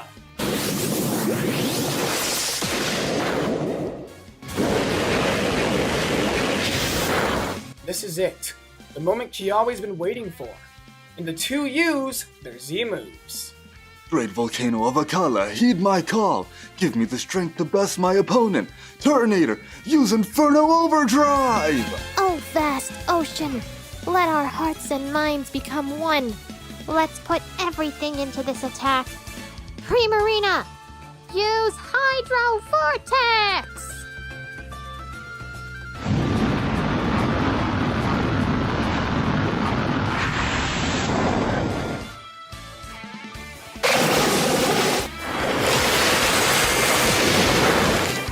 The 2 Z-moves clash, but both Pokemon stand strong, and in the end go for one final attack. And when the smoke clears, Primarina has gone down, making Kiawe the winner. Kiawe's done it. He's finally bested Lana, proving to himself that he's worthy of the Kahuna title. Lana comes up to him, shaking his hand. You'll make a great kahuna someday, Kiawe. Never forget that. Thanks, Lana. Let's battle again sometime. You bet. And next time, things will be different. That's so. Guess we'll just have to wait and see. The third match of the top 8 is Guzma versus Acerola. And similar to Gladion's battle with James, this isn't even a fair fight. Guzma's Golisopod sweeps all 3 of Acerola's team. She tries to use her Ghost-type Z-move with her Mimikyu, but it's no use, as Golisopod overpowers the Pokemon before it even gets the chance.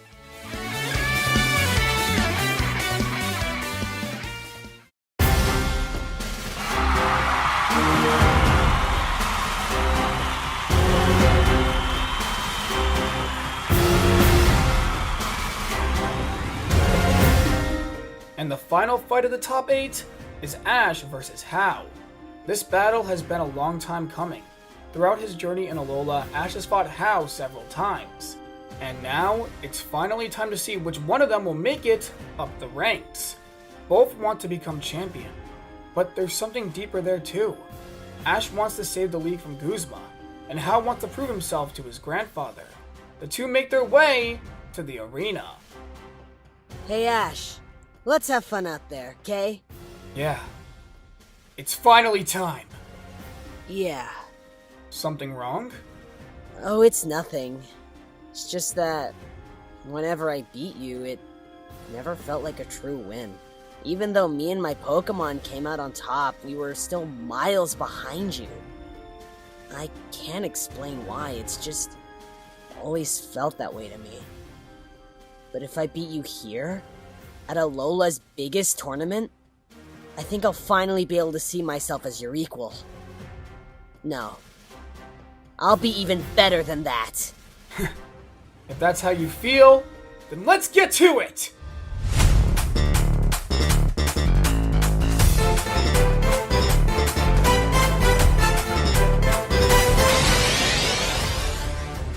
so, the final battle against How begins. And first up is Rowlet and Decidueye. The two waste no time and activate their Z moves. Let's go, Rowlet! Let's take the win! Use Bloom Doom! Decidueye, let's finish this in one attack! Use Sinister Arrow Raid!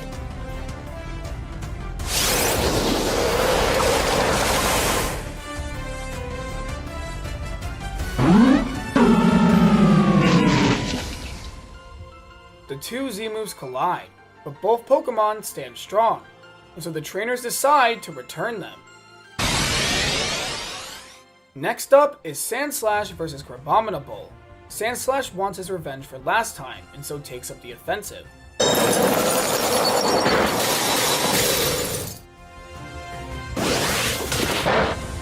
Since their last battle, Sandslash has become much faster, and so this time came prepared to counter Crabominable's attacks, and so takes the Pokemon down. How then sends in Raichu, and the battle becomes quickly one-sided. Although Sandslash is fast, it's used up most of its energy already, and so can't keep up with the fast movements of Raichu, and so Raichu takes it down. Ash's final Pokemon is Meltan, which shocks the group. However, it seems like Ash trained Meltan for a situation just like this one.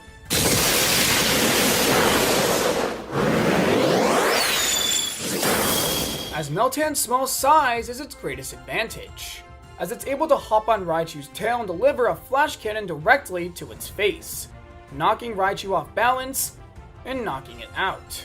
However, Meltan's victory isn't long lasting.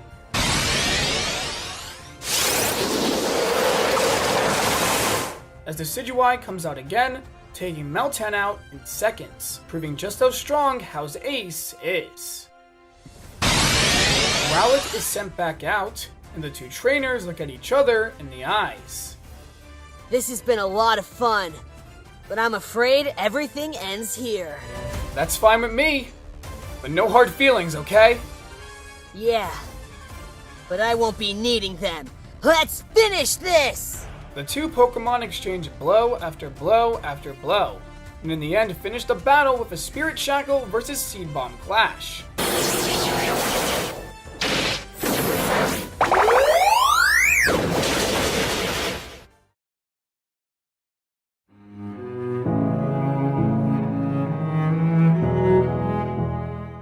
And in the end, Rowlet takes the win. The crowd cheers. Ash and Rowlet have finally done it. They've bested How. How comes up to Ash and gives him a fist bump. Man, you are just too awesome! Looks like I still have a long way to go. Just remember, How, you're just as talented as I am. Never forget that. Sure. Let's battle again sometime. Yeah, I look forward to it. How makes his way into the hall, where Hala waits for him. It's here where How goes to hug his grandpa and begins to cry. Hala tells him he did good, and that he's so proud of him. The top four is here: Ash, Gladion, Kiawe, and Guzma. Who will become champion?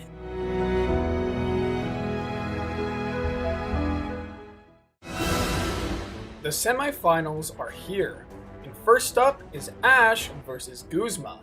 The two make their way to the stadium and face each other down. It's finally time. It's up to Ash to stop Guzma's goal of destroying the league. He has to protect Kukui's dream, no matter what. Guzma, I will defeat you! You could try all you like, but in the end, all your efforts will be for nothing. How about we quit the chit-chat and get right to the main course, yeah? Yeah. Let's do it!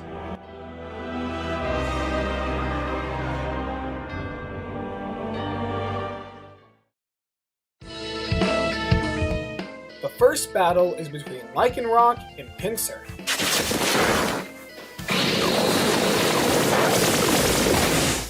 The battle quickly becomes one of speed, as both Pokemon are extremely agile.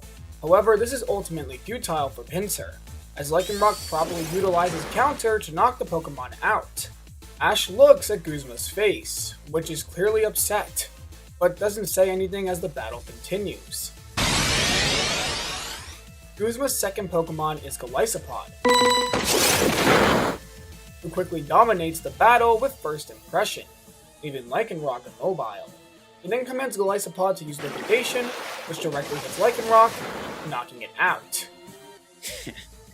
I expected more from that mud of yours. We're not done yet! Ash's second Pokemon is Torracat. And despite its type disadvantage, it's holding its own nicely against Golisopod.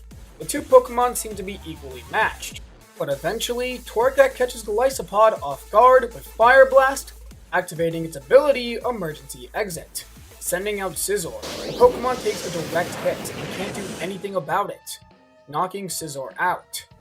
Guzma starts to panic, not knowing what to do. No, at this rate, I'm gonna lose.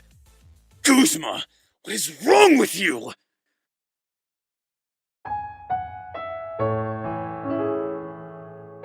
I've always been a coward, since I started battling. I acted all tough, trying to make myself seem bigger than I was.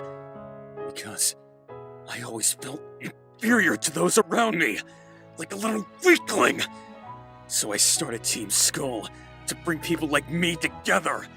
They saw me as this fearless leader who could never lose, and that brought me so much joy. But the truth is, I only fought those I knew I could beat, blindly looking away from any real challenges, never being able to grow stronger, staying in the same place all this time. Why? Why did I never move on? All I've ever wanted is to become stronger yet! That's enough, Guzma! Huh? I see it. That look in your eyes. It's the look of someone who's lost all hope after losing a battle. I know that feeling well. What do you know? You're just a kid. Don't take this advice from a kid, but someone who's participated in 6 Pokemon Leagues. Someone who's experienced more loss than you could ever know. If you don't move on, it will consume you. You'll never get better. And frankly, I don't think you've ever shown me your full power. So stop holding out on me.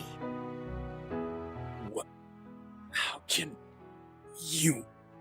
Because we're the same! I've felt the same way as you have. It's led me astray.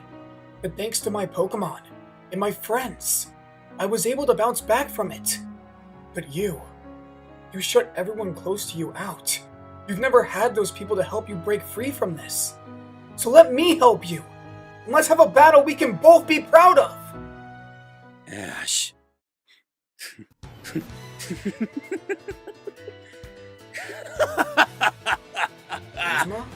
Sorry, I just haven't felt this feeling in a long time. This feeling of elation, of fire burning throughout my body. It's invigorating! I'll give you a proper battle, and I won't lose! Neither will I! The Lysopod comes out once again, and the battle continues. From the get-go, you can see the fire in Guzma's eyes that wasn't there before. Determination, strife, all the qualities of a great trainer could want are there. Torracat quickly goes down due to the overwhelming power of Golisopod. And now, it's down to just Ash and Pikachu. Meanwhile, from the sidelines, Kukui and Hala watch with smiles on their faces. After all these years, he's finally found his fire once again. And all thanks to that boy of yours. Yeah, Ash is truly something.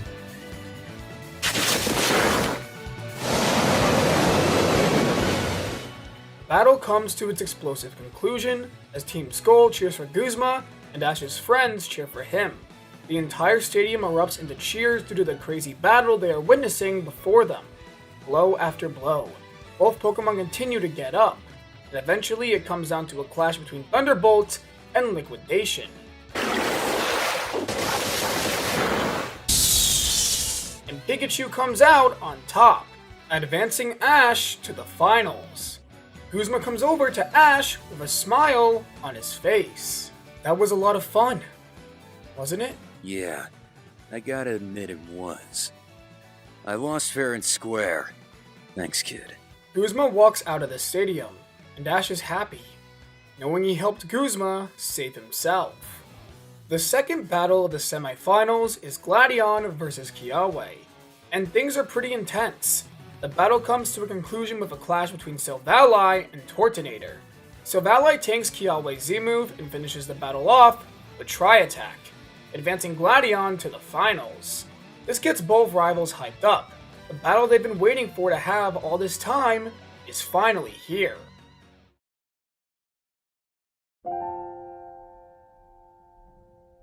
The night before the finals, 3 things happen. First, like canon, Ash's mom and Professor Oak come to watch the finals, wanting to be there for Ash's big moment. Second of all, Meltan, just like in the original series, evolves into Melmetal, gaining Ash a powerful ally. And finally, Kukui sits on the Mallow Stadium docks as Guzma approaches him. That kid of yours is something. I know, right? I'm so proud of him. Kukui, sorry. Oh? Don't patronize me. I'm already embarrassed. I'm sorry. It's just good to have my friend back. I think I finally get that dream of yours now. And that kid, he's gonna make it come true. Regardless if he wins tomorrow, Ash will be the one to bring Alola and the rest of the world together. That I'm sure of. It's time for the finals. As Ash makes his way to the stadium, he remembers all of his past league losses. Kanto, Johto, Hoenn, Sinnoh, Unova, and how this time, things will be different. This isn't like a lot, but things are more important in the league. This time he's going up against a rival, someone he's wanted the best all this time. And now, it's time to prove himself. He faces down Gladion, and both have smiles on their faces. Lusamine and Lillie watch from the sidelines. Big brother, Ash, good luck to both of you. Ash, I'm indebted to you. Because of you, my family has been brought back together. There's no need to thank me. After all, that's not what we're here for. I suppose not. Just like you, I've completed the island challenge, caught more Pokemon, and have become stronger. You ready? As ready as I'll ever be. Come at me, Gladion!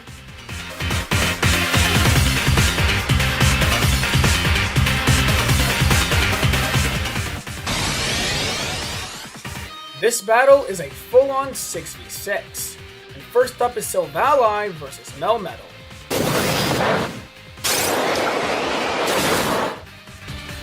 Melmetal's new powers make it insanely strong, and using this new strength it's able to knock out Silvally. That is, until it transforms into Zorwark. It was all an illusion.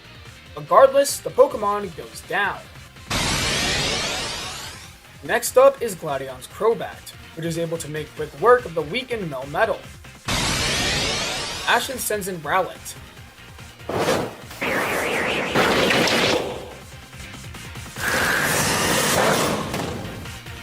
The two have a battle of the skies, but in the end, Rowlet is able to land a Seed Bomb on one of Crobat's wings, knocking it off balance, allowing it to go in for the finishing blow. Next up is Gladion's Umbreon. It was able to knock Rowlet out with its sheer power. Ashton sends in Sandslash, and the battle becomes fast-paced.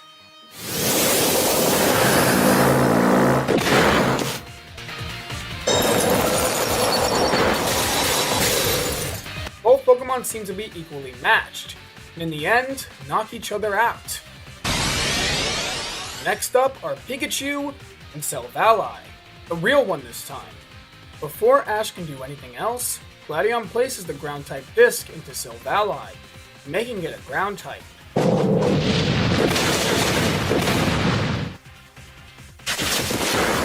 However, Pikachu has plenty of ways to counter a ground type, and using Ion Tail and Quick Attack, he's able to land a powerful offensive. Gladion, it's time to go all out! I was thinking the same thing. Pikachu, use Corkscrew Clash! Zavala! Tectonic Rage!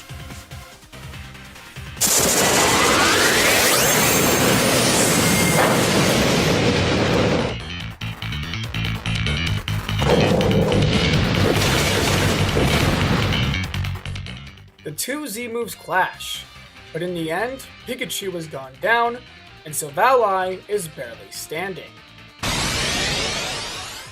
Up next is Torracat. He's able to make quick work of the weakened Zavala, and Gladion's partner goes down. Next up is Gladion's Lucario, and the two Pokemon go all out on the offensive. But Ash decides to use the strategy he used back in Kalos. It makes Torracat use Flame Charge over and over again to greatly increase its speed, allowing it to gain the upper hand against Lucario, knocking it out. However, any more efforts from Torracat are futile.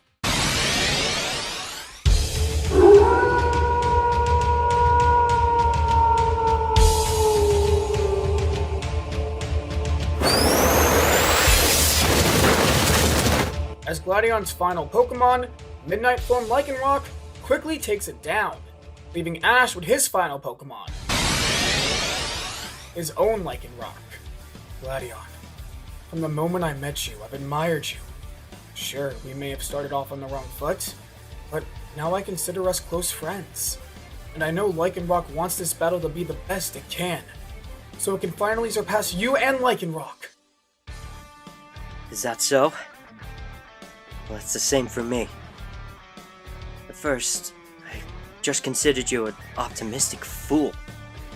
But now, I consider you a friend too. So, beyond anything else, I want to defeat you!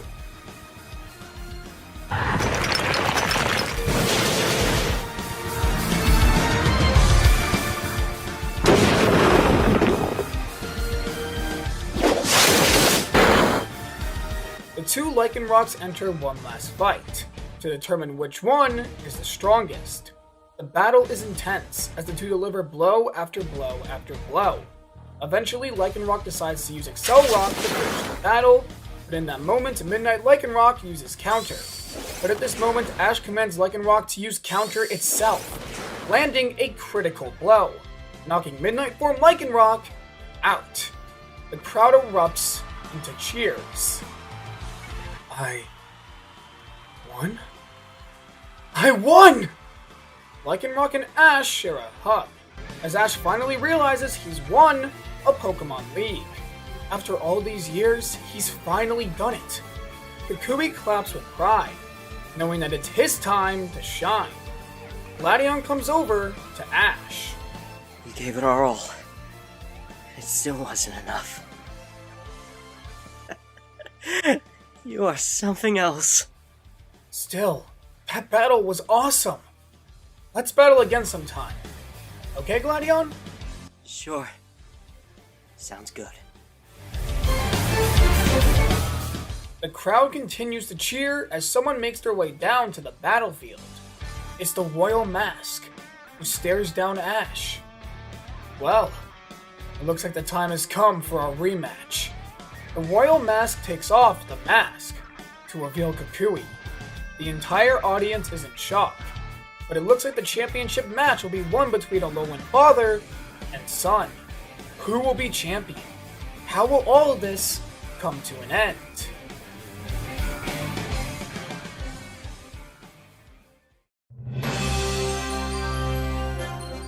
Cheers fill Manalo Stadium.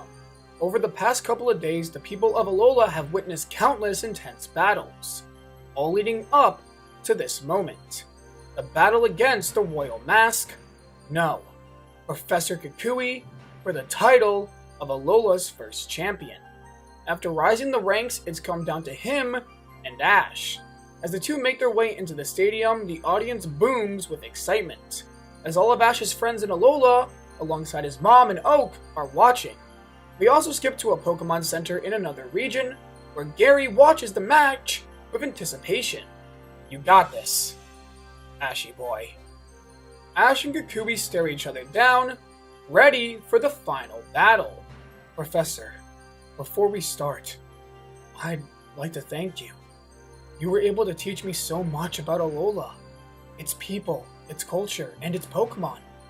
I feel like I only deserve to be in this battle because you taught me so much. So, thank you for taking me in, and for just being you. Ash. There's no need to thank me. If anything, I should be thanking you. It was because of you that my dream was reignited.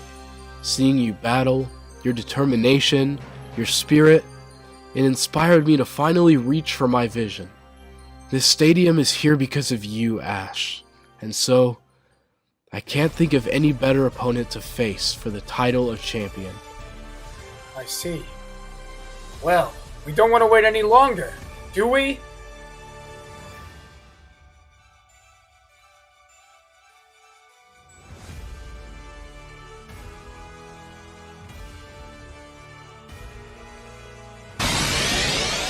The championship match against Kukui finally begins. And first up is Rowlet versus Braviary, a battle of the birds.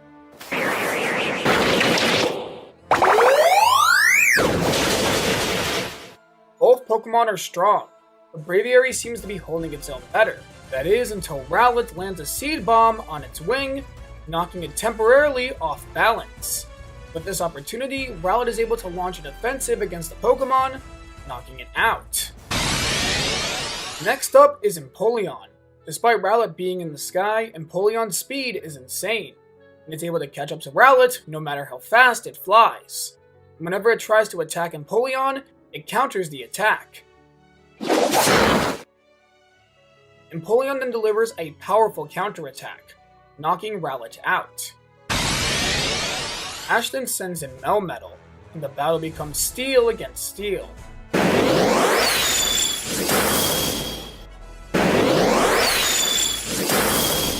But in the end, Melmetal is able to push through the weakened Empoleon's attacks, which knocks it out. Ash returns Melmetal. And next up are Sandslash and Venusaur. The battle is one of seasons, spring versus winter.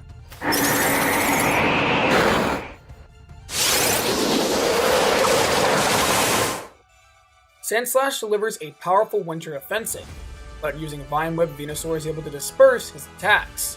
The two decide to enter a head-to-head conflict, which results in Sandslash getting poisoned. This gives Venusaur the advantage, knocking out Sandslash. It's here where Ash takes a risk and sends in Torracat, who makes quick work of Venusaur due to its type advantage. Ash returns Torracat, switching in to Lycanroc. Kukui sends out Lucario. This battle is fast-paced, as both Pokemon attack each other with intensive speed and powerful blows.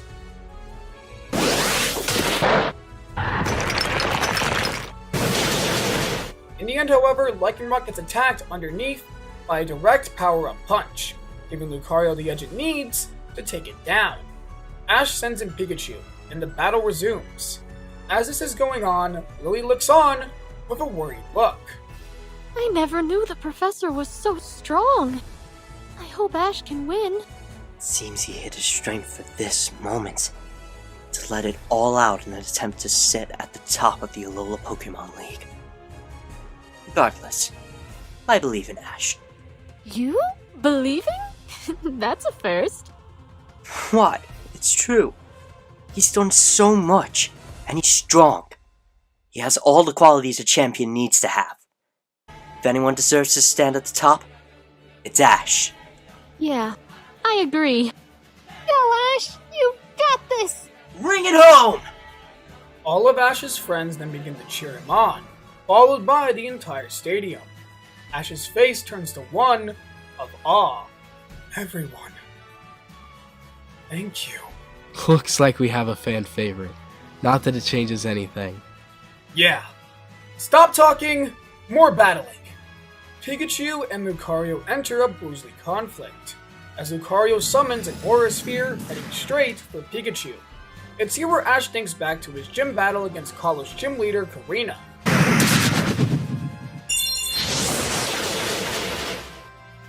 And uses the Aura Sphere climb once again. This shocks Kukui, as Pikachu lands a critical hit on Lucario, using Iron Tail, knocking it out. Kukui realizes that he can't mess around when dealing with Pikachu, and so sends in his ace, Incineroar.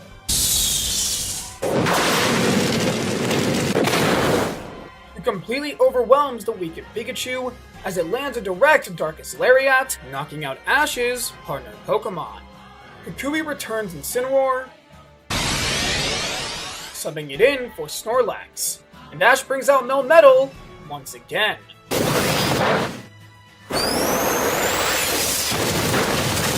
The battle is equally matched, as both Pokemon give it their all.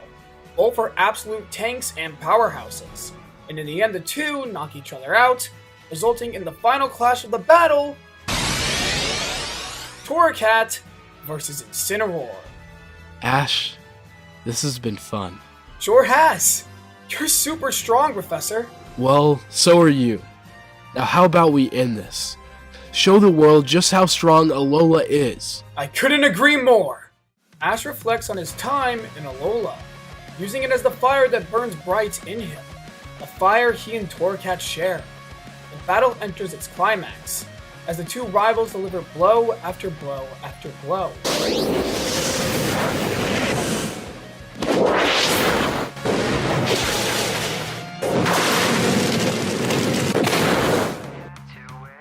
Torracat still remembers how obsolete it felt against its first battle with Incineroar, and refuses to let that happen again. On the contrary, Kukui has a burning desire to beat Ash, not only to redeem his previous league loss, but also to best him. He truly respects Ash, and wants to stand above him. The two decide to end the battle, as every Alolan trainer normally does, with Z moves. Torracat, let's burn brighter than ever before. Let's become champions! You and me! Incineroar, I know we both refuse to lose, so let's end things here. Use Inferno Overdrive!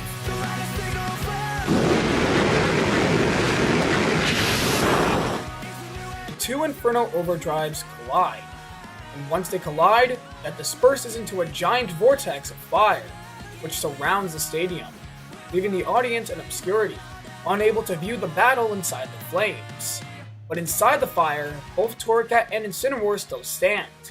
A light then envelops Torracat, as he evolves into Incineroar. Ash is shocked but super happy, and the two Incineroars fight inside the flaming vortex, exchanging Darkest Lariat blow after blow.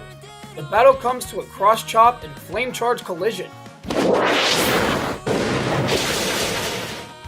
which disperses the fiery vortex, and in the end, Ash's Incineroar stands victorious. The entire stadium cheers, chanting Ash's name. He's finally done it. After all these years, all these adventures, Ash finally sits at the top of the Pokemon world, as Alola's first champion. Ash hugs Incineroar, who then falls unconscious due to being extremely tired. Ash returns the Pokemon and views the crowd chanting his name, and begins to tear up.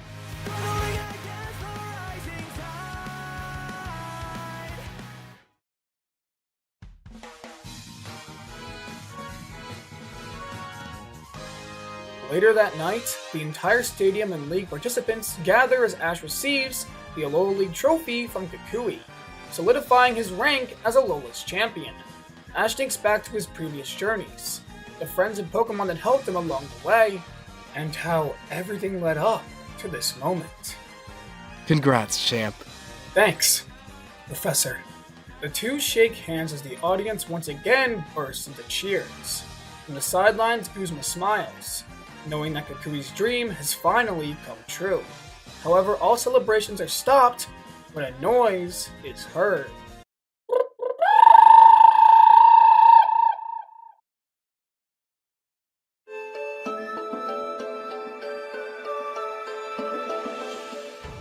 Tapu Koko, who floats down to Ash. A bright light then envelops the stadium, as Ash is given a tiki from Tapu Koko, which shocks the Kahunas. Hala says that's the mysterious souvenir, a mystical object that was used to engage the final grand trial, where a trainer and Pokemon would make their way to a city on the top of Mount Lanakila and fight all 4 island guardians back to back. It seems like the guardians have chosen Ash to be the first one to continue this tradition in hundreds of years. So, do you want me to meet you at the top of the mountain? Tapu Koko nods with a serious look. Then I'll be there. It's finally time for a rematch. Tapu Koko disappears and prompts Ash to get some rest. After all, his final grand trial is tomorrow. Ash, Kukui, and Lillie make their way to the top of Mount Lanakila, where ancient ruins remain. It's here where all 4 island guardians appear and circle around Ash. Guardians of Alola! I have completed the island challenge, learned about Alola's culture, its people, and its Pokemon. Together with them, I have created eternal bonds, and now I stand before you at Alola's peak, as its champion. Come at me with all you have! Tapu Fini, Tapu Bulu, Tapu Lele, Tapu Koko! Let's go! All 4 Tapus then cry out, as the ground begins to shake.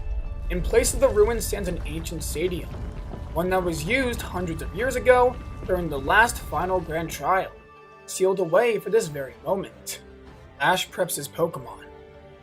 His final battle starts now!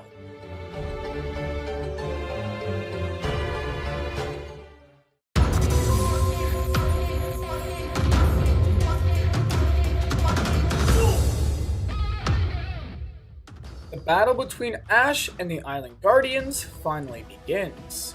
This test is a 4-on-4 Pokemon battle, as Ash will have to fight the other Island Guardians to make his way up to Tapu Koko. He doesn't need to defeat them, only earn their approval. But Tapu Koko, that's fair game. First up is Rowlet versus Tapu Fini. The battle is an intense one, but ultimately comes down to pure speed.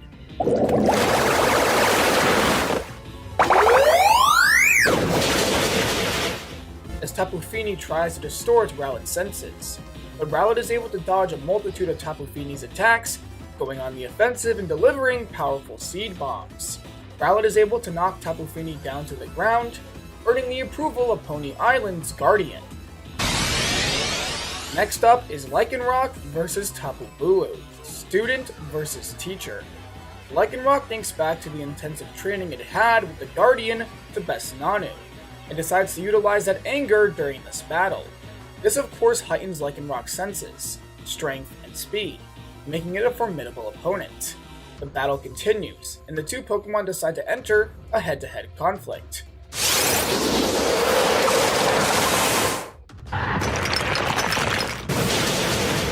By commanding Lycanroc to use Accelerock multiple times to make Tapu Bulu busy, Ash is able to gain the upper hand he needs. Lycanroc lands a critical attack on Tapu Bulu, gaining its approval. The final grand trial continues with a face-off between Tapu Lele and Incineroar. Tapu Lele may look innocent, but in battle, it's a complete monster. The Guardian delivers powerful blows and starts to mess with Incineroar, viewing this battle as nothing more than a game. But Incineroar's battling spirit is forever kindled inside of him, and he won't let this slander slide. Using all of his brute force, Incineroar is able to make a lasting impression on Tapu Lele, even cornering it at times. Tapu Lele tries to put on a more serious forefront, but it's too late, as Incineroar is able to land a critical blow and ultimately earns Tapu Lele's approval. With all 3 Island Guardians now approving the final battle, it's time. Tapu Koko, this whole time, my entire journey in Alola has led up to this moment. The moment where me and Pikachu finally defeat you. Now let's go! You and me!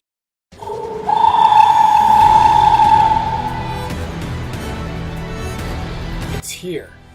The final battle. The clash between Pikachu and Tapu Koko.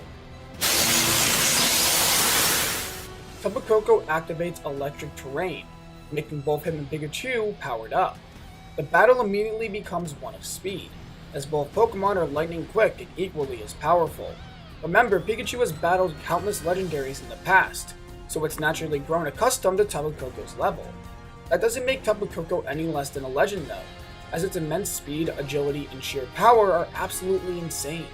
It's clearly the strongest of the Island Guardians.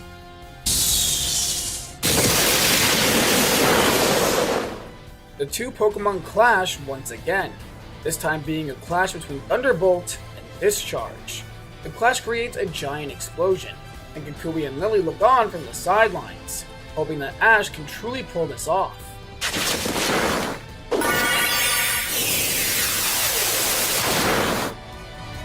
Tapu Koko then stops its attacks, and the other three Tapus stand before him.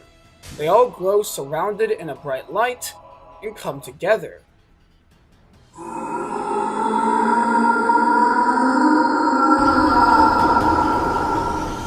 Creating a giant muscular body, Tapu Koko returns to its bird head form, and attaches itself to the massive body. What? What is that? No way. You know what that is, Professor? Yeah, but I thought it was only a legend. That when 4 Island Guardians come together, they create a powerful creature, said to rival the gods themselves. The first Pokemon of Alola, its guardian, and one of the original Z moves. So this is the true power of the Island Guardians. Looks like we'll just have to go all out too! Pikachu, get ready! Ash and Pikachu's Z-Ring glows brighter than ever before, as their hearts and minds become one, and Ash attaches a certain Z-Crystal to his ring. Much bigger than a Thunderbolt. A 10 million volt Thunderbolt! This one, full of all of our memories of Alola, our hardships, our smiles, and our strifes. Everything is in this attack. This is our full power! Pikachu, use 10 million volt Thunderbolt!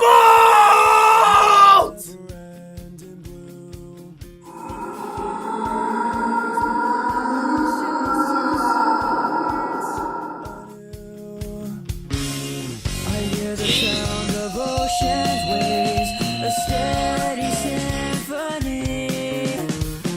I got a feeling swelling up again inside of me. The two Z-moves clash, and as they do, time slows down for Ash and Pikachu. Can't you feel it, Pikachu? It's the power of Alola. Everything we've done here. It's with us here and now.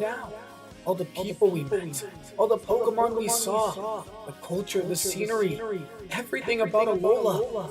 I just love it. And I'm glad that out of every region I can call myself champion. It was this one. So now, let's prove that this is a new era, where Alola's trainers can reach new heights, no longer bound to just the Island Challenge, but now, ready to take on the world! The two Z-moves come to an explosive conclusion. And when the smoke clears, Tapu Koko has gone down. He's done it. Ash has finally beaten Tapu Koko. Lillie and Kukui come up to Ash and give him a hug. He's done it. Truly. The Island Guardians come up to Ash with a satisfied look, happy to entrust Alola to the next generation. Tapu Koko, thanks for everything. Tapu Koko and the others then disappear, returning to their duties. Ash looks on at the distant horizon. His Alola journey has come full circle. It's been a little while since the final grand trial, and some things have happened. Lillie went with Gladion to visit Magearna, but they were actually able to activate it. Looks like Lillie was the key all along. With their father now reachable, Lillie and Gladion, alongside Lusamine, plan to leave Alola after Kukui and Burnett's ceremony. And the same goes for Ash, as he had a battle with Kiawe on Akala Island.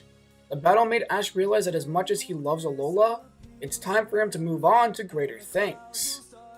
He's decided to leave Alola to explore the world to its fullest, find even more strong opponents to battle, more Pokemon to uncover, and have even more adventures. And now, it's time. Kukui and Burnett walk the aisle with everyone from Alola witnessing it, and now are officially married. Ash and Lillie congratulate the pair, and the four take a family photo, making sure that no matter how far they are from each other, they'll always remember their family, even if blood disagrees. The next day, Lillie, Gladion, and Lusamine depart to find Moan. Lillie comes up to Ash with a smile on her face. I'm gonna miss you. But honestly, the only reason this is even happening is because of you. Ash, you helped my family so much. You helped me to grow as a person. Thank you. Thank you so much. You helped me out too. Helped me when I was down. Supported me. So, I should be saying thank you too. Have a safe trip. You too. See you around, brother. You too, sis. The two exchange a hug, and then Lillie departs for new adventures. And Ash isn't far behind. As the next day, Ash takes one last look at his Alola home, promising to return one day when he's become stronger. Kukui and Burnett also escort Ash to the airport, where they also have one last hug. Remember to come home once in a while, okay? Of course. What sort of champion wouldn't visit his own region? Well, I'm off! Ash gets on a plane heading back to the Kanto region, and as he looks out at the Azure Sea, he remembers all of his time in Alola. This adventure was awesome! I can't wait to see what's next! World, here I come!